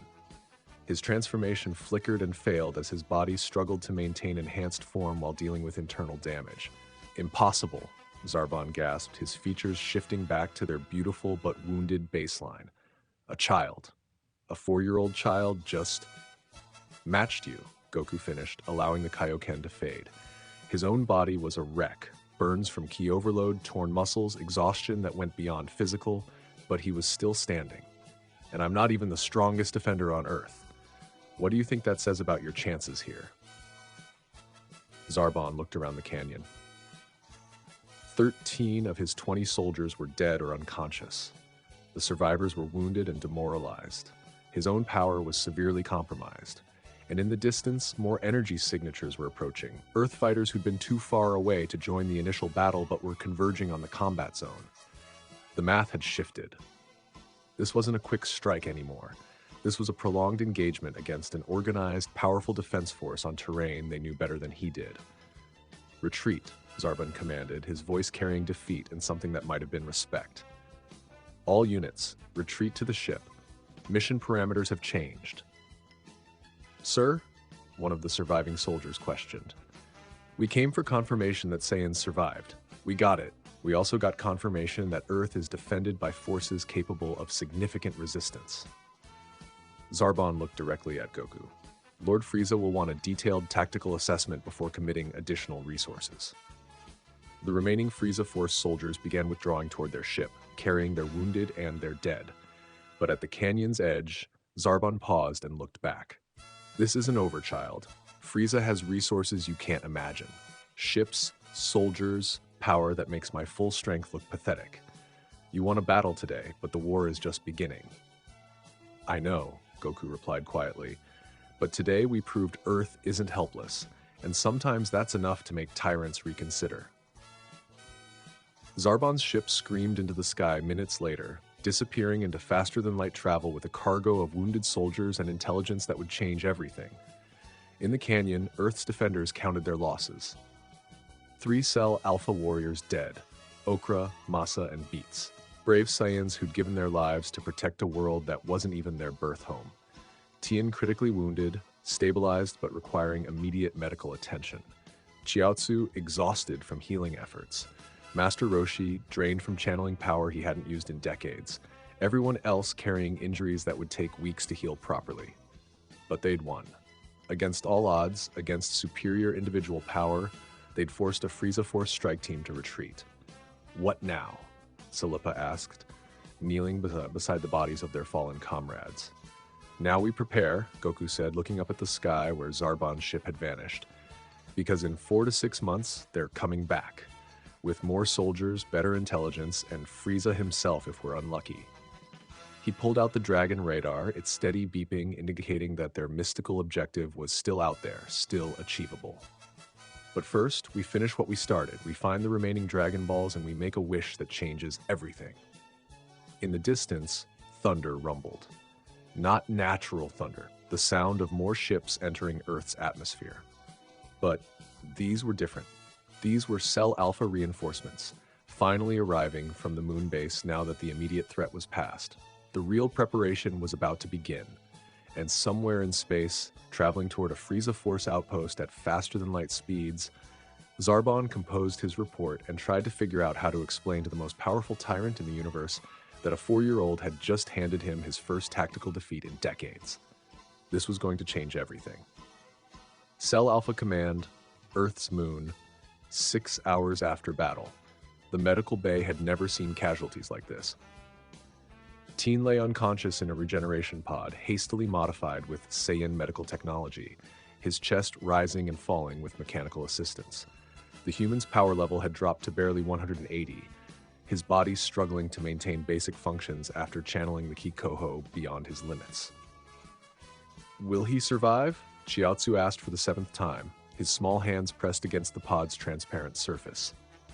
His life signs are stabilizing, Dr. Kenzo reported, the Cell Alpha medics studying readings that mixed Earth and Saiyan physiology in ways they'd never attempted before. The Senzu bean Goku administered prevented fatal blood loss, but the internal damage from overextension is severe. He'll live, but full recovery will take months. Months they didn't have.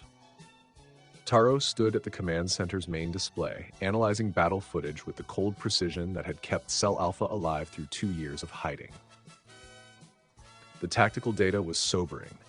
Casualty assessment, he announced to the assembled commanders. 3 Cell Alpha warriors Kaya, Okra, Masa, Beats. 7 wounded, requiring extended recovery. Earth defenders, 1 critical, 5 moderate injuries. Enemy casualties, 13 Frieza Force soldiers eliminated. Zarbon wounded but operational. Exchange ratio of 1.86 to 1 in our favor, Salip observed, her own burns treated but still visible. Tactically acceptable given power level disadvantages. Strategically catastrophic, Taro corrected. We can't afford 1.86 to 1 losses against an enemy with unlimited reinforcements. Every Saiyan who dies is irreplaceable. Frieza can conscript 1,000 worlds to replace his soldiers. The holographic display shifted to show galactic maps, Frieza Force territory highlighted in ominous red. Too much red. Nearly a third of the known galaxy under the tyrant's direct control, with client states and tributary worlds expanding that influence even further. Analysis of Zarbon's retreat suggests we achieved the tactical objective, Taro continued. Earth is now classified as a defended world requiring significant force commitment, but that classification also means Frieza will take it personally. King Vegeta's holographic image completed the thought. The monarch looked older somehow, the weight of scattered command wearing on him. Zarbon's report will frame this as organized Saiyan resistance rather than primitive world defense, which means Frieza will respond as if we're rebuilding military capability. Are we? Bardock's image flickered into the conference, his scarred face carrying that distant expression that meant he was seeing multiple futures simultaneously. Because I'm tracking 17 branching timelines from today's battle, and in 12 of them, Frieza commits significant resources to eliminating Earth within 6 months. What about the other 5 timelines? In 3, Earth becomes too costly to assault and gets classified as a no-contact zone. In 2, Bardock's expression darkened. In 2, something changes the fundamental parameters. I can't see what, but it involves the Dragon Balls and decisions we haven't made yet. Goku's voice cut through the tactical discussion from the medical bay's communication panel. I'm hearing about timelines and casualty ratios, but what I want to know is whether Tien's going to be able to walk again. Physically, yes, Dr. Kenzo confirmed, eventually, but his key pathways are severely damaged. He may never regain his full power level. Silence. Heavy and uncomfortable. They all understood what that meant. Tien had permanently sacrificed part of his strength to protect Earth. The kind of sacrifice that heroes made and nobody talked about afterward because it was too painful to acknowledge. Then we make sure it mattered, Goku said finally. How long before Frieza's next move? 4 to 6 months. Nappa's hologram appeared, the massive warrior looking grim. Cell Delta intercepted Frieza Force communications traffic meant they're reassigning forces from 3 sectors, conscripting mercenary units, and mobilizing reserve fleets. Whatever's coming will be 10 times larger than Zarbon's strike team. Time enough to find the Dragon Balls, Goku said. All 7, make the wish. Change the fundamental parameters like Bardock's seeing in those 2 timelines. You think one wish can stop Frieza? Salipa's voice carried skepticism earned through years of desperate survival. I think one perfect wish can change everything, but only if we make it before he arrives. Frieza Force Flagship, Deep Space, same time. Lord Frieza sat in his command throne, reviewing Zarbon's report with the kind of attention he usually reserved for torture techniques and wine selection. The holographic display showed battle footage from Earth, power level readings, tactical assessments, all the dry data that preceded interesting decisions about who lived and who died. Fascinating, Frieza murmured, his cultured voice carrying undertones that made seasoned soldiers nervous. Simply fascinating. My dear Zarbon, you're telling me that a 4-year-old child not only matched your transformed power, but did so while coordinating a defense force of mixed species? Zarbon knelt before the throne, his beautiful features marred by bandages and the memory of humiliation. Yes, my lord, the child exhibited capabilities far beyond normal parameters. The primitive world's defenders fought with coordination suggesting extensive preparation. Preparation. How delightfully presumptuous. Frieza's tail swished with predatory interest. They knew we were coming, which means they've been watching us, planning for us, preparing to resist us. I do so enjoy resistance. It makes the eventual crushing so much more satisfying. He stood, moving to the massive viewport that showed stars streaking past at faster-than-light velocities. Somewhere among those stars was a blue world where Saiyans had dared to humiliate his forces. Power level analysis indicates the child achieved approximately 36,000 through some form of enhancement technique, Frieza continued, studying the data with professional interest. Remarkable for his age, but hardly threatening to me personally. However, the coordination between species, the tactical sophistication, the defensive preparation. It suggests organized resistance, my lord. It suggests evolution. Frieza turned back to Zarbon, his red eyes bright with something between curiosity and hunger. The Saiyans were always crude warriors, powerful but predictable. This demonstrates learning, adaptation, strategic thinking beyond their traditional parameters. They're becoming something new. Orders, my lord? Frieza was quiet for a long moment, considering possibilities. Double our training regimen. If Saiyans are evolving, so must I. And begin assembling Strike Force Omega, elite units only, power levels 15,000 minimum. Include the Ginyu Force if they're available. Strike Force Omega, my lord? That's significant force deployment. This child intrigues me, Zarbon. A 4-year-old who can coordinate multi-species resistance and match your transformed power through tactical preparation? I want to meet him personally. I want to understand what he is, what he represents, and then I want to demonstrate why evolution means nothing before absolute power. Frieza returned to his throne, already composing orders that would mobilize resources from across his empire. But first, intelligence gathering. I want everything about that world, its history, its defenders, its resources, and I want to know if those Saiyans have found something there worth protecting. My lord? The energy readings, Zarbon. Your sensors detected unusual signatures beyond standard key manipulation. Something mystical. Something that doesn't appear in our databases. Frieza's smile was sharp enough to cut diamond. I suspect that primitive world holds secrets worth acquiring. And if those secrets are what's making Saiyans bold enough to resist me, you want them for yourself. I want everything for myself. That's rather the point of being emperor. Frieza waved dismissively. See to the preparations. And Zarbon?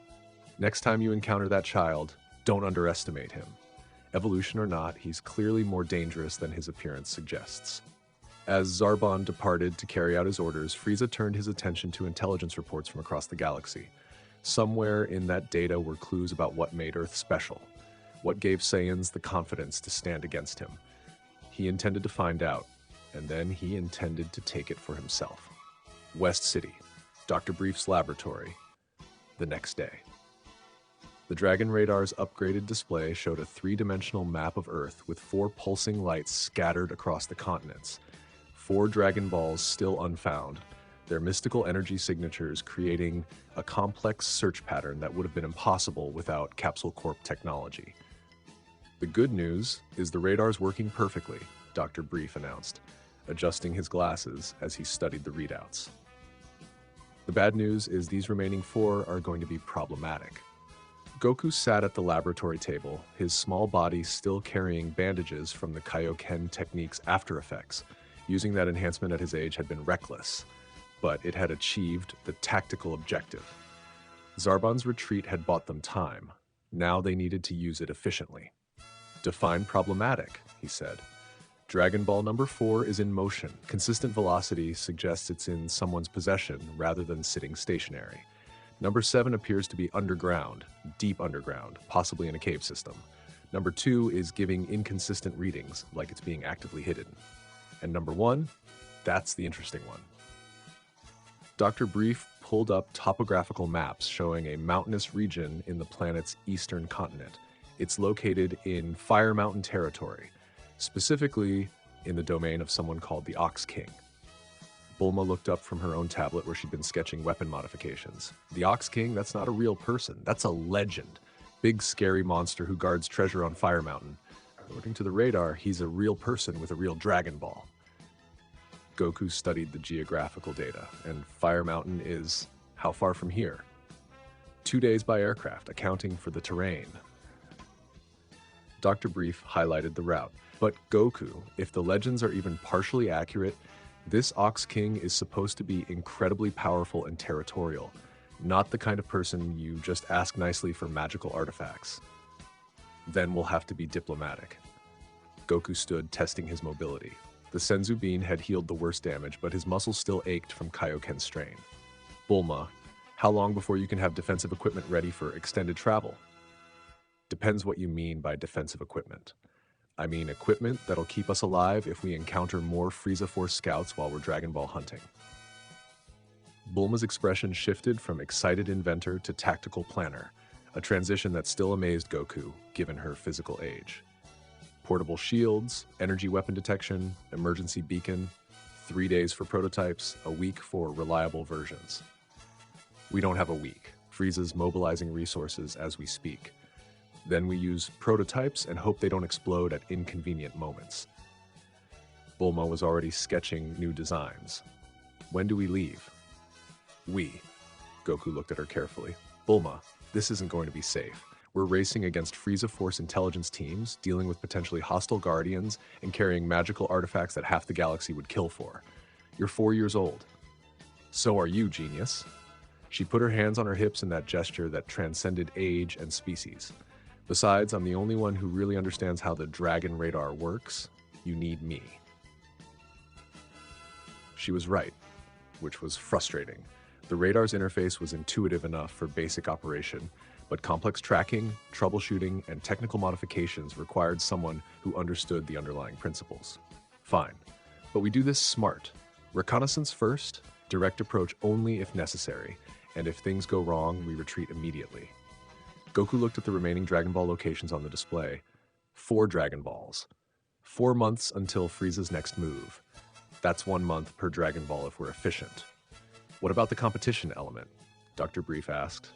If Frieza's people are also looking for them, then we'd better be faster. Up in orbit, concealed behind Earth's moon, long-range scanners were already detecting the mystical energy signatures that Dr. Brief's radar was tracking. Frieza Force intelligence ships deployed immediately after Zarbon's report, beginning their own systematic search for whatever secrets had made Earth's defenders so bold. The race had begun, and somewhere in the mountains of the eastern continent, a powerful warrior known as the Ox King was teaching martial arts to his 4-year-old daughter, unaware that their peaceful mountain home was about to become the center of a conflict that would determine the fate of 2 civilizations. The Dragon's Gambit was in motion. Fire Mountain, Eastern Continent, 2 days later. The mountain lived up to its name. Even from 50 kilometers away, the volcanic peak dominated the horizon like a monument to geological violence.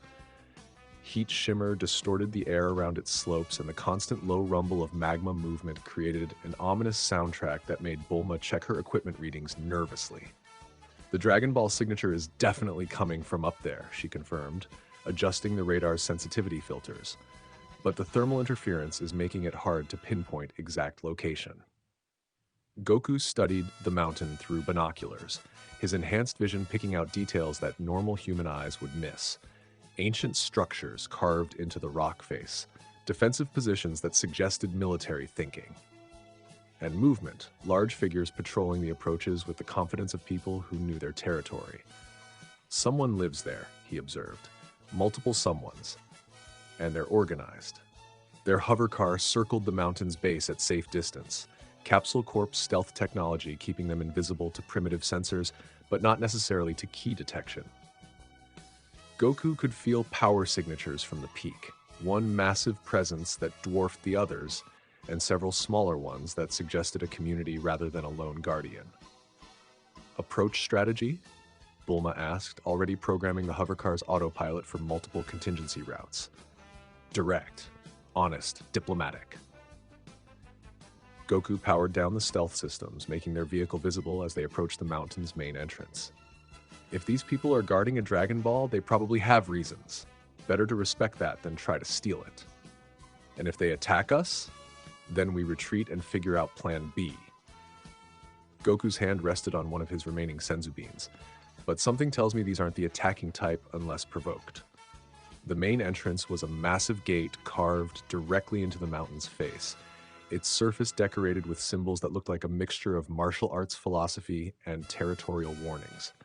Guards flanked the entrance, large, powerful men in traditional armor who tracked the approaching hover car with professional interest but no immediate hostility. "Who comes to Fire Mountain?" one of the guards called out as they landed. His power level was impressive for a human, around 180, and his stance suggested real combat training. "Travelers seeking audience with the Ox King," Goku replied, climbing out of the hover car with careful, non-threatening movements. "We come in peace, hoping to discuss a matter of mutual importance." The guards exchanged glances. "The Ox King doesn't receive uninvited guests. State your business." "We're seeking one of 7 mystical artifacts. We believe the Ox King may possess one. We're not here to steal or demand, we're here to negotiate." "Mystical artifacts?" The second guard's expression shifted to something between curiosity and suspicion. "You mean the orange sphere with stars inside? The one that glows when touched by pure hearts?" Bingo. They not only had a Dragon Ball, they understood something about how it worked. "That's exactly what we mean," Goku confirmed. "And the fact that you know about pure hearts suggests you're more than just guards. You're students." "Students of what?" "Martial arts, philosophy, the kind of training that teaches people to sense the truth in others' hearts." Goku stepped forward slightly, his hands visible and empty. "My name is Son Goku. I'm 4 years old, I have a power level of 12,000, and I'm trying to prevent a space tyrant from destroying Earth. The orange sphere you're guarding is one of 7 Dragon Balls that can grant wishes. I need all 7 to make a wish that might save both our species." The guards stared at him, then at each other, then back at him. "You're 4 years old," the first guard said slowly. "Yes." "With a power level of 12,000. "Yes." "And you're fighting space tyrants." "Yes." "And you decided to just walk up to our front gate and explain this?" "Yes." Another long pause. Then the second guard started laughing. "Well, at least he's honest about it. Come on, Goku. The Ox King's going to want to meet you personally." Fire Mountain's interior was a marvel of engineering and artistry. Natural cave systems had been expanded and refined into a sprawling complex that combined living quarters, training facilities, and defensive positions. The walls were decorated with murals depicting martial arts techniques and philosophical concepts, while the air carried the constant warmth of geothermal heating. "The Ox King built all this?" Bulma asked, her scientific mind cataloging architectural details. "Built, expanded, improved over decades," their guide explained. "He's been here since before I was born, training students and protecting the mountain. Most people think he's a monster because of his size and strength, but he's actually one of the kindest teachers you'll ever meet."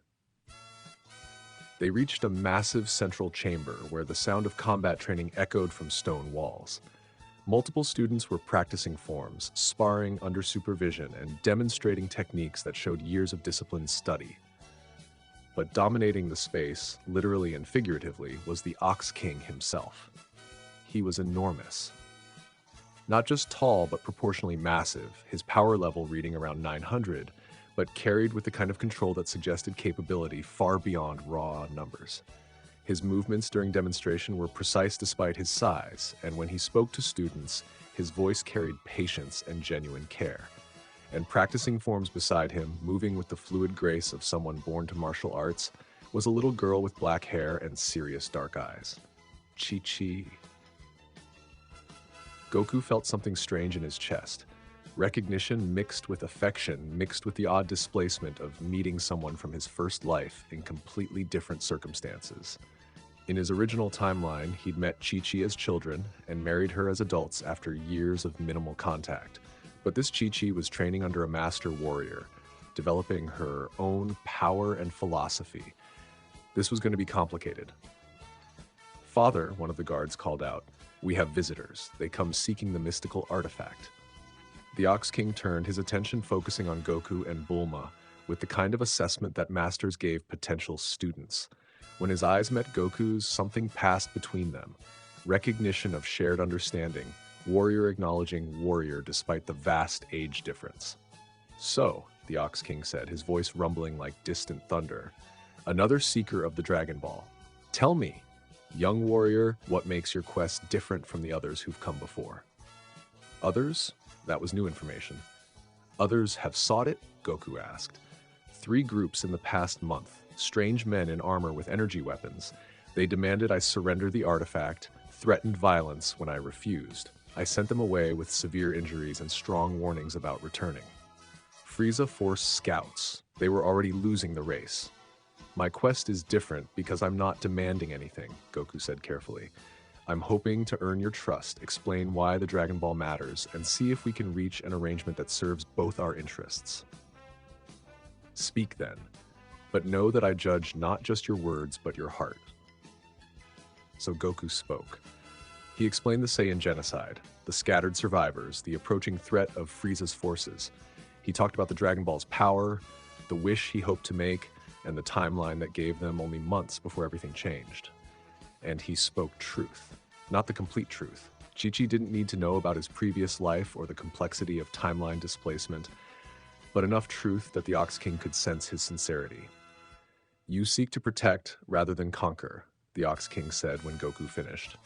"To defend the innocent rather than claim power for yourself. These are worthy goals." He paused, studying Goku's small form. "But you're also very young to carry such weight. Tell me, who taught you to fight?" "Son Gohan of Mount Paozu, student of Master Roshi, practitioner of the Turtle School." The Ox King's eyes widened. "Gohan still lives? I trained under Master Roshi alongside him decades ago. We were close friends in our youth. He's alive and well, still teaching, still growing stronger." Goku sensed an opportunity. "He speaks of you with great respect, Ox King, says you were one of the finest students Master Roshi ever trained. And now his student comes to me, seeking aid in protecting the world." The Ox King was quiet for a long moment. There is poetry in this, or destiny, perhaps both. Chi-Chi stepped forward, her young voice carrying the confidence of someone raised around powerful warriors. "Father, if this Goku is student of Master Gohan, shouldn't we test his worthiness? See if his training matches his words?" "An excellent suggestion, Chi-Chi." The Ox King smiled at his daughter with obvious pride. "Goku, would you honor us with a demonstration? Not combat, you're clearly recovering from recent injuries, but forms, technique. Show us how Gohan's student has developed." This was the test then, not of power, but of philosophy, of whether his training embodied the principles that the Ox King respected. Goku moved to the center of the training chamber and began the kata that Grandpa Gohan had taught him, the forms that combined Turtle School technique with principles of protection, discipline, and harmony. His 4-year-old body moved with precision that belonged to someone much older, each motion demonstrating not just physical skill, but understanding of martial arts as philosophy. The students stopped their own training to watch. Chi-Chi's eyes followed every movement with the assessment of someone who understood what she was seeing. And the Ox King nodded slowly, recognizing techniques and principles he'd learned himself decades ago. Excellent form, the Ox King pronounced when Goku finished. More than that, you understand what you're doing. The movements aren't just mechanical repetition, but expression of deeper principles. He stood, moving to a massive chest carved from a single piece of stone. I believe you, young Goku. I believe your heart is pure, your cause is just, and your need is genuine.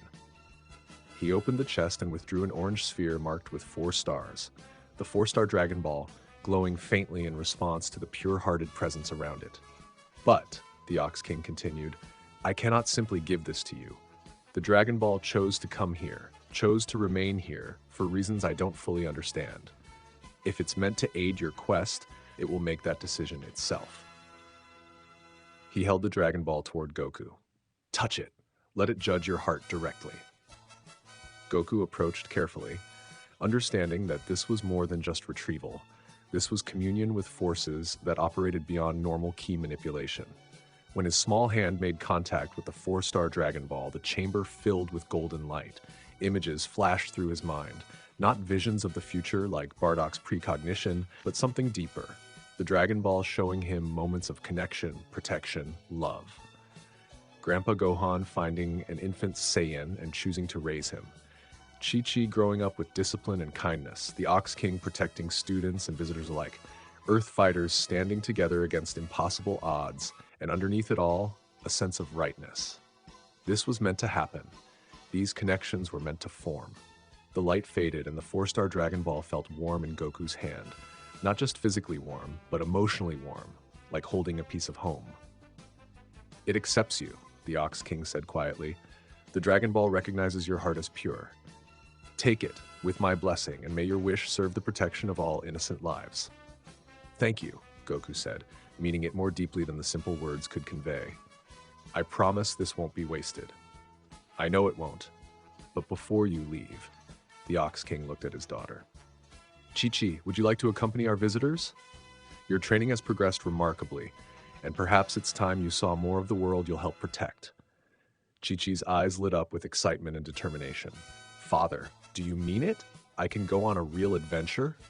A real and dangerous adventure, the Ox King corrected. These travelers face threats that could destroy our entire planet. But yes, if you choose, you may join them. Your skills and knowledge could be valuable, and theirs could teach you things I cannot. Goku felt his heart race for reasons that had nothing to do with combat adrenaline. Chi-Chi joining their quest would change everything. The group dynamics, the timeline, the relationships that would develop.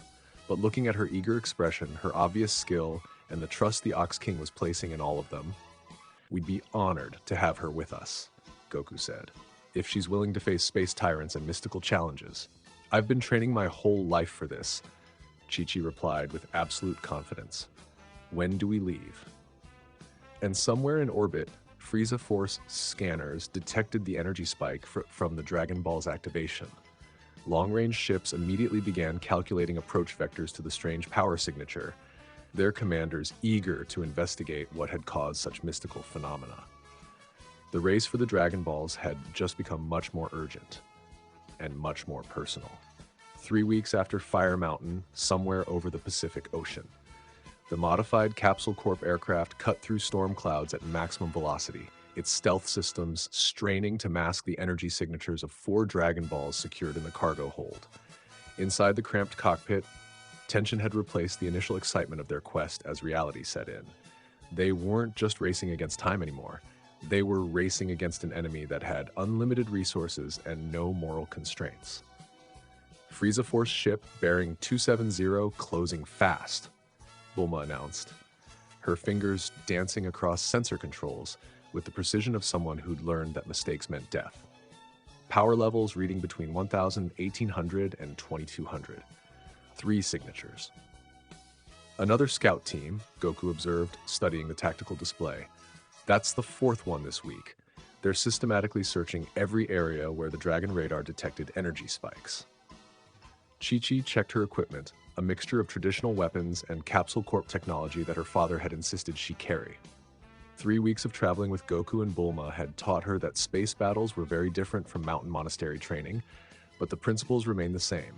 Prepare for the worst, hope for the best, and never let your guard down. Can we outrun them? She asked. In normal space, yes. In atmospheric conditions, like this storm, Bulma's expression was grim. Maybe. But if they have atmospheric fighters, we're going to need to get creative. The Dragon radar beeped insistently, indicating they were approaching their target, the one-star Dragon Ball, currently located somewhere in the middle of the Pacific Ocean, according to readings that made no geographical sense. How did a mystical artifact end up in open ocean? And more importantly, how are they supposed to retrieve it before Frieza Force scouts turn their aircraft into expensive debris? New plan, Goku decided.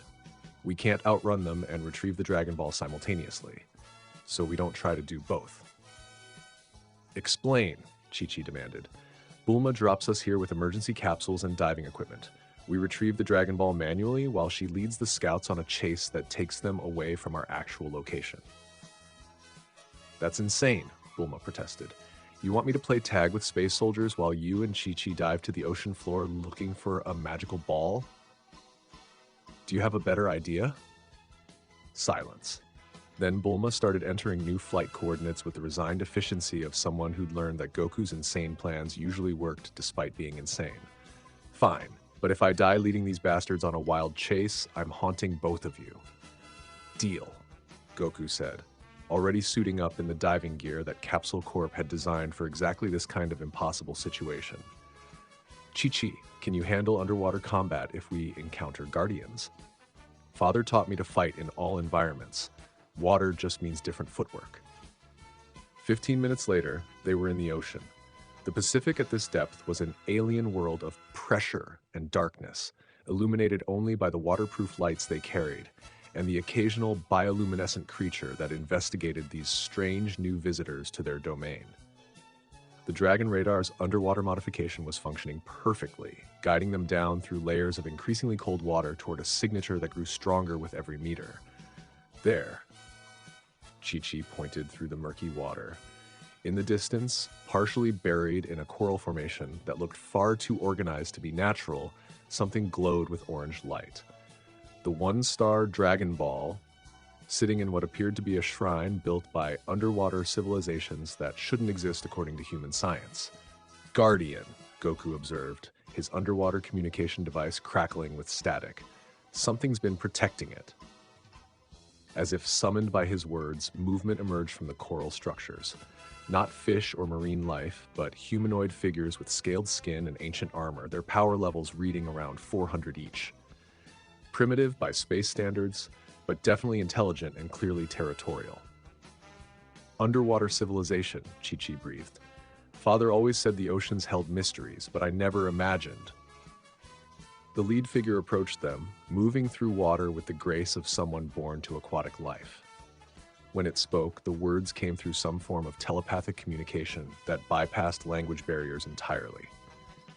Surface dwellers seek the sacred sphere. Why do you come to the deep places? Goku responded as honestly as he could through the telepathic link, sharing images of the approaching threat, the need for wishes, the desire to protect both surface and sea from destruction. The underwater guardian studied these mental images with the patience of someone who measured time in centuries rather than years. The sphere has waited long for one pure of heart to claim it, but others seek it also, violent ones, those who would use its power for domination rather than protection. We know, Goku replied. That's why we must reach it first, then prove your worthiness. Not through combat, but through understanding. The guardian gestured toward the shrine, and suddenly Goku could see it clearly, not just a coral formation, but a test. The Dragon Ball sat in the center of a complex puzzle that required specific movements, specific understanding of harmony between different elements. Water, earth, air, fire, life, balance. Chi-Chi understood first, her martial arts training having covered elemental philosophy in ways that Goku's Saiyan heritage hadn't emphasized. She moved through the water with deliberate precision, her actions creating currents that activated different parts of the puzzle mechanism. The one-star Dragon Ball began to glow brighter, responding to actions that demonstrated understanding rather than just power. Power. Above them, the ocean surface erupted with the sound of energy weapons. Bulma's chase had led the Frieza Force scouts directly overhead, and they were scanning the water with increasing desperation. Hurry, the Guardian urged. The violent ones grow closer. Chi-Chi completed the final movement, and the shrine opened like a flower, revealing the one-star Dragon Ball floating free in the water. But as Goku reached for it, energy beams began striking the ocean surface above them.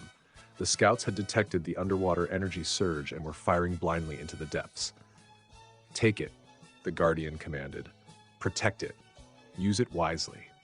Goku grasped the Dragon Ball, feeling its warmth even through the cold ocean water. 5 down, 2 to go. But as they began their ascent, the water around them turned violent with the impacts of increasingly accurate energy fire. They've found us, Chi-Chi observed with the calm of someone who'd trained for exactly this scenario. Then we fight our way out, Goku replied, his ki beginning to flare even underwater. Ready? They burst from the ocean's surface in an explosion of displaced water and golden energy, Chi-Chi's martial arts training and Goku's Saiyan power combining to create a coordinated assault that caught the 3 Frieza Force scouts completely off guard. The aerial battle lasted 90 seconds. When it ended, 2 scout ships were sinking toward the ocean floor and the third was fleeing at maximum velocity, its pilot's report already transmitting coordinates back to the main fleet. 5 Dragon Balls, Goku said as Bulma's aircraft swooped down to retrieve them. 2 to go, but now they know we're actively collecting them. Time frame? Chi-Chi asked, wringing ocean water from her hair. 3 weeks, maybe less. They'll be sending heavier forces now. 2 weeks later, Korin Tower. The ancient cat was exactly where Goku had left him months ago, casually grooming himself on the tower's peak like nothing had changed. But everything had changed. The weight of 5 Dragon Balls in their possession, the escalating Frieza Force response, and the growing certainty that they were running out of time had transformed what started as a mystical quest into a desperate race against annihilation. Back again, Korin observed without looking up from his paw. Let me guess. You need to consult with Kami about Dragon Ball lore before the final collection. How did you? Kid, I've been watching this galaxy for 800 years. When someone starts collecting Dragon Balls while space tyrants mobilize war fleets, the pattern becomes pretty obvious. Korin finally looked at them, his ancient eyes taking in Goku, Chi-Chi, and Bulma with assessment that went beyond physical appearance. You've all changed since your last visit, grown up fast. That kind of accelerated development usually means traumatic experiences. We've had a few, Chi-Chi admitted, and you're about to have more. The Dragon Balls you're carrying are creating resonance patterns that mystically aware beings can sense from considerable distance, which means you're not just racing Frieza Force anymore, you're drawing attention from things that exist outside normal space-time. Bulma looked up from her equipment readings. Things like what? Ancient dragons, beings that predate most civilizations, entities that consider Dragon Balls to be personal property rather than tools for mortals to use. Korin stood, stretching with feline precision. Kami wants to see you.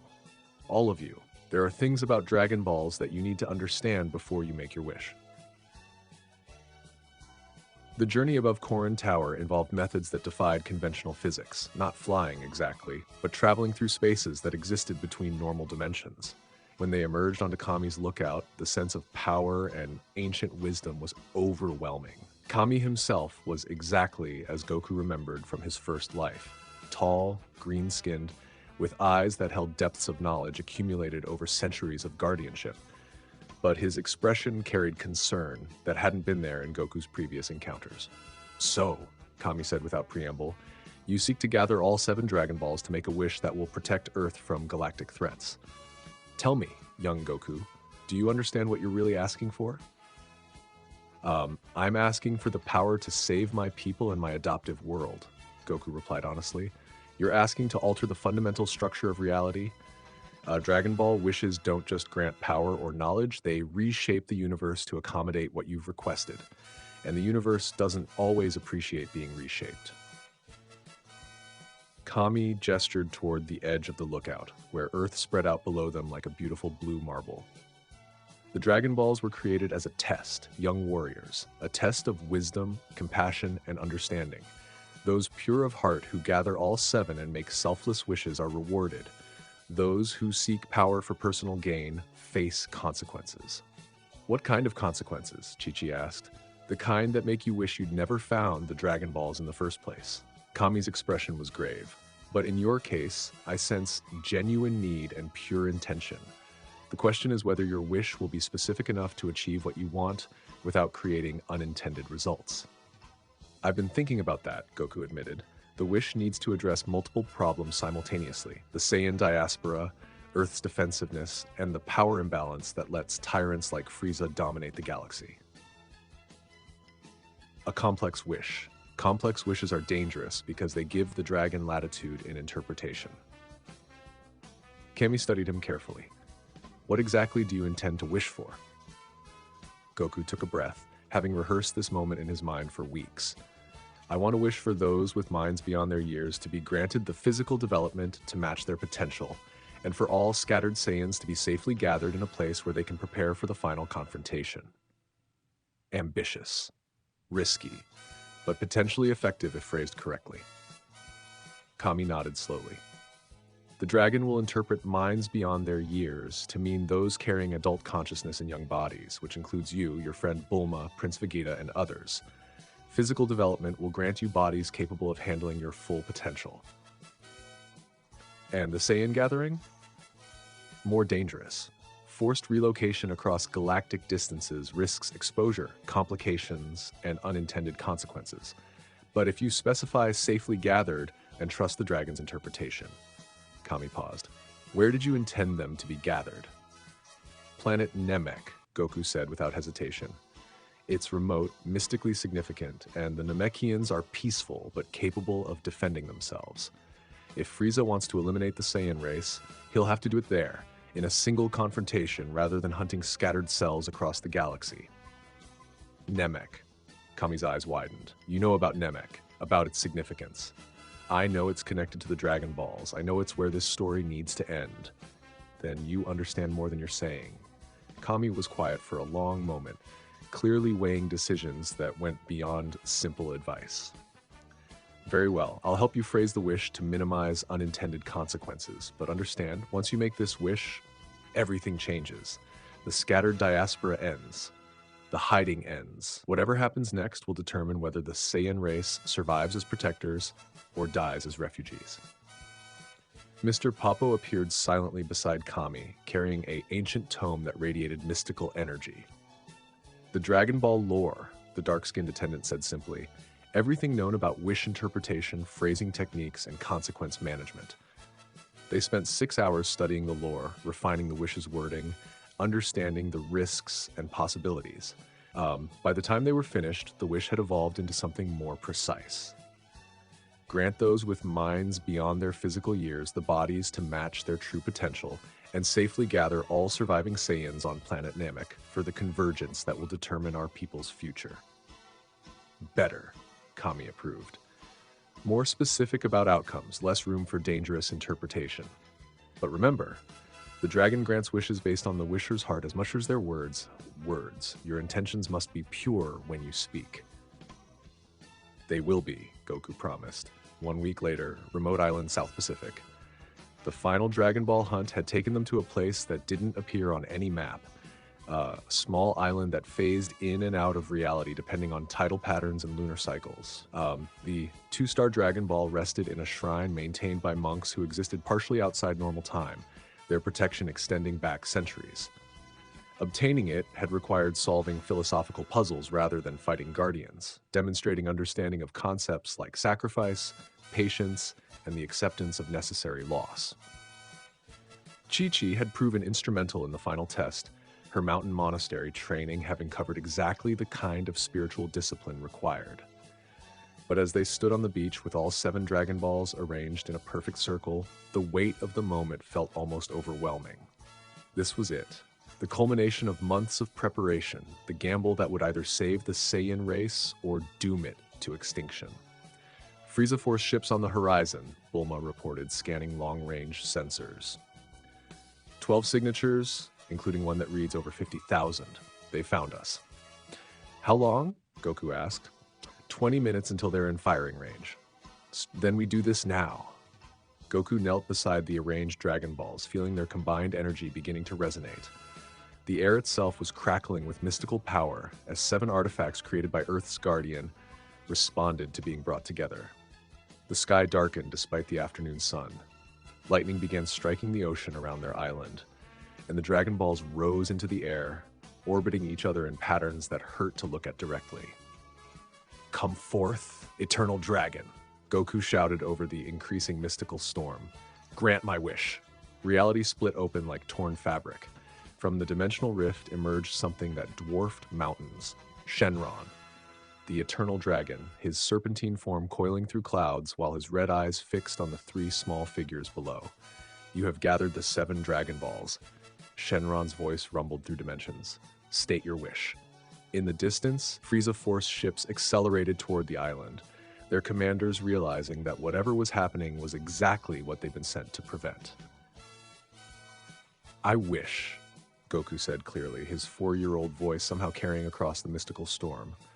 For those with minds beyond their physical years to be granted the bodies to match their true potential, and for all surviving Saiyans to be safely gathered on planet Namek for the convergence that will determine our people's future. Shenron's eyes flared brighter as he processed the wish, analyzing intentions and calculating outcomes.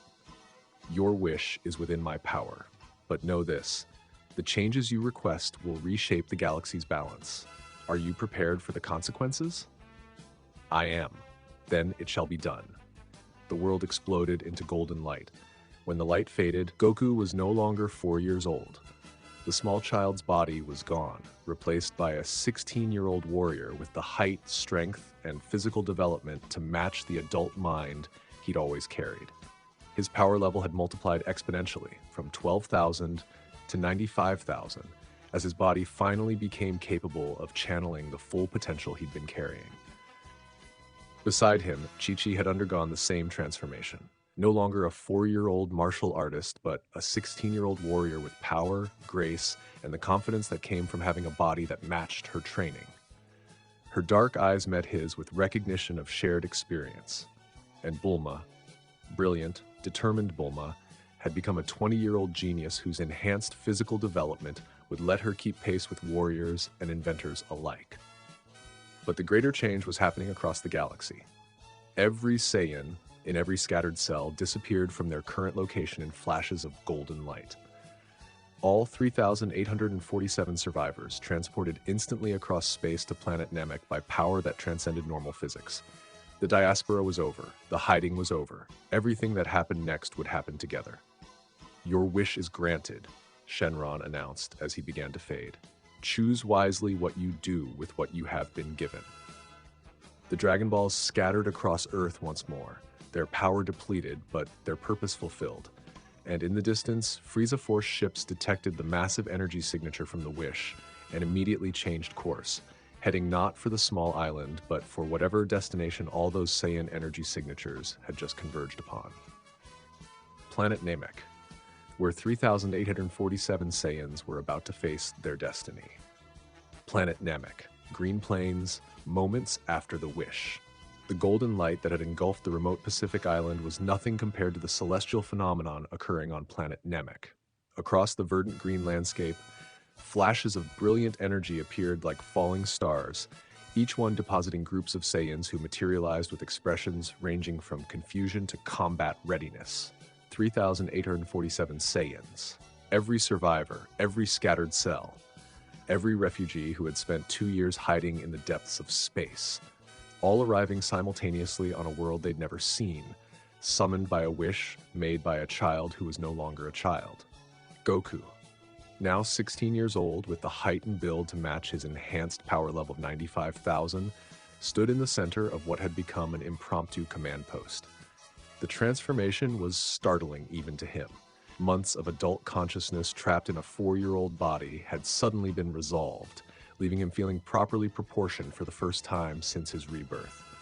Beside him, Beside him, Chi-Chi had undergone an equally dramatic change. The 4-year-old martial artist was now 16, her dark hair longer, her stance carrying the confident grace of someone whose body finally matched her training. Her power level had jumped from 290 to 30,200, modest by Saiyan standards, but impressive for someone born on Earth. And Bulma, brilliant, determined Bulma, now stood as a 20-year-old genius whose enhanced physical development meant she could finally keep pace with the warriors around her without relying purely on technology. Her blue hair was longer, her movements more assured, and her scientific mind was already calculating the implications of their situation. "Status report," Goku called out, his voice carrying the authority that his previous 4-year-old form had never been able to properly project.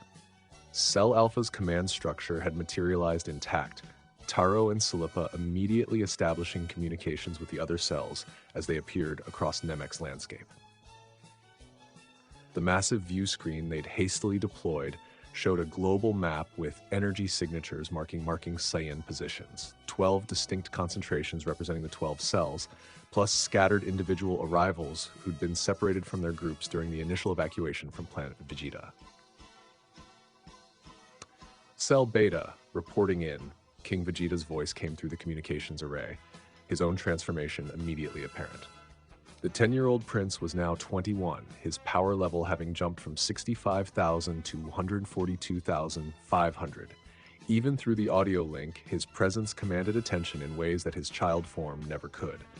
320 Saiyans present and accounted for. No injuries from the transportation. Cell Gamma, 290 warriors ready for deployment. Nappa reported. Prince Vegeta is adapting to his enhanced physical development. That was diplomatic. Goku could imagine the shock of suddenly inhabiting an adult body after 2 years of being trapped in a child's form. The psychological adjustment alone would take time. Cell Delta confirms 380 arrivals, came Bardock's voice, carrying that distant tone that suggested he was already seeing possible futures branching from this moment. But we have a problem. The wish didn't just transport Saiyans, it sent a signal that every power-sensitive being in this galaxy just detected, including Frieza. Of course it had. Shenron's magic operated on scales that transcended normal energy manipulation. The instantaneous transportation of nearly 4,000 warriors across galactic distances would have created mystical shockwaves detectable by anyone with the right equipment. "How long do we have?" Goku asked. Frieza's fleet was already mobilizing when the wish was made. Enhanced final form, massive force deployment, ships capable of faster-than-light travel at speeds we can't match. Bardock paused, his precognitive abilities sorting through timeline probabilities. 6 months, maybe 7 if we're lucky, but he's not coming alone. The main view screen shifted to display long-range sensor data that Cell Alpha's monitoring equipment had been collecting. Frieza force ships throughout the galaxy were changing course, converging on coordinates that led directly to Namek. Not just the original strike force, but reinforcements from across the Tyrant's empire. Numbers? Silera demanded. Conservative estimate, 50,000 soldiers. Frieza himself, power level estimated at 120 million in final form. Capital ships capable of planetary bombardment. Elite units, including the Ginyu force if they're available. The silence that followed was heavy with the weight of mathematical reality. 3,847 Saiyans, even with enhanced power levels, against an enemy force that outnumbered them 13 to 1 and included a tyrant whose individual power dwarfed their entire population. But then Prince Vegeta's voice cut through the communications array, carrying a confidence that hadn't been there when he was 10 years old. Then we'd better stop thinking like scattered refugees and start thinking like the warrior race we actually are. The Great Elder's dwelling sat atop the highest mountain on Namek, its organic architecture flowing from the rock as if grown rather than built. Inside, the ancient Namekian who served as his people's spiritual leader observed the sudden arrival of thousands of alien warriors with the calm wisdom of someone who had seen civilizations rise and fall across centuries. "Fascinating," Guru murmured, his massive form shifting slightly as he studied the energy readings his attendants provided. The Saiyans. I had wondered if any survived Frieza's genocide. Nail, his primary guardian and most powerful warrior, stood beside the Elder's chair with power level readings that put him at 42,000, impressive by most standards, though modest compared to what was approaching their world. Should we be concerned, Elder? Nearly 4,000 alien warriors have just appeared on our world without warning or invitation. Their arrival was not uninvited, Guru replied, his ancient eyes reflecting knowledge that went beyond surface events. The Dragon Balls brought them here for a reason. The same force that created our mystical artifacts recognizes necessity when it sees it. The chamber's communication array activated, displaying a holographic image of a young Saiyan warrior, tall, black-haired, with eyes that carried weight beyond his apparent years. Great Elder of Namek, Goku said formally, bowing in the manner that Kami had taught him during their brief meeting. I am Son Goku, speaking for the surviving Saiyan population. We've been brought to your world by circumstances beyond our control, and we come seeking temporary refuge as we prepare for a final confrontation with the tyrant who destroyed our home. Temporary refuge, Guru repeated thoughtfully. You speak of Frieza, the one who has brought death to so many worlds. Yes, he's coming here, to your world, because we're here. Goku's expression was grim. Great Elder, I won't lie to you. Our presence puts your people in danger. Frieza will arrive within 6 months with a massive force, intent on finishing what he started. We're prepared to fight him here, on Namek, but that means your peaceful world becomes a battlefield. And if we refuse sanctuary, then we leave immediately. Find another world, another place to make our stand. But... Goku paused, clearly struggling with something. Great Elder, I've seen possible futures in every timeline where Frieza is allowed to continue his expansion unchecked. Namek eventually falls anyway. Not today, not tomorrow, but within a decade he'll find reasons to claim your world and your Dragon Balls for himself. Guru was quiet for a long moment, his ancient mind processing implications that went beyond immediate crisis. You're suggesting that this confrontation is inevitable, that helping you simply chooses the timing rather than avoiding the conflict entirely. I'm suggesting that scattered, we're refugees running from an enemy who has unlimited time to hunt us down. Together, on a world that has mystical significance and offensive advantages, we have a chance to end his threat permanently, at considerable risk to Namekian lives. Yes, Goku admitted, though we'll do everything possible to minimize that risk. Nail stepped forward, his warrior's instincts clearly uncomfortable with the tactical situation. Elder, they're asking us to host a war against an enemy whose power dwarfs our entire civilization. This is madness. Perhaps, Guru said slowly, or perhaps it's destiny. Tell me, young Saiyan, what do you know of Super Saiyan legends? Goku's eyes widened. Legends, stories passed down through Namekian oral tradition, speak of a golden warrior who would arise when the galaxy faced its darkest hour. A transformation accessible only to those pure of heart who fight to protect rather than conquer. Guru's massive form leaned forward slightly. We've been expecting someone like you for quite some time. The implication hit Goku like a physical blow. You're saying Namek is where this was always supposed to happen, where the Super Saiyan transformation would finally emerge. I'm saying that some conflicts transcend politics and become mythological necessity. The Saiyans were a warrior race corrupted by service to evil. Frieza represents the ultimate expression of power without conscience. And Namek, Guru smiled, an expression that carried depths of ancient knowledge. Namek is where legends are born. So you'll help us? We'll help you become what you're meant to become. But understand, this is not just about defeating Frieza. This is about transforming your people from refugees into guardians, from warriors serving evil into protectors serving justice. Are you prepared for that responsibility? Goku thought of the 3,047 Saiyans scattered across Namek's surface. Warriors who'd spent 2 years hiding, running, surviving on the margins of civilized space. People who deserved the chance to rebuild their civilization and reclaim their pride. We're prepared, he said. 6 months until Frieza's arrival. The transformation of Namek from peaceful agricultural world to military fortress happened with efficiency that impressed even the Saiyans. Namekian architecture proved remarkably adaptable. Their organic building techniques could create defensive structures, training facilities, and command centers that integrated seamlessly with the planet's natural landscape. More importantly, the Namekians' mystical abilities complemented Saiyan warfare in unexpected ways. Their healing techniques accelerated recovery from training injuries. Their weather manipulation could create environmental advantages during combat, and their deep connection to their world's Dragon Balls provided strategic options that went beyond conventional military thinking. Prince Vegeta stood on a plateau overlooking the main Saiyan encampment, watching hundreds of warriors go through coordinated training exercises. At 21, with his power level of 142,500, he commanded respect in ways his child form never could. But more than physical development, the wish had granted him something he'd been missing: perspective. Status report, he demanded as Nappa approached. All cells have established primary camps. Joint training exercises proceeding as scheduled. Namekian liaison teams integrated into command structures. Nappa paused. There's been some tension regarding overall command authority. Explain. The cell leaders respect your rank as prince, but Goku's strategic planning and Earth combat experience have made him the de facto tactical commander. Some warriors are confused about chain of command.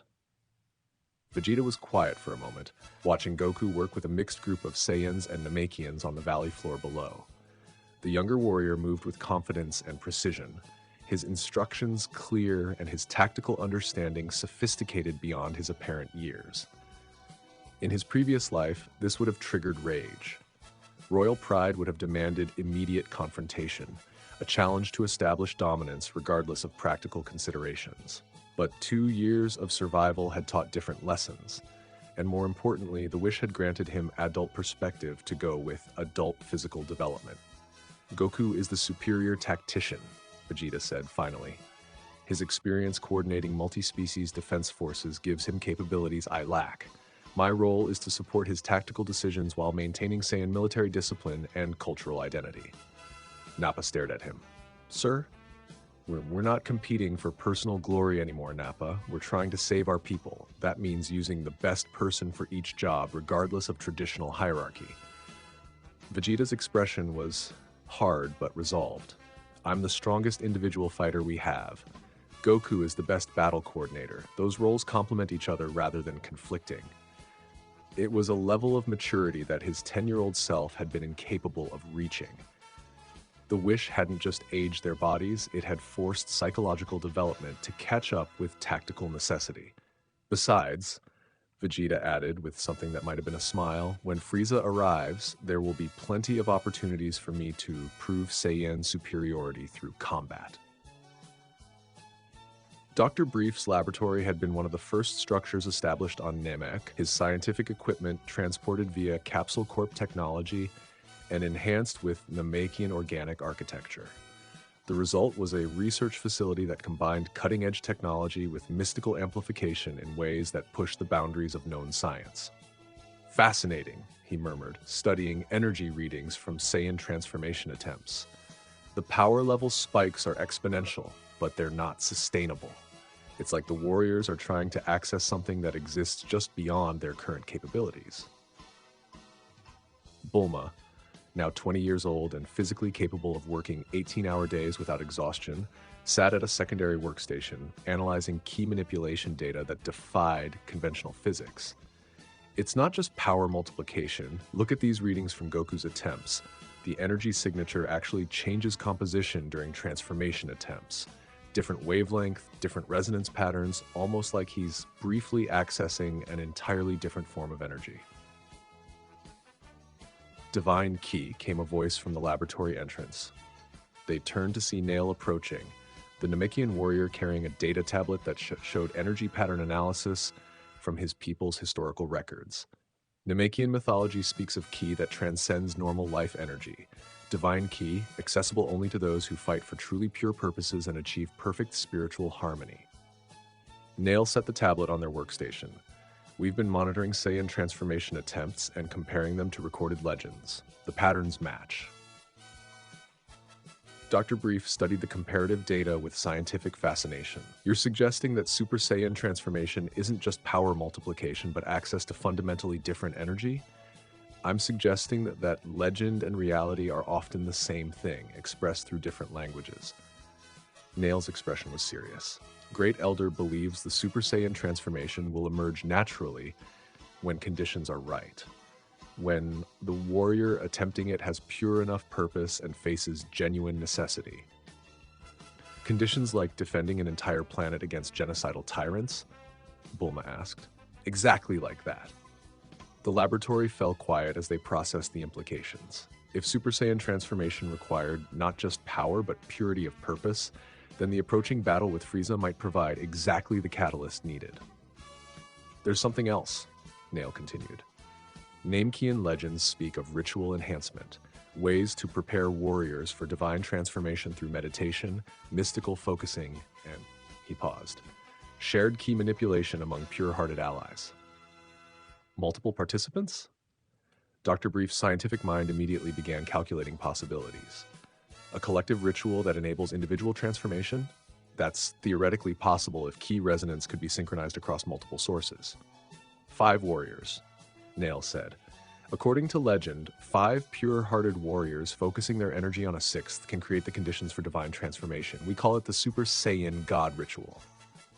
Bulma and her father exchanged glances. They'd been thinking about Super Saiyan as individual achievement, but if it could be enabled through collective effort, who would the 5 warriors be? Bulma asked. That, Nail replied, depends on which Saiyans have hearts pure enough to channel divine ki without corruption. 4 months until Frieza's arrival. The training had evolved from individual enhancement to collective preparation. Across Namek's surface, Saiyan warriors worked in coordinated groups. Their exercises focused not just on power development, but on trust, synchronization, and the kind of spiritual discipline that Namekian philosophy emphasized. Goku stood in the center of a circular training ground, surrounded by 4 other Saiyans who'd been identified as having the pure hearts necessary for the ritual. Bardock, his father, whose prescient abilities came from genuine desire to protect others rather than seek personal gain. His mother, whose natural compassion had made her an outsider among traditional Saiyan culture. King, whose leadership had been tempered by genuine responsibility for his people's survival. And Selipa, whose years of protecting Cell Alpha had refined her motivations to pure selflessness. Focus on intent rather than power, Guru instructed from his position overlooking the training ground. The Great Elder had taken personal interest in the ritual preparation, his ancient wisdom providing guidance that no amount of warrior training could replicate. The transformation you seek transcends normal ki manipulation. It requires harmony of purpose among all participants. They'd been practicing the ritual for weeks, learning to synchronize their energy signatures in ways that Saiyan culture had never emphasized. Traditional Saiyan combat was individual, competitive, focused on proving personal superiority. This required the opposite, absolute trust, shared purpose, and willingness to subordinate ego to collective need. Now, Guru commanded, 5 sets of hands reached toward Goku, 5 pure-hearted Saiyans channeling their ki, not for attack or defense, but for transformation. The energy that flowed between them was unlike anything Goku had experienced. Warm, supportive, alive with shared determination to protect rather than destroy. His power level began to climb. Not through personal effort, but through collective enhancement. 5 warriors sharing their strength with absolute trust. 95,000, 150,000, 300,000. And then something changed. The keys surrounding Goku shifted composition, wavelength, fundamental nature. His hair began to glow, then burst into golden flame. His aura expanded beyond normal limits, crackling with the energy that seemed to exist partially outside normal space-time. Super Saiyan God. His power level became unmeasurable by conventional standards, not because it was infinite, but because divine ki operated according to different rules than mortal energy.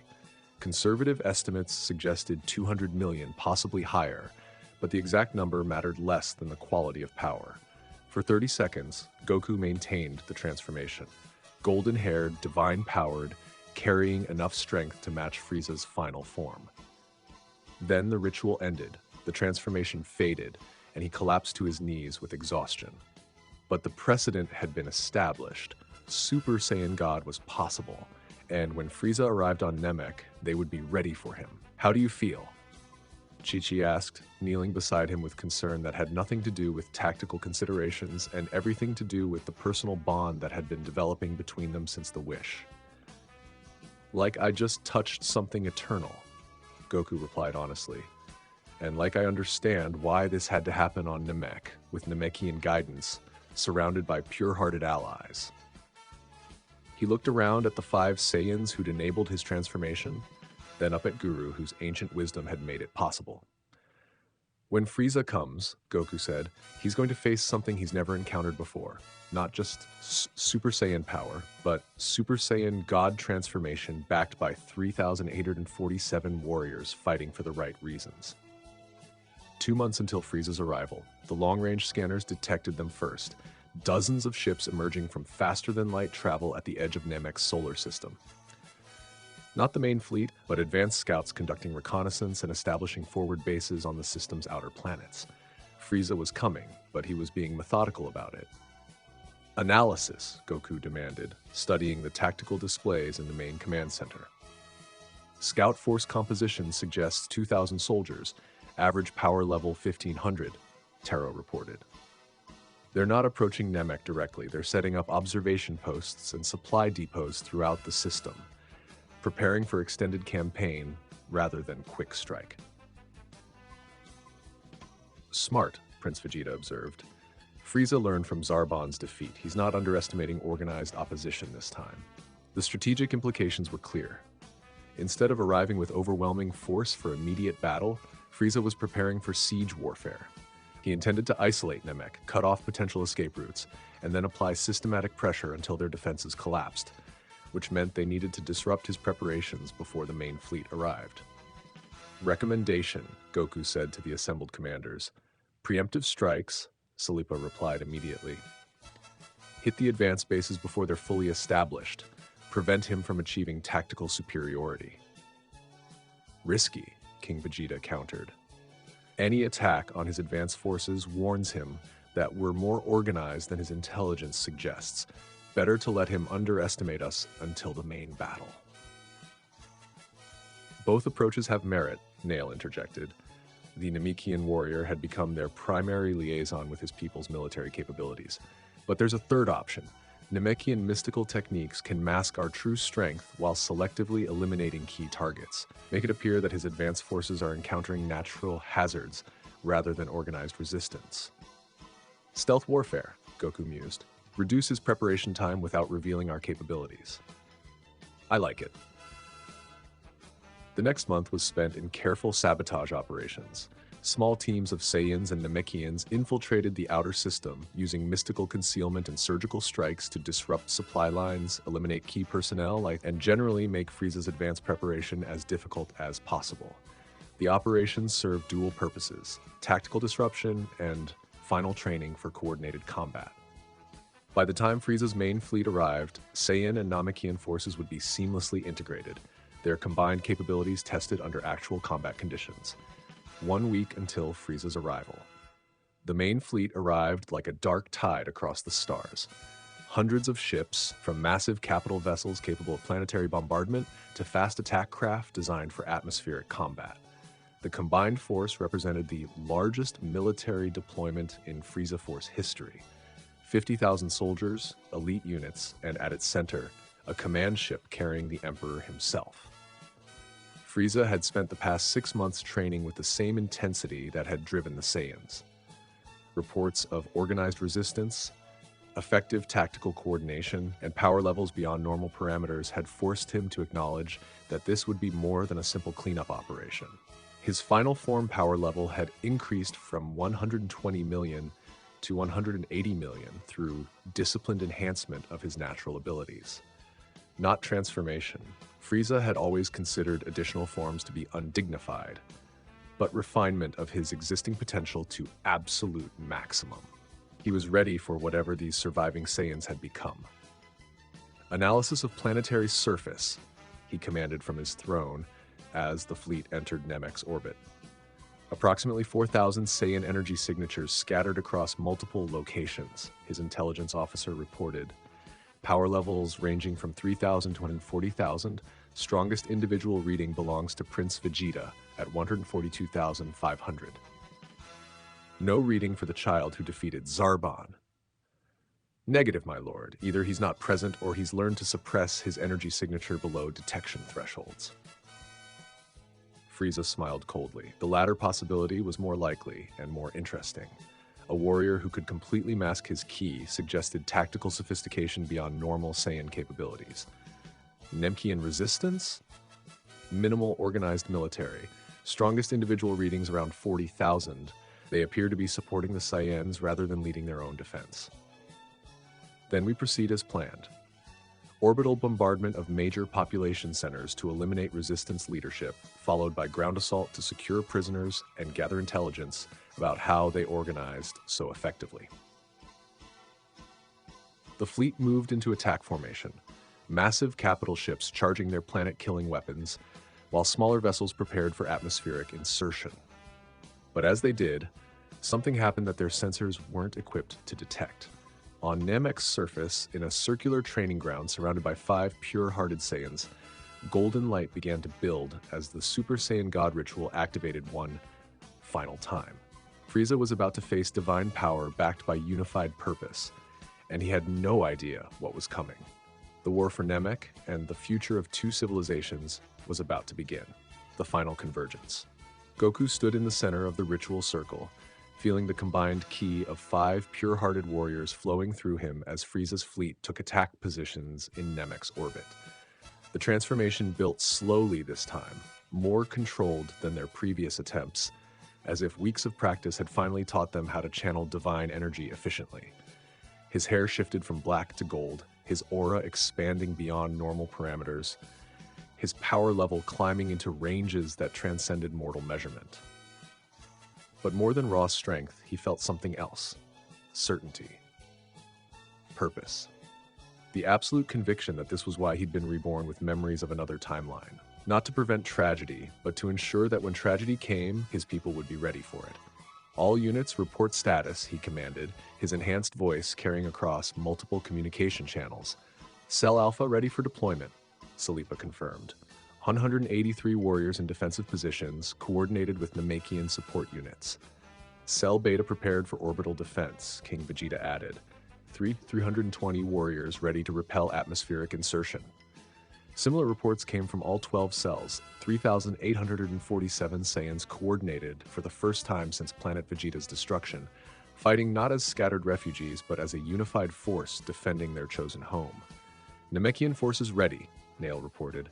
Weather manipulation teams standing by to provide environmental advantages, healing stations established at strategic points, Dragon Ball secured and hidden beyond Frieza's detection capabilities. Then, let's show the Emperor what evolution looks like, Goku said. Above them, the first orbital bombardment began. Energy beams capable of cracking continents struck Namek's surface, only to be deflected by coordinated ki barriers maintained by hundreds of warriors working in perfect synchronization. What should have been a planet-killing barrage became manageable opposition, deadly but survivable, requiring coordination but not sacrifice. Impossible. Frieza's voice echoed across open communication channels. No primitive world should have defenses capable of stopping capital ship bombardment. Namek isn't primitive, Goku replied, his Super Saiyan God transformation allowing him to project his voice across interplanetary distances. And we're not the same Saiyans you tried to exterminate.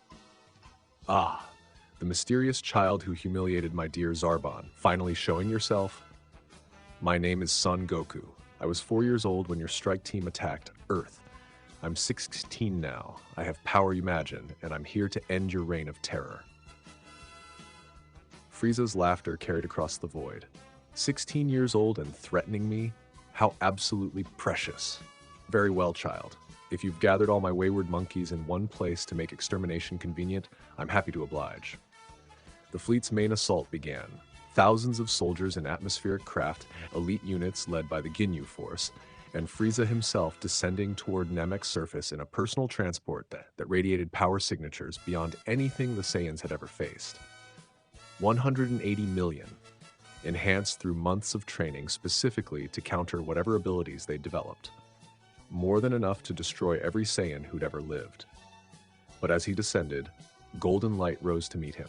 Super Saiyan God Goku, backed by 3,847 warriors and an entire civilization that had chosen to stand against tyranny. The final battle was about to begin. Planet Namek, Northern Continent, first day of battle. The sky above Namek burned with the light of 1,000 ships as Frieza's armada descended through the atmosphere like a plague of metallic locusts. Each vessel carried death in forms both technological and biological, energy weapons capable of glassing continents, soldiers trained in the systematic extermination of entire species, and at their center, an emperor whose power had grown beyond even his own previous limits. Goku stood on a high plateau overlooking the primary Saiyan encampment, his transformed form crackling with divine energy as the Super Saiyan God ritual maintained its hold on his enhanced physiology. Red hair whipped in the wind generated by descending ships, his power level fluctuating beyond mortal measurement as he prepared for a confrontation 2 years in the making.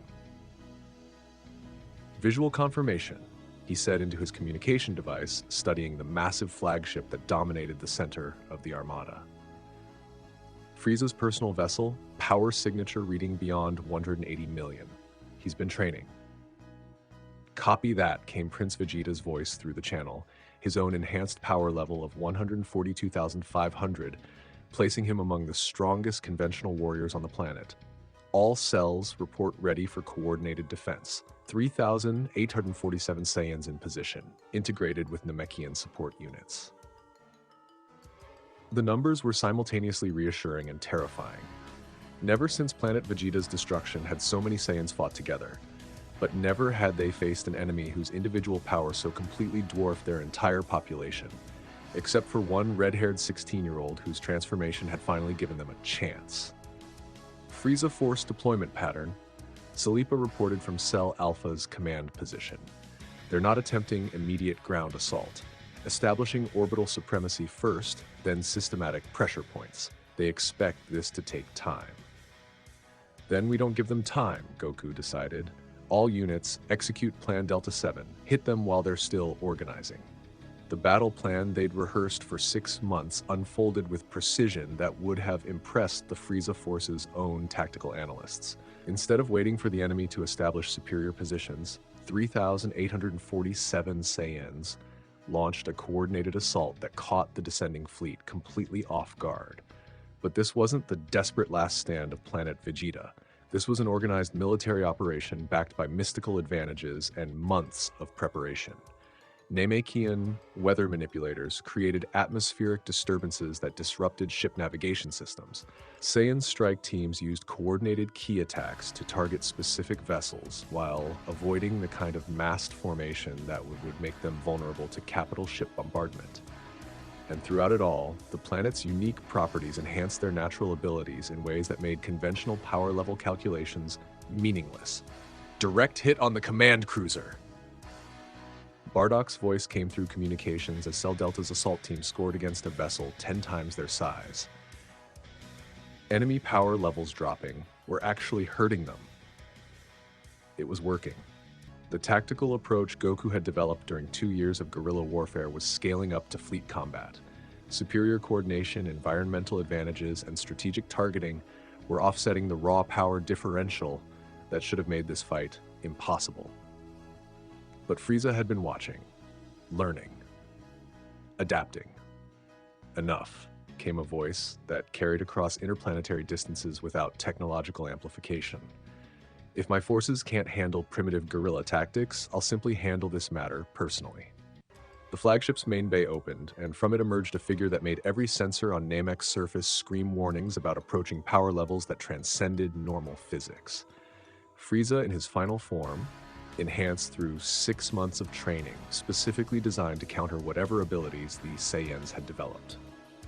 180 million units of power wrapped in elegant white and purple form, descending toward the planet's surface with the casual confidence of someone who had never truly been challenged. All units, fall back to defensive positions, Goku commanded, understanding that the preliminary skirmishes were over. The real battle starts now. But as he spoke, crimson light flared around him as the Super Saiyan God transformation deepened, drawing on the shared key of 5 pure-hearted warriors and the mystical enhancement of Namek itself. Divine power to face absolute tyranny. The fate of 2 civilizations was about to be decided. The Emperor's descent. Frieza's feet touched Namek's green grass with the delicate precision of someone who found violence to be an art form rather than mere necessity. Around him, the battle raged as his forces engaged Saiyan and Namekian defenders across multiple continents, but his attention was focused entirely on the red-haired figure waiting for him at the plateau's edge. "So," Frieza said, his cultured voice carrying easily across the distance between them, "this is what Saiyan evolution looks like. Quite striking, I must admit, though I do hope you've developed more than just a new hair color." Goku descended from the plateau, his divine transformation allowing him to move through the air without visible effort. When he landed 20 meters from the Emperor, the ground beneath his feet cracked from the sheer pressure of contained power. "Lord Frieza," Goku said formally, "I'm Son Goku, last son of Bardock, student of Son Gohan, and guardian of the Saiyan people you tried to exterminate." "Tried?" Frieza's smile was sharp enough to cut diamond. "My dear child, I succeeded quite thoroughly. What you see around us are merely the remnants I missed the first time, an oversight I'm here to correct. You missed 3,847 of us, and in 2 years, those 3,847 became something you never expected us to become. Organized, yes. I noticed. Quite impressive for a species I'd always considered to be useful but ultimately limited." Frieza began walking in a slow circle around Goku, studying the transformation with scientific interest. But organization means nothing before absolute power, and whatever enhancement you've achieved, it cannot possibly match the perfection I've attained. His aura flared. Not red like Goku's, but silver-white, crackling with energy that made the air itself difficult to breathe. 180 million units of power, refined through months of disciplined training, backed by decades of experience ruling through fear. "Let me show you the difference between evolution and perfection," Frieza said.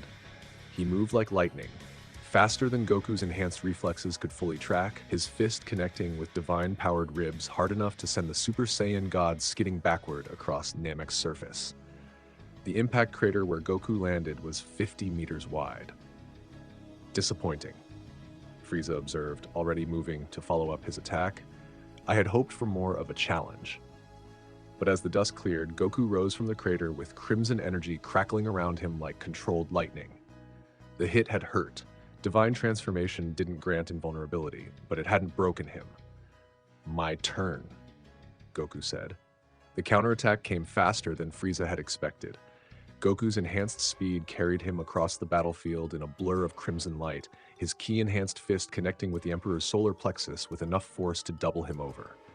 For the first time in his life, Frieza felt genuine physical pain from someone other than his own family. "Interesting," he gasped, straightening slowly.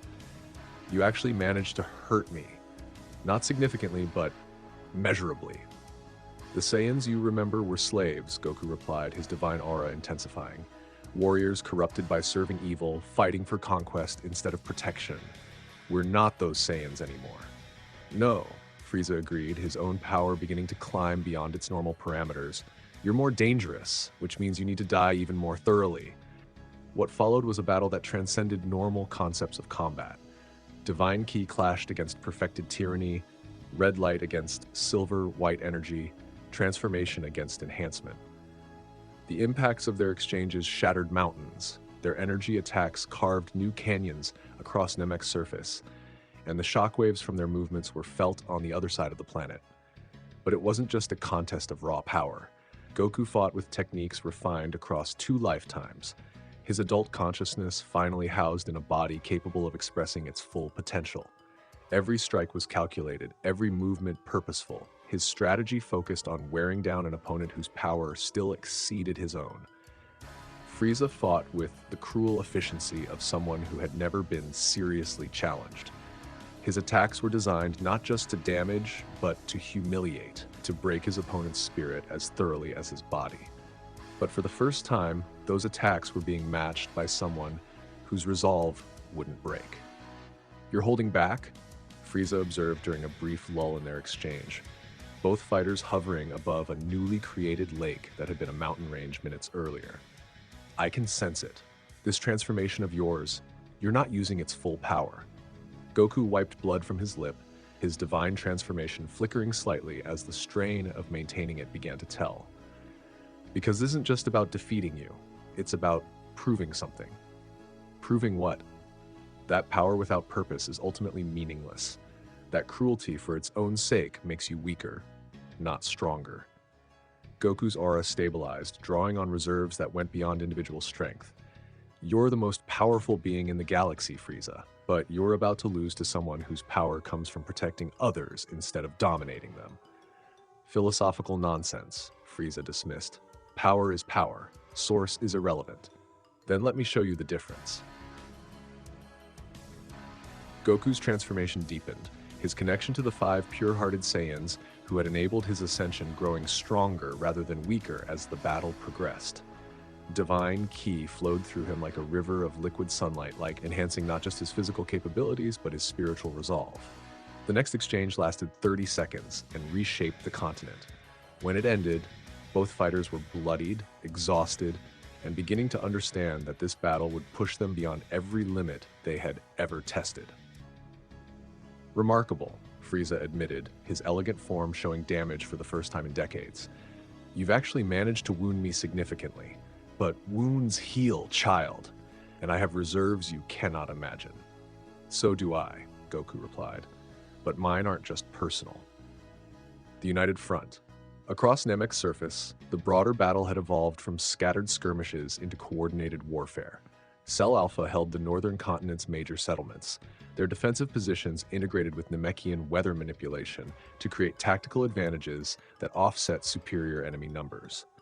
Cell Beta had established air superiority over the eastern regions, Prince Vegeta's enhanced power level allowing him to personally challenge Frieza Force elite units. But the most remarkable development was happening in the southern hemisphere, where Cell's Gamma through Kappa had achieved something unprecedented in Saiyan military history: perfect coordination. "Strike pattern Delta 9 executing now?" King Vegeta's voice carried across multiple communication channels as 800 Saiyans moved in absolute synchronization. Their combined attack struck a Frieza Force battlecruiser with enough concentrated power to crack its hull, despite individual power levels that shouldn't have been sufficient for the task. "Confirmed kill on enemy command vessel," Cell Epsilon reported. "Combined assault tactics are exceeding projected efficiency by 340%. It was working. The tactical doctrine Goku had developed during Earth's defense was scaling up to fleet combat, allowing 3,847 individual warriors to fight as a single, perfectly coordinated force. What they lacked in individual power, they were making up for through unity of purpose and superior strategic thinking. Frieza Force morale breaking in sectors 7 through 12, Salipa observed from her command position. "They've never faced organized resistance at this scale. Their soldiers are beginning to retreat without orders." But even as conventional forces achieved tactical victory, everyone understood that the real battle was happening between 2 figures whose power dwarfed everything else on the battlefield. "Goku's transformation is beginning to fluctuate," Bardock reported, his precognitive abilities allowing him to track the divine battle despite its superhuman speed. "The ritual connection is strong, but maintaining Super Saiyan God form during extended combat is draining him faster than expected." "Options?" Prince Vegeta demanded.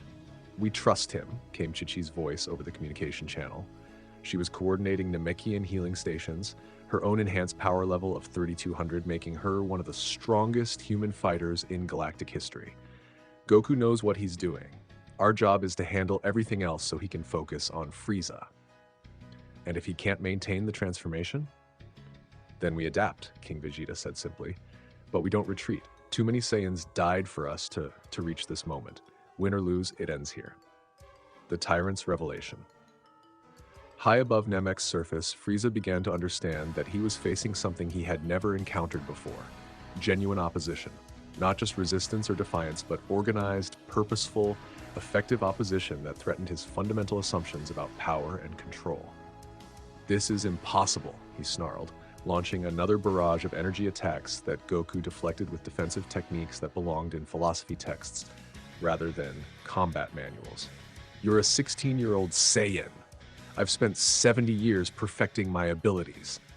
And I've spent 2 lifetimes learning what really matters," Goku replied, his counterattack forcing Frieza to retreat free for the first time in the battle. 2 lifetimes. The words carried implications that made Frieza's analytical mind race through possibilities. Reincarnation? Time manipulation? Some form of consciousness transfer that had given this young warrior access to experiences beyond his apparent age? "What are you?" Frieza demanded. "Someone who's seen what happens when tyrants like you aren't stopped," Goku said honestly. "Someone who knows that power without compassion leads to nothing but emptiness. Compassion is weakness. Compassion is strength. The strength to fight for something larger than yourself. The strength that lets me draw on the support of 347 warriors who trust me to protect what we've built together." As if summoned by his words, energy began flowing toward Goku from across Namek's surface. Not the ritual connection that had enabled his transformation, but something else. The combined will of every Saiyan who had chosen to make their stand on this green world, channeled through bonds of trust and shared purpose. His power level climbed beyond divine transformation into something that transcended measurement entirely. "Impossible," Frieza breathed, his sensors detecting energy levels that shouldn't exist. "Not impossible," Goku corrected. "Just something you've never understood. Individual strength has limits, but strength drawn from protecting others, from fighting for the right reasons, from refusing to let innocent people suffer." His aura exploded outward, crimson light washing across the battlefield like a second sun.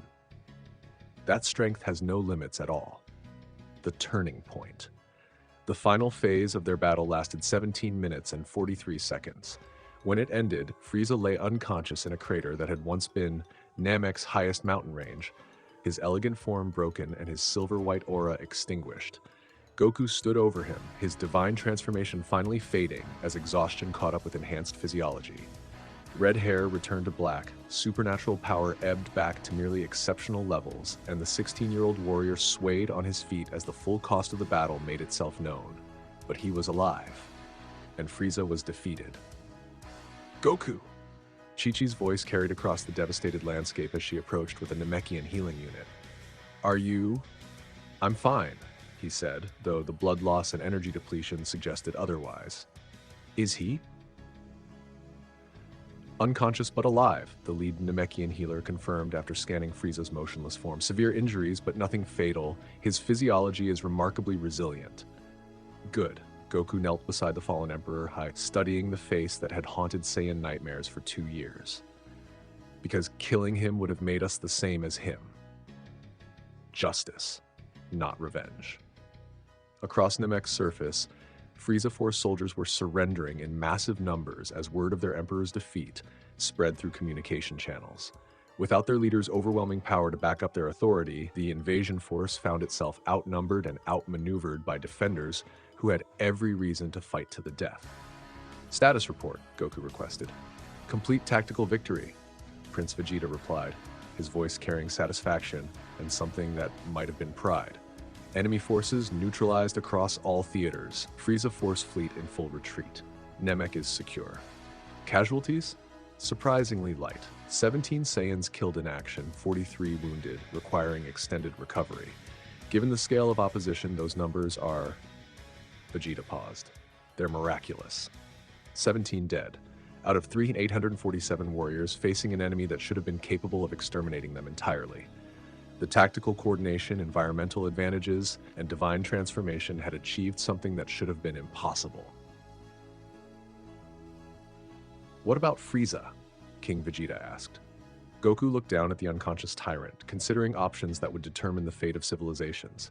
Kill him, and they'd be free of his threat forever, but they'd also become killers. Imprison him, and they'd have to dedicate resources to containing someone whose power made him nearly impossible to hold.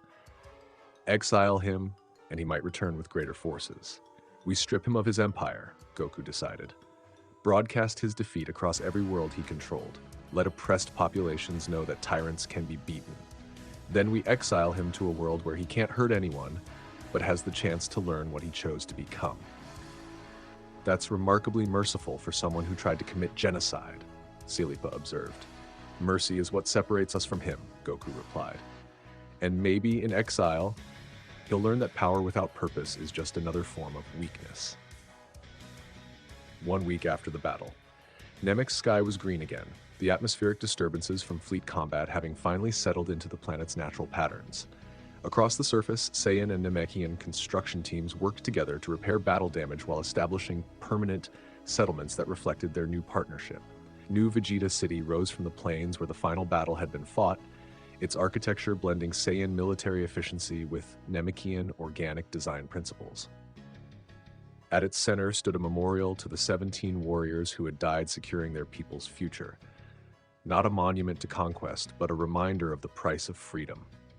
Population status, Goku requested during the morning briefing. 3,830 Saiyans now permanently settled on Namek, Taro reported. Integration with Namekian communities proceeding smoothly. Joint councils established for resource management and territorial planning. Some cells have requested permission to return to Earth, Silera added.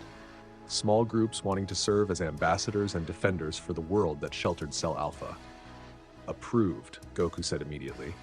Earth deserves protection, and maintaining that alliance serves everyone's interests. The transformation of the Saiyan people from scattered refugees to settled civilization was proceeding faster than anyone had dared hope. But then, they'd had excellent motivation. What about you? Chi-Chi asked after the briefing ended, her question carrying personal weight that had nothing to do with tactical considerations. What about me? You've spent 2 years preparing for this battle. Now it's over. Frieza's defeated, your people are safe, and you're 16 years old with a chance to actually be 16 for once. She smiled. What do you want to do with the rest of your life? Goku considered the question seriously. In his first life, he'd been driven by the need to constantly grow stronger, to face increasingly powerful enemies, to test himself against cosmic threats. But this life had taught him different priorities. I want to help build something worth protecting, he said finally. Train the next generation, explore what Saiyan civilization can become when it's not built on conquest or survival. Maybe visit Earth sometimes, see how Gohan's doing.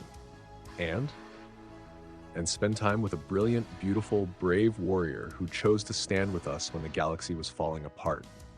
Goku took her hand, feeling the calluses from months of martial arts training. If she's interested. Chi-Chi's smile could have powered Capsule Corp for a week. She's very interested. Across New Vegeta City, Prince Vegeta was having a similar conversation with Bulma, their relationship having evolved from strategic partnership to something deeper during their months of preparation. The future looked bright for the first time since Planet Vegeta's destruction.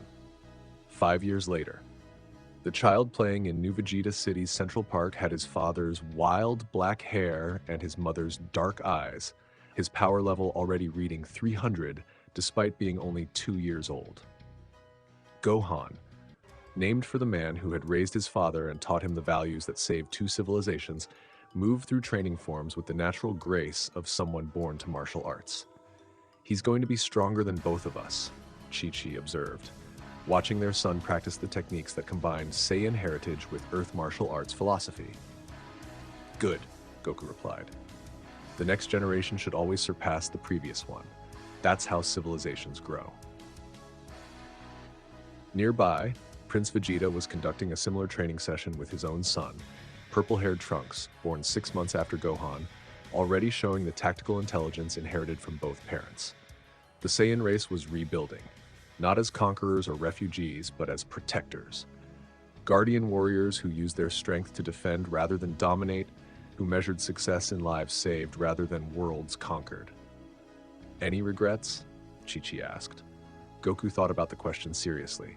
2 lifetimes of experience, 2 completely different paths, 2 very different outcomes.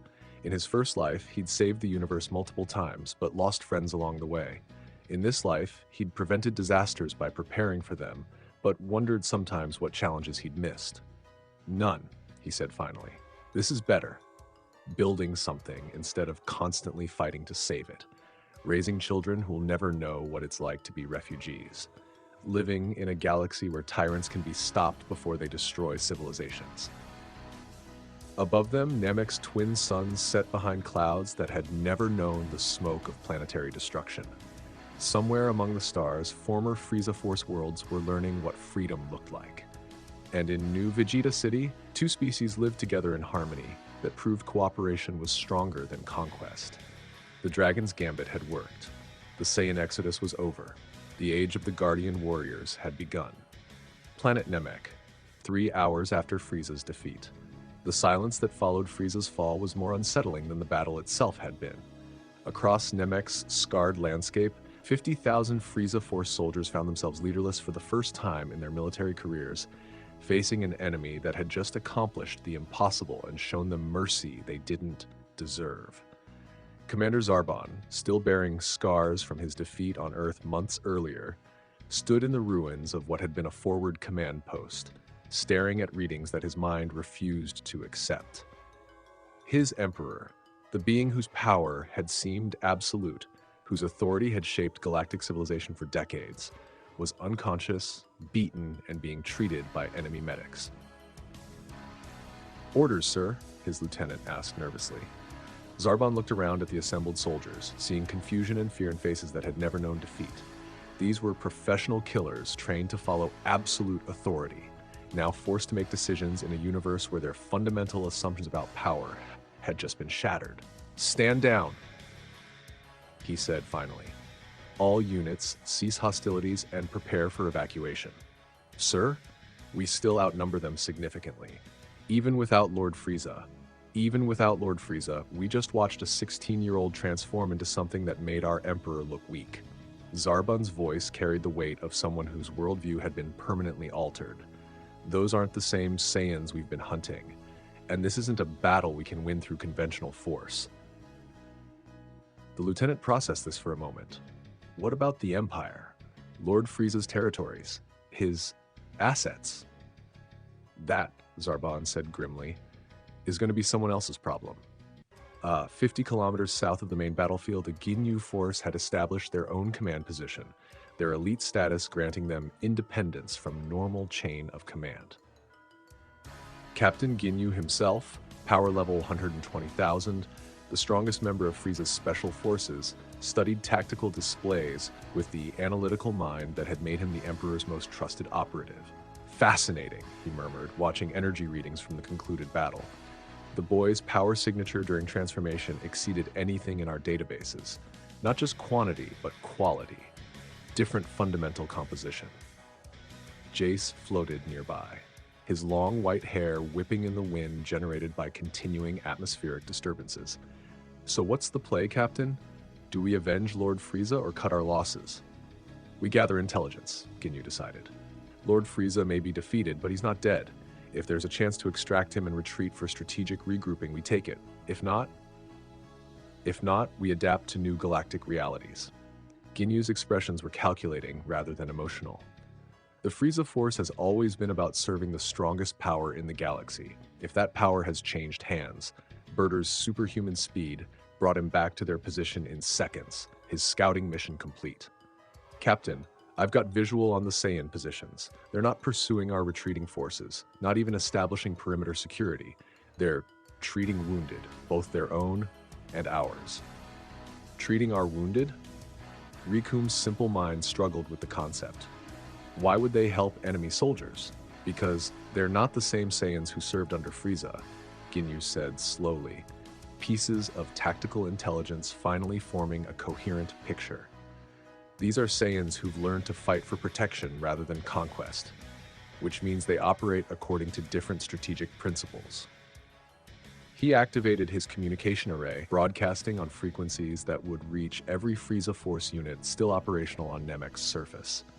"All Frieza Force personnel, this is Captain Ginyu. New operational parameters are in effect immediately. We are not in retreat. We are conducting strategic withdrawal to assess changed battlefield conditions. Any soldier who harms Saiyan or Namekian medical personnel will be personally executed by me. Any unit that attempts unauthorized attacks will be dissolved. We are warriors, not animals. The transmission ended, and his team stared at him with expressions ranging from confusion to concern. Captain, G said carefully, are you suggesting we cooperate with the enemy? I'm suggesting we behave like professional soldiers rather than vengeful children, Ginyu replied. Lord Frieza is defeated but alive. The Saiyan leadership has demonstrated both overwhelming power and remarkable restraint. Our best chance of survival, and Lord Frieza's best chance of recovery, lies in acknowledging new realities rather than fighting them. Prince Vegeta's command. The Tactical Command Center, established in New Vegeta City's temporary structures, hummed with activity as Saiyan cell leaders coordinated the aftermath of their impossible victory.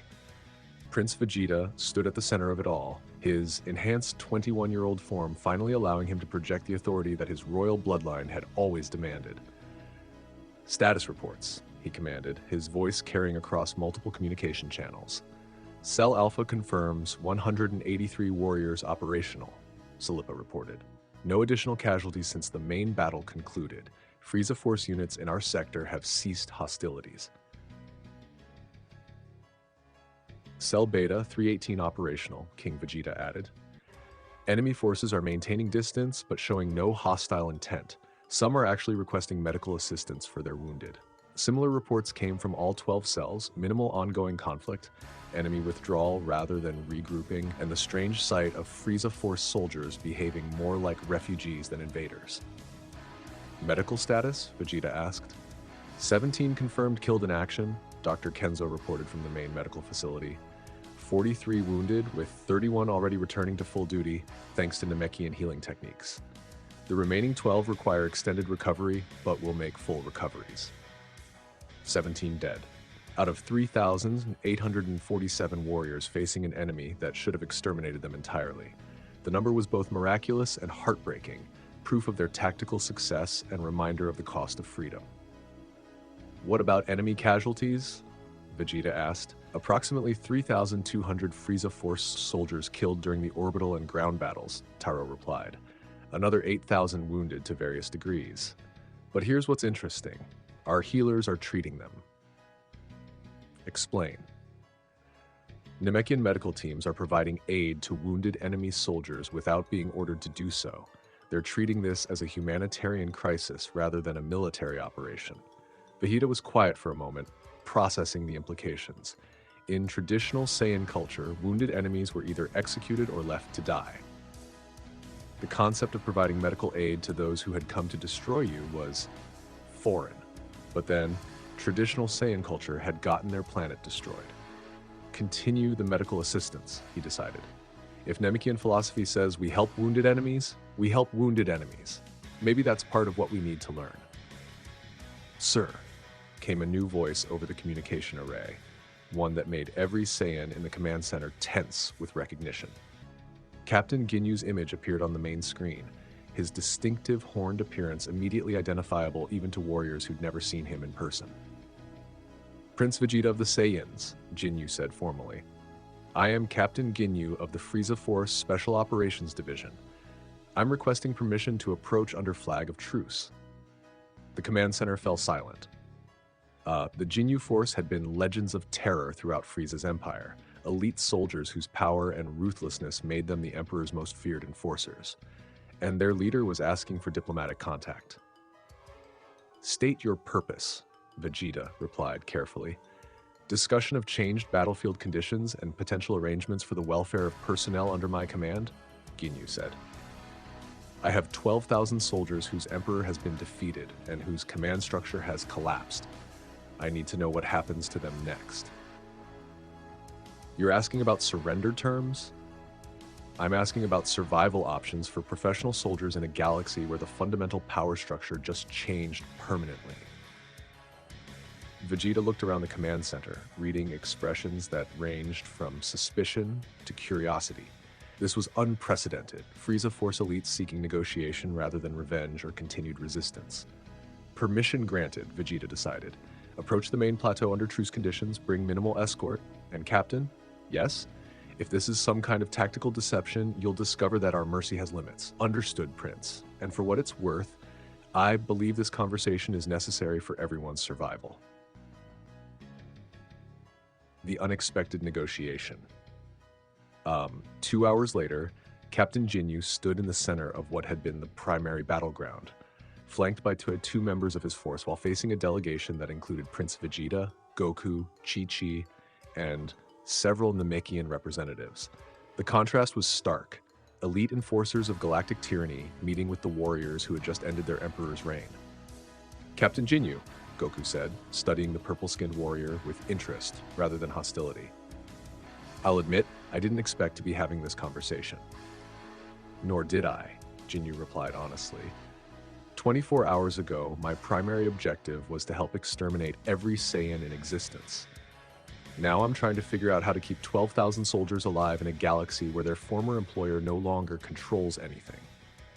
You could just leave, Chi-Chi pointed out. Take your ships and find somewhere else to establish yourselves. With what resources? What authority? What purpose? Ginyu's expression was grim. The Frieza force exists to serve Frieza. Without him, we're just unemployed soldiers with no legitimate claim to territory, resources, or protection. So you're asking us too. Prince Vegeta's voice carried skepticism. I'm asking you to consider the practical implications of your victory, Ginyu said bluntly. You've just created a power vacuum that spans a third of the known galaxy. Frieza's territories are going to descend into chaos as various factions try to claim his assets. His military forces are going to become mercenaries, pirates, or warlords depending on local conditions. The implications hit the Saiyan leadership like a physical blow. They'd been focused on defeating Frieza, not on what happened to his empire afterward. You're saying that winning created more problems than it solved, Goku said slowly. I'm saying that revolutions have consequences beyond the immediate battle, Ginyu replied. Your people fought for survival and won. Congratulations. Now you need to decide what kind of galaxy you want to live in. Nail, speaking for the Namekian delegation, leaned forward with interest. What are you proposing, Captain? Integration, Ginyu said simply. Your forces demonstrated something my soldiers have never seen. Coordination based on mutual trust rather than fear of punishment. Tactical effectiveness through cooperation rather than domination. If that philosophy could be extended to former enemy forces. You want your soldiers to join our military? Prince Vegeta's voice carried disbelief. I want my soldiers to learn from your example before they become part of the chaos that's about to engulf half the galaxy, Ginyu corrected. Some of them are irredeemable, killers who followed Frieza because they enjoyed cruelty, but others are professional soldiers who followed orders because they didn't know alternatives existed. And you think those soldiers would follow Saiyan leadership? I think those soldiers just watched Saiyans accomplish something they'd been told was impossible, then saw those same Saiyans provide medical care to wounded enemies. Ginyu's expression was thoughtful. That kind of strength combined with mercy creates loyalty that fear never could. The Saiyan delegation exchanged glances, processing an offer they'd never anticipated. Former enemy forces asking to serve under their command, not through conquest, but through conversion to their principles. This would require extensive evaluation, Prince Vegeta said finally. Background checks, psychological assessment, demonstrated commitment to our values rather than just expedient survival. Agreed, Ginyu said immediately. Any soldier who can't genuinely embrace protection over conquest has no place in what you're building. And you? Goku asked. That depends on whether you need someone who understands Frieza Force tactics, territory, and personnel to help with the transition, Ginyu replied. I've spent decades as Frieza's enforcer. I know exactly how his empire operated and what will happen to those territories without proper intervention. You're offering to become our intelligence asset? I'm offering to help prevent galactic chaos while keeping as many soldiers as possible from becoming war criminals. Whether that makes me your asset, your advisor, or your prisoner is your decision. While negotiations continued on Namek's surface, the broader galaxy was already beginning to react to news of Frieza's defeat. Long-range communications carried word of the impossible, the tyrant who had seemed invincible brought down by survivors of the race he'd tried to exterminate. On a dozen worlds, oppressed populations began to whisper about hope. On 100 others, ambitious warlords began calculating whether they could claim pieces of Frieza's former territory. And in the depths of space, other powers that had remained hidden during Frieza's reign began to stir, sensing opportunities in the changing galactic balance. Cell Delta's long-range monitoring stations detected the first signs of movement, ships changing course toward former Frieza Force territories, communication traffic increasing exponentially, energy signatures that had been dormant for years suddenly becoming active. "We're going to need a bigger plan," Bardock observed, his precognitive abilities showing him branching timelines that split in a dozen different directions. Defeating Frieza was the easy part. Managing the aftermath is going to determine whether this victory matters. "Recommendations?" Goku asked. "We can't control a galactic empire from Namek," Bardock said bluntly. "But we can influence how the transition happens. If Ginyu's intelligence about Frieza Force structure is accurate, there are key systems that need immediate stabilization to prevent massive civilian casualties." "You're talking about military intervention across multiple sectors. I'm talking about the responsibility that comes with power," Bardock replied. "We proved that Frieza could be defeated. Now we need to prove that something better can replace him." The decision. 3 days after the battle, the Leadership Council convened in New Vegeta City's primary assembly hall, a structure that blended Saiyan architectural efficiency with Namekian organic design principles. Representatives from all 12 cells, Namekian leadership, and even Captain Ginyu, under guard but treated as a legitimate participant, gathered to address questions that would shape galactic civilization. "The situation is clear," Prince Vegeta announced. "Our victory created a power vacuum that spans approximately 30% of known space. If we do nothing, chaos follows. If we act, we take responsibility for civilizations we've never seen." "What does Ginyu's intelligence suggest?" Goku asked.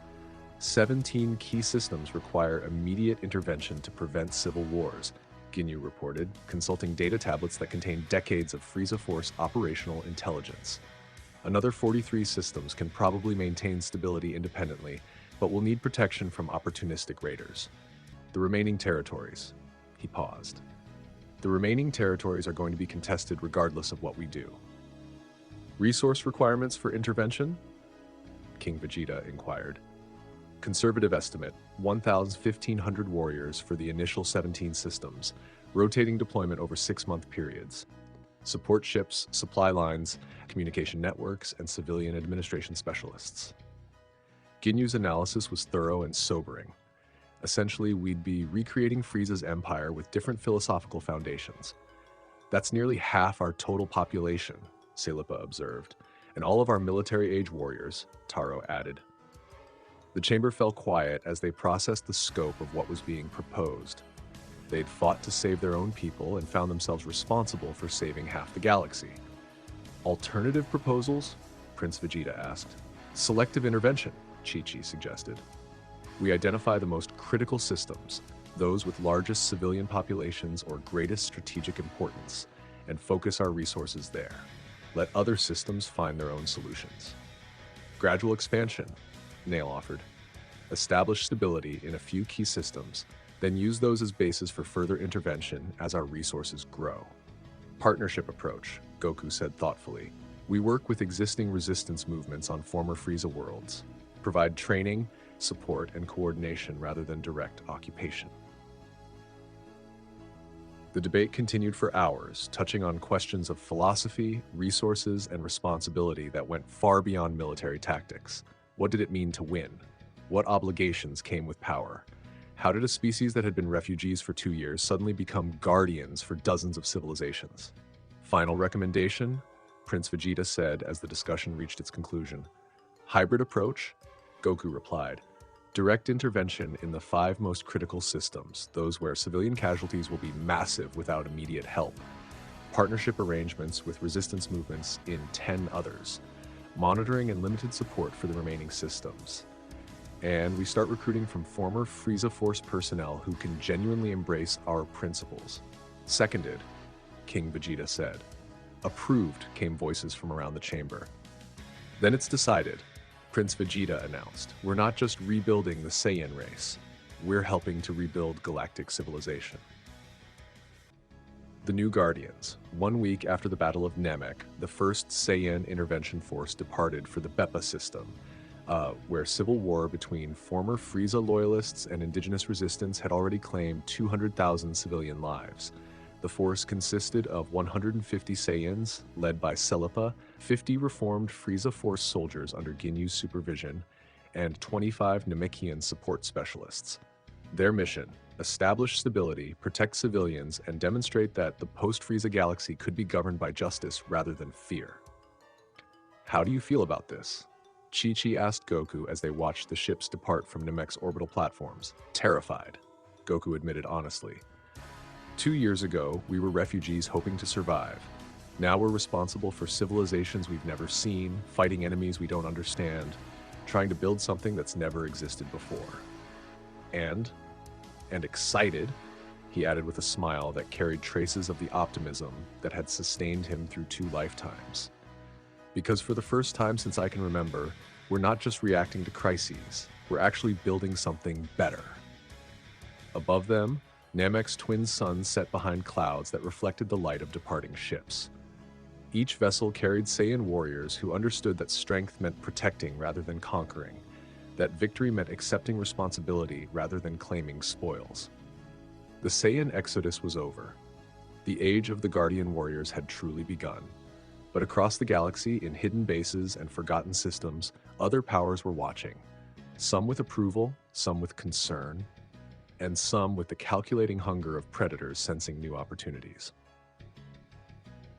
The battle for Namek had ended. The war for galactic civilization was just beginning. Planet Namek, New Vegeta City, 6 months after the battle.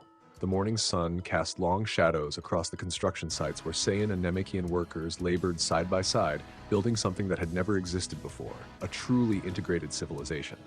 The architecture reflected both cultures. Namekian organic flowing curves merged with Saiyan geometric efficiency, creating structures that were simultaneously beautiful and functional. Goku stood on the observation deck of the Central Command building, watching the daily bustle of a society that had found its footing after months of uncertainty. Below him, Saiyan children played alongside young Namekians in parks designed for multiple species. Former Frieza Force soldiers worked construction crews under the supervision of warriors who had once been their enemies. And in the distance, ships launched toward other systems where Guardian Warrior intervention teams continued the work of rebuilding galactic civilization. Status report, he requested as Chi-Chi joined him, carrying data tablets that contained updates from across their expanding sphere of influence. Beppa system stabilized, she announced. Salipa's team successfully mediated the civil war. Casualties minimal, infrastructure intact, and the new planetary council includes both former resistance fighters and reformed Frieza loyalists. Remarkable what people can accomplish when they're not afraid of being executed for disagreeing, Goku observed. Zardon Prime requesting additional technical assistance, Chi-Chi continued. Their agricultural systems were damaged during the transition, but they're offering dilithium mining rights in exchange for Namekian growing expertise. Approved. What about the Ginyu integration program? Ahead of schedule, of the 12,000 Frieza Force personnel who requested evaluation, 8,400 have completed psychological assessment and philosophical reorientation. Ginyu estimates another 2,000 will complete the program successfully. The remaining 1,600 can't adapt to protection-based military philosophy. Goku finished. What's the recommendation for them? Non-combat roles in reconstruction efforts with continued counseling. Some people can learn new ways of thinking given time and patience. Others need different forms of purpose. It was a more optimistic outcome than anyone had dared hope. The majority of Frieza's former soldiers adapting to serve causes larger than personal advancement, learning that strength could be used to build rather than destroy. Any word from Earth? Goku asked. Cell Alpha's ambassador team reports successful integration with Earth's defense forces. Master Roshi is apparently enjoying having Saiyan students, though he complains they take training too seriously. Tien has made full recovery and is working with Yamcha to establish a martial arts school that combines Earth and Saiyan techniques. The mention of Earth brought a familiar warmth to Goku's chest. The blue world that had sheltered him during his childhood remained special despite all the changes in his life. Someday, when the galactic situation stabilized, he wanted to visit again. Show Chi-Chi the mountains where Grandpa Gohan had raised him, introduce their future children to the place where he'd learned that power meant protecting others. Personal question, Chi-Chi said, setting aside the official reports and moving closer to him. Are you happy? Goku considered the question seriously. 6 months ago, he'd been fighting for the survival of his species against impossible odds. Today, he was helping to govern a coalition of worlds while rebuilding Saiyan civilization from scratch. The responsibilities were enormous, the challenges constant, and the pressure never-ending. Yes, he said without hesitation. This is what I was meant to do. Not just the fighting, anyone can fight, but this, building something better than what came before. Even though it means we might never have a normal life, never get to just be 16 and 20 without galactic responsibilities? Chi-Chi, we stopped being normal the moment Frieza decided to commit genocide. But what we have now... He gestured toward the bustling city below them. This is better than normal. This is meaningful. She smiled, the expression carrying depths of affection and understanding that went beyond their ages. I love that about you. Most people would resent having their youth stolen by circumstances. You see it as an opportunity to make a difference. Most people didn't get a second chance to live their life better than the first time. Before Chi-Chi could ask what he meant by that cryptic comment, alarms began sounding throughout the command center. Not attack warnings. They'd learned to distinguish between different types of alerts, but priority communications from one of their intervention teams. What is it? Goku demanded as they rushed to the main tactical display. Incoming transmission from the Kepler system, the communications officer reported. Captain Ginyu's voice, emergency priority. The main screen activated, showing Ginyu's distinctive features against the background of what appeared to be a damaged starship bridge. His expression was grim but controlled. New Vegeta Command. This is Captain Ginyu reporting from the Kepler intervention. We have a situation that requires immediate consultation with senior leadership. Report, Goku commanded. We've encountered organized resistance that doesn't match any known Frieza Force remnant, Ginyu said. Energy signatures unlike anything in our databases, technology that seems to be generations ahead of galactic standard, and tactical coordination that suggests extensive preparation. Casualties? Prince Vegeta's voice came through the channel as he joined the communication from his own command post. Minimal so far, but only because we withdrew immediately when we realized we were facing unknown parameters. Sir, I don't think these are opportunistic raiders or local warlords. I think we've made contact with something that's been waiting for Frieza's empire to collapse. The implications hit the command center like a physical blow. They'd spent 6 months dealing with the obvious consequences of Frieza's defeat. Power vacuums, civil wars, opportunistic expansion by known entities. But the galaxy was vast, and other powers could have been biding their time, waiting for the right moment to emerge. Recommendations? Goku asked. Full strategic assessment before any further intervention attempts, Ginyu replied. If there are other major powers that have been hiding during Frieza's reign, we need to understand their capabilities and intentions before we stumble into a conflict we're not prepared for. Agreed. Return to Namek for debrief and strategic planning. All intervention teams maintain current objectives, but report any unusual contacts immediately. The transmission ended, leaving the command center in thoughtful silence. 6 months of success had perhaps made them overconfident about their ability to reshape galactic civilization. The reminder that unknown factors remained was both sobering and necessary. Analysis? Prince Vegeta requested. Jinyu's right, Goku said after a moment. We've been thinking like the only significant powers in the galaxy were Frieza's empire and whatever we could build to replace it. But space is enormous. There could be dozens of civilizations that stayed hidden during his reign. Some friendly, some hostile, some simply opportunistic, Chi-Chi added.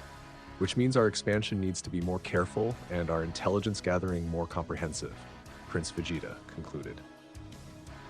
We can't keep blindly intervening without understanding what else is out there. The hidden galaxy. Unknown space, mobile command ship, Dominion. Admiral Cray studied the tactical displays with the patience of someone who had spent decades preparing for this moment. The holographic representations showed the current state of what had been Frieza's empire.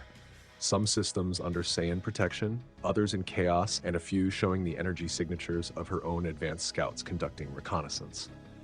Assessment complete, her intelligence officer reported. The Saiyans have successfully established administrative control over 17 key systems, military protection for 23 others, and influence over 41 additional sectors. Total population under their protection approaches 12 billion sentients. Impressive, Crace admitted. From near extinction to galactic guardians in 6 months. Either they're remarkably adaptable or they have advantages we haven't identified. Analysis suggests both, Admiral. Enhanced power levels beyond standard Saiyan parameters, integration with mystical abilities from their Namekian allies, and tactical doctrine that emphasizes protection over conquest. Very different from Frieza's approach. Different enough to be sustainable? Unknown. Their current expansion rate requires continuous resource commitment and perfect execution. Any significant failure could cascade into systemic collapse. Kress was quiet for a moment, considering options that would determine the fate of civilizations. The hegemony had spent 40 years hiding in deep space, building strength while Frieza dominated the known galaxy. Now, with the tyrant fallen, the question was whether to reveal themselves as competitors, potential allies, or something else entirely. Orders? Her tactical officer inquired. Continue observation. No direct contact yet. We need to understand not just their capabilities, but their long-term intentions. Are they building an empire with better public relations, or genuinely attempting something new? And if they prove hostile, then we remind them that the Saiyans aren't the only ones who survive by hiding and adapting. Craze's smile was cold but calculating. But if they're genuinely committed to protection over conquest, perhaps this galaxy finally has room for more than one major power. New Vegeta City. Council chambers, 2 weeks later. The debate had been going on for 3 hours and showed no signs of resolution. Representatives from all 12 Saiyan cells, Namekian leadership, and even reformed Frieza Force officers sat around the circular table that had become the symbol of their integrated decision-making process. We're overextended, Taro argued for the 3rd time. 17 active intervention zones, 43 systems requesting assistance, and now evidence of unknown powers with advanced technology. We're trying to do too much with too few resources. So we abandon civilizations that need our help? Salipa countered. Go back to thinking only about Saiyan survival while the galaxy burns around us? We prioritize sustainability over ambition, King Vegeta said diplomatically. Identify which commitments are essential and which are optional. Focus our efforts where they'll have the most long-term impact. The problem with that approach, Nail interjected from the Namekian section, is that it treats protection as a resource allocation problem rather than a moral imperative. Great Elder Guru believes that those with power have an obligation to help those without it, regardless of convenience. And I respect that philosophy, Prince Vegeta replied. But good intentions don't change tactical reality. If we spread ourselves too thin and suffer a major defeat, we help no one.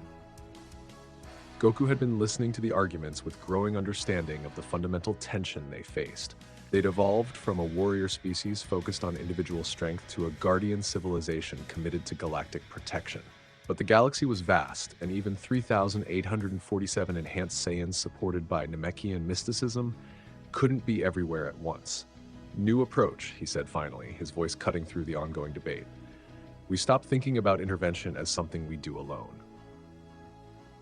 Explain, Prince Vegeta requested. We've been operating as if Saiyan forces have to personally handle every crisis. But what if instead of sending our warriors to solve problems, we send our teachers to help others solve their own problems? The chamber fell quiet as they processed the implications. Training programs instead of direct intervention? Chi-Chi asked. Cultural exchange instead of military occupation, Goku confirmed. We share our techniques, our philosophy, our organizational methods, help other civilizations develop their own guardian warrior traditions rather than making them dependent on ours. That's... Actually brilliant, Ginyu said slowly. Instead of expanding Saiyan territory, you'd be expanding Saiyan principles, creating a network of allied civilizations that share common values rather than common governance. Exactly.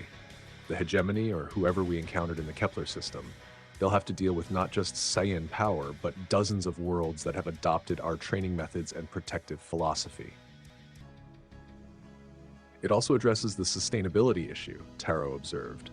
Training programs require fewer personnel than permanent intervention forces. We could reach more systems with less resource commitment. And it's more respectful of local autonomy, Nail added. Instead of imposing Saiyan solutions, we'd be enabling each civilization to find solutions that work for their specific circumstances.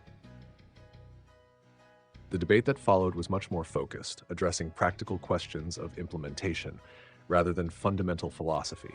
How would they select recipient civilizations? What safeguards would prevent their training methods from being used for conquest, rather than protection? How would they maintain quality control across such a distributed system? But the core concept found unanimous support. The guardian warrior tradition should spread through teaching rather than conquest, creating a galactic community based on shared values rather than centralized authority. I'll contact our intervention teams, Prince Vegeta decided. Begin transition from direct administration to advisory roles wherever possible. Priority on establishing local guardian warrior academies in each system. And I'll coordinate with the Namekians on developing standardized training programs, Goku added. Philosophy, techniques, organization, everything needed to create effective protective forces. What about the unknown contacts? Chi-Chi asked.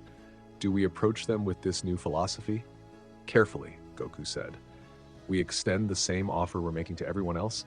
Learn our techniques, adopt our principles, become part of a community that chooses protection over conquest. If they accept, we have new allies. If they refuse, we know they're not interested in coexistence. Prince Vegeta finished, and we respond accordingly. The next generation, New Vegeta City, residential district, 3 months later. The small house that Goku and Chi-Chi shared reflected their unique position in Saiyan society. Modest enough to avoid appearing privileged, comfortable enough to support their responsibilities, and designed with spaces suitable for both work and family life. This evening, it hosted an informal gathering that would have been impossible 6 months earlier. Around their dinner table sat representatives of the new galactic order. Prince Vegeta and Bulma, their relationship having evolved from strategic partnership to genuine affection. Captain Ginyu and Dr. Kenzo, the former enemy and Saiyan medic, having developed an unexpected friendship based on shared professional interests. And Nail, representing Namekian perspectives on their expanding activities. To absent friends, Goku said, raising his glass in a toast that honored the 17 Saiyans who had died securing their future. To absent friends, the table echoed. Now, Bulma said with the directness that made her an effective administrator, let's talk about the real reason we're here. Population statistics and reproductive planning. The sudden shift from memorial to demographics caught everyone off guard, which was exactly Bulma's intention. Explain, Prince Vegeta requested. 3,830 surviving Saiyans, of whom approximately 60% are of reproductive age, Bulma recited from memory. Current birth rate insufficient to maintain genetic diversity over multiple generations, let alone population growth necessary for long-term species survival. You're saying we need to have more children, Chi-Chi said bluntly. I'm saying that saving the Saiyan race from genocide means nothing if we don't ensure the species can survive long-term, Bulma corrected. We need planned population growth, genetic diversity monitoring, and cultural practices that encourage family formation without becoming coercive. Coercive? Ginyu looked confused. Some societies facing population bottlenecks have implemented mandatory reproduction policies, Dr. Kenzo explained. Assign breeding partners based on genetic compatibility, require minimum numbers of offspring, eliminate individual choice in family planning. Effective for species survival, catastrophic for individual freedom. We're not doing that, Goku said immediately. We didn't fight for survival just to become a different kind of tyranny. Agreed, Prince Vegeta added. But Bulma's point about long-term sustainability is valid. We need voluntary approaches that encourage larger families while respecting personal autonomy. Cultural incentives rather than legal mandates, Nail suggested. Honor larger families, provide support for child rearing, create social structures that make raising children easier rather than requiring it. And genetic diversity can be managed through education rather than assignment, Dr. Kenzo added. Help people understand compatibility factors while leaving final decisions to individual preference. The conversation that followed was simultaneously practical and deeply personal. They were discussing the future of their species, but also their own lives and relationships. Plans for children, considerations of genetic heritage, and the question of how to balance personal desires with species survival. Speaking of which, Chi-Chi said with a smile that carried implications, Goku and I have an announcement. The table fell silent with anticipatory attention. We're expecting, she said simply. The explosion of congratulations, questions, and excited planning that followed established the tone for everything that came after. This wasn't just about species survival statistics. This was about families, relationships, and the next generation that would inherit the galaxy they were building. When? Bulma demanded. 6 months, Chi-Chi replied. Perfect timing for the baby to be born on Namek under the twin suns with both Saiyan and Namekian traditions incorporated into their upbringing. Name? Prince Vegeta asked. Gohan, Goku said without hesitation. After the man who taught me that strength means protecting others. The evening continued with planning that went far beyond individual family considerations. If Saiyan civilization was going to survive and thrive, they needed to think generationally. Education systems that passed on both heritage and values. Coming-of-age traditions that emphasized service over conquest. Ways to maintain their warrior culture while ensuring it served protective rather than destructive purposes.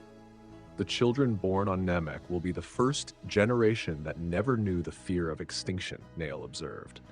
They'll grow up taking survival for granted and focusing on higher purposes, which means we need to teach them history without traumatizing them, Dr. Kenzo said.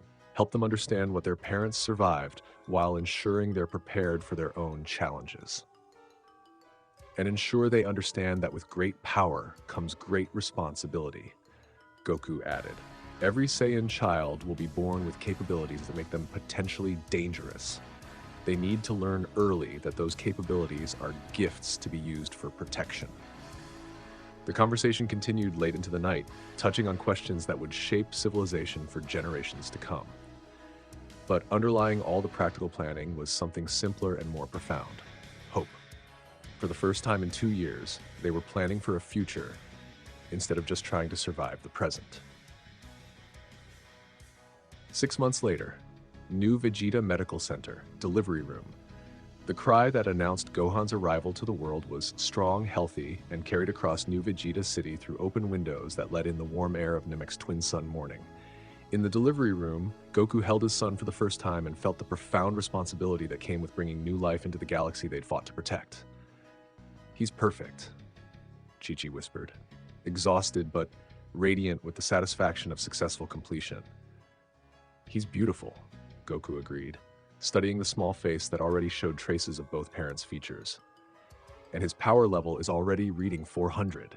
Strong child, gentle heart. Just like his father, Chi-Chi said with a smile. Outside the medical center, New Vegeta City celebrated the birth of its first native-born citizen. Across the galaxy, Guardian Warrior Academies reported successful graduation of their initial classes. In distant systems, former enemies worked alongside former victims to build civilizations based on cooperation rather than domination. And in the depths of space, other powers watched these developments with interest, calculating whether this new galactic order represented opportunity or threat. But in the delivery room, none of that mattered. What mattered was a child born free, raised in peace, destined to inherit a galaxy where strength served protection and power enabled justice. The Saiyan exodus was complete. The age of the Guardian Warriors had begun, and in the arms of his parents, the next generation opened his eyes to a universe full of infinite possibilities. And with that, this story finally comes to an end.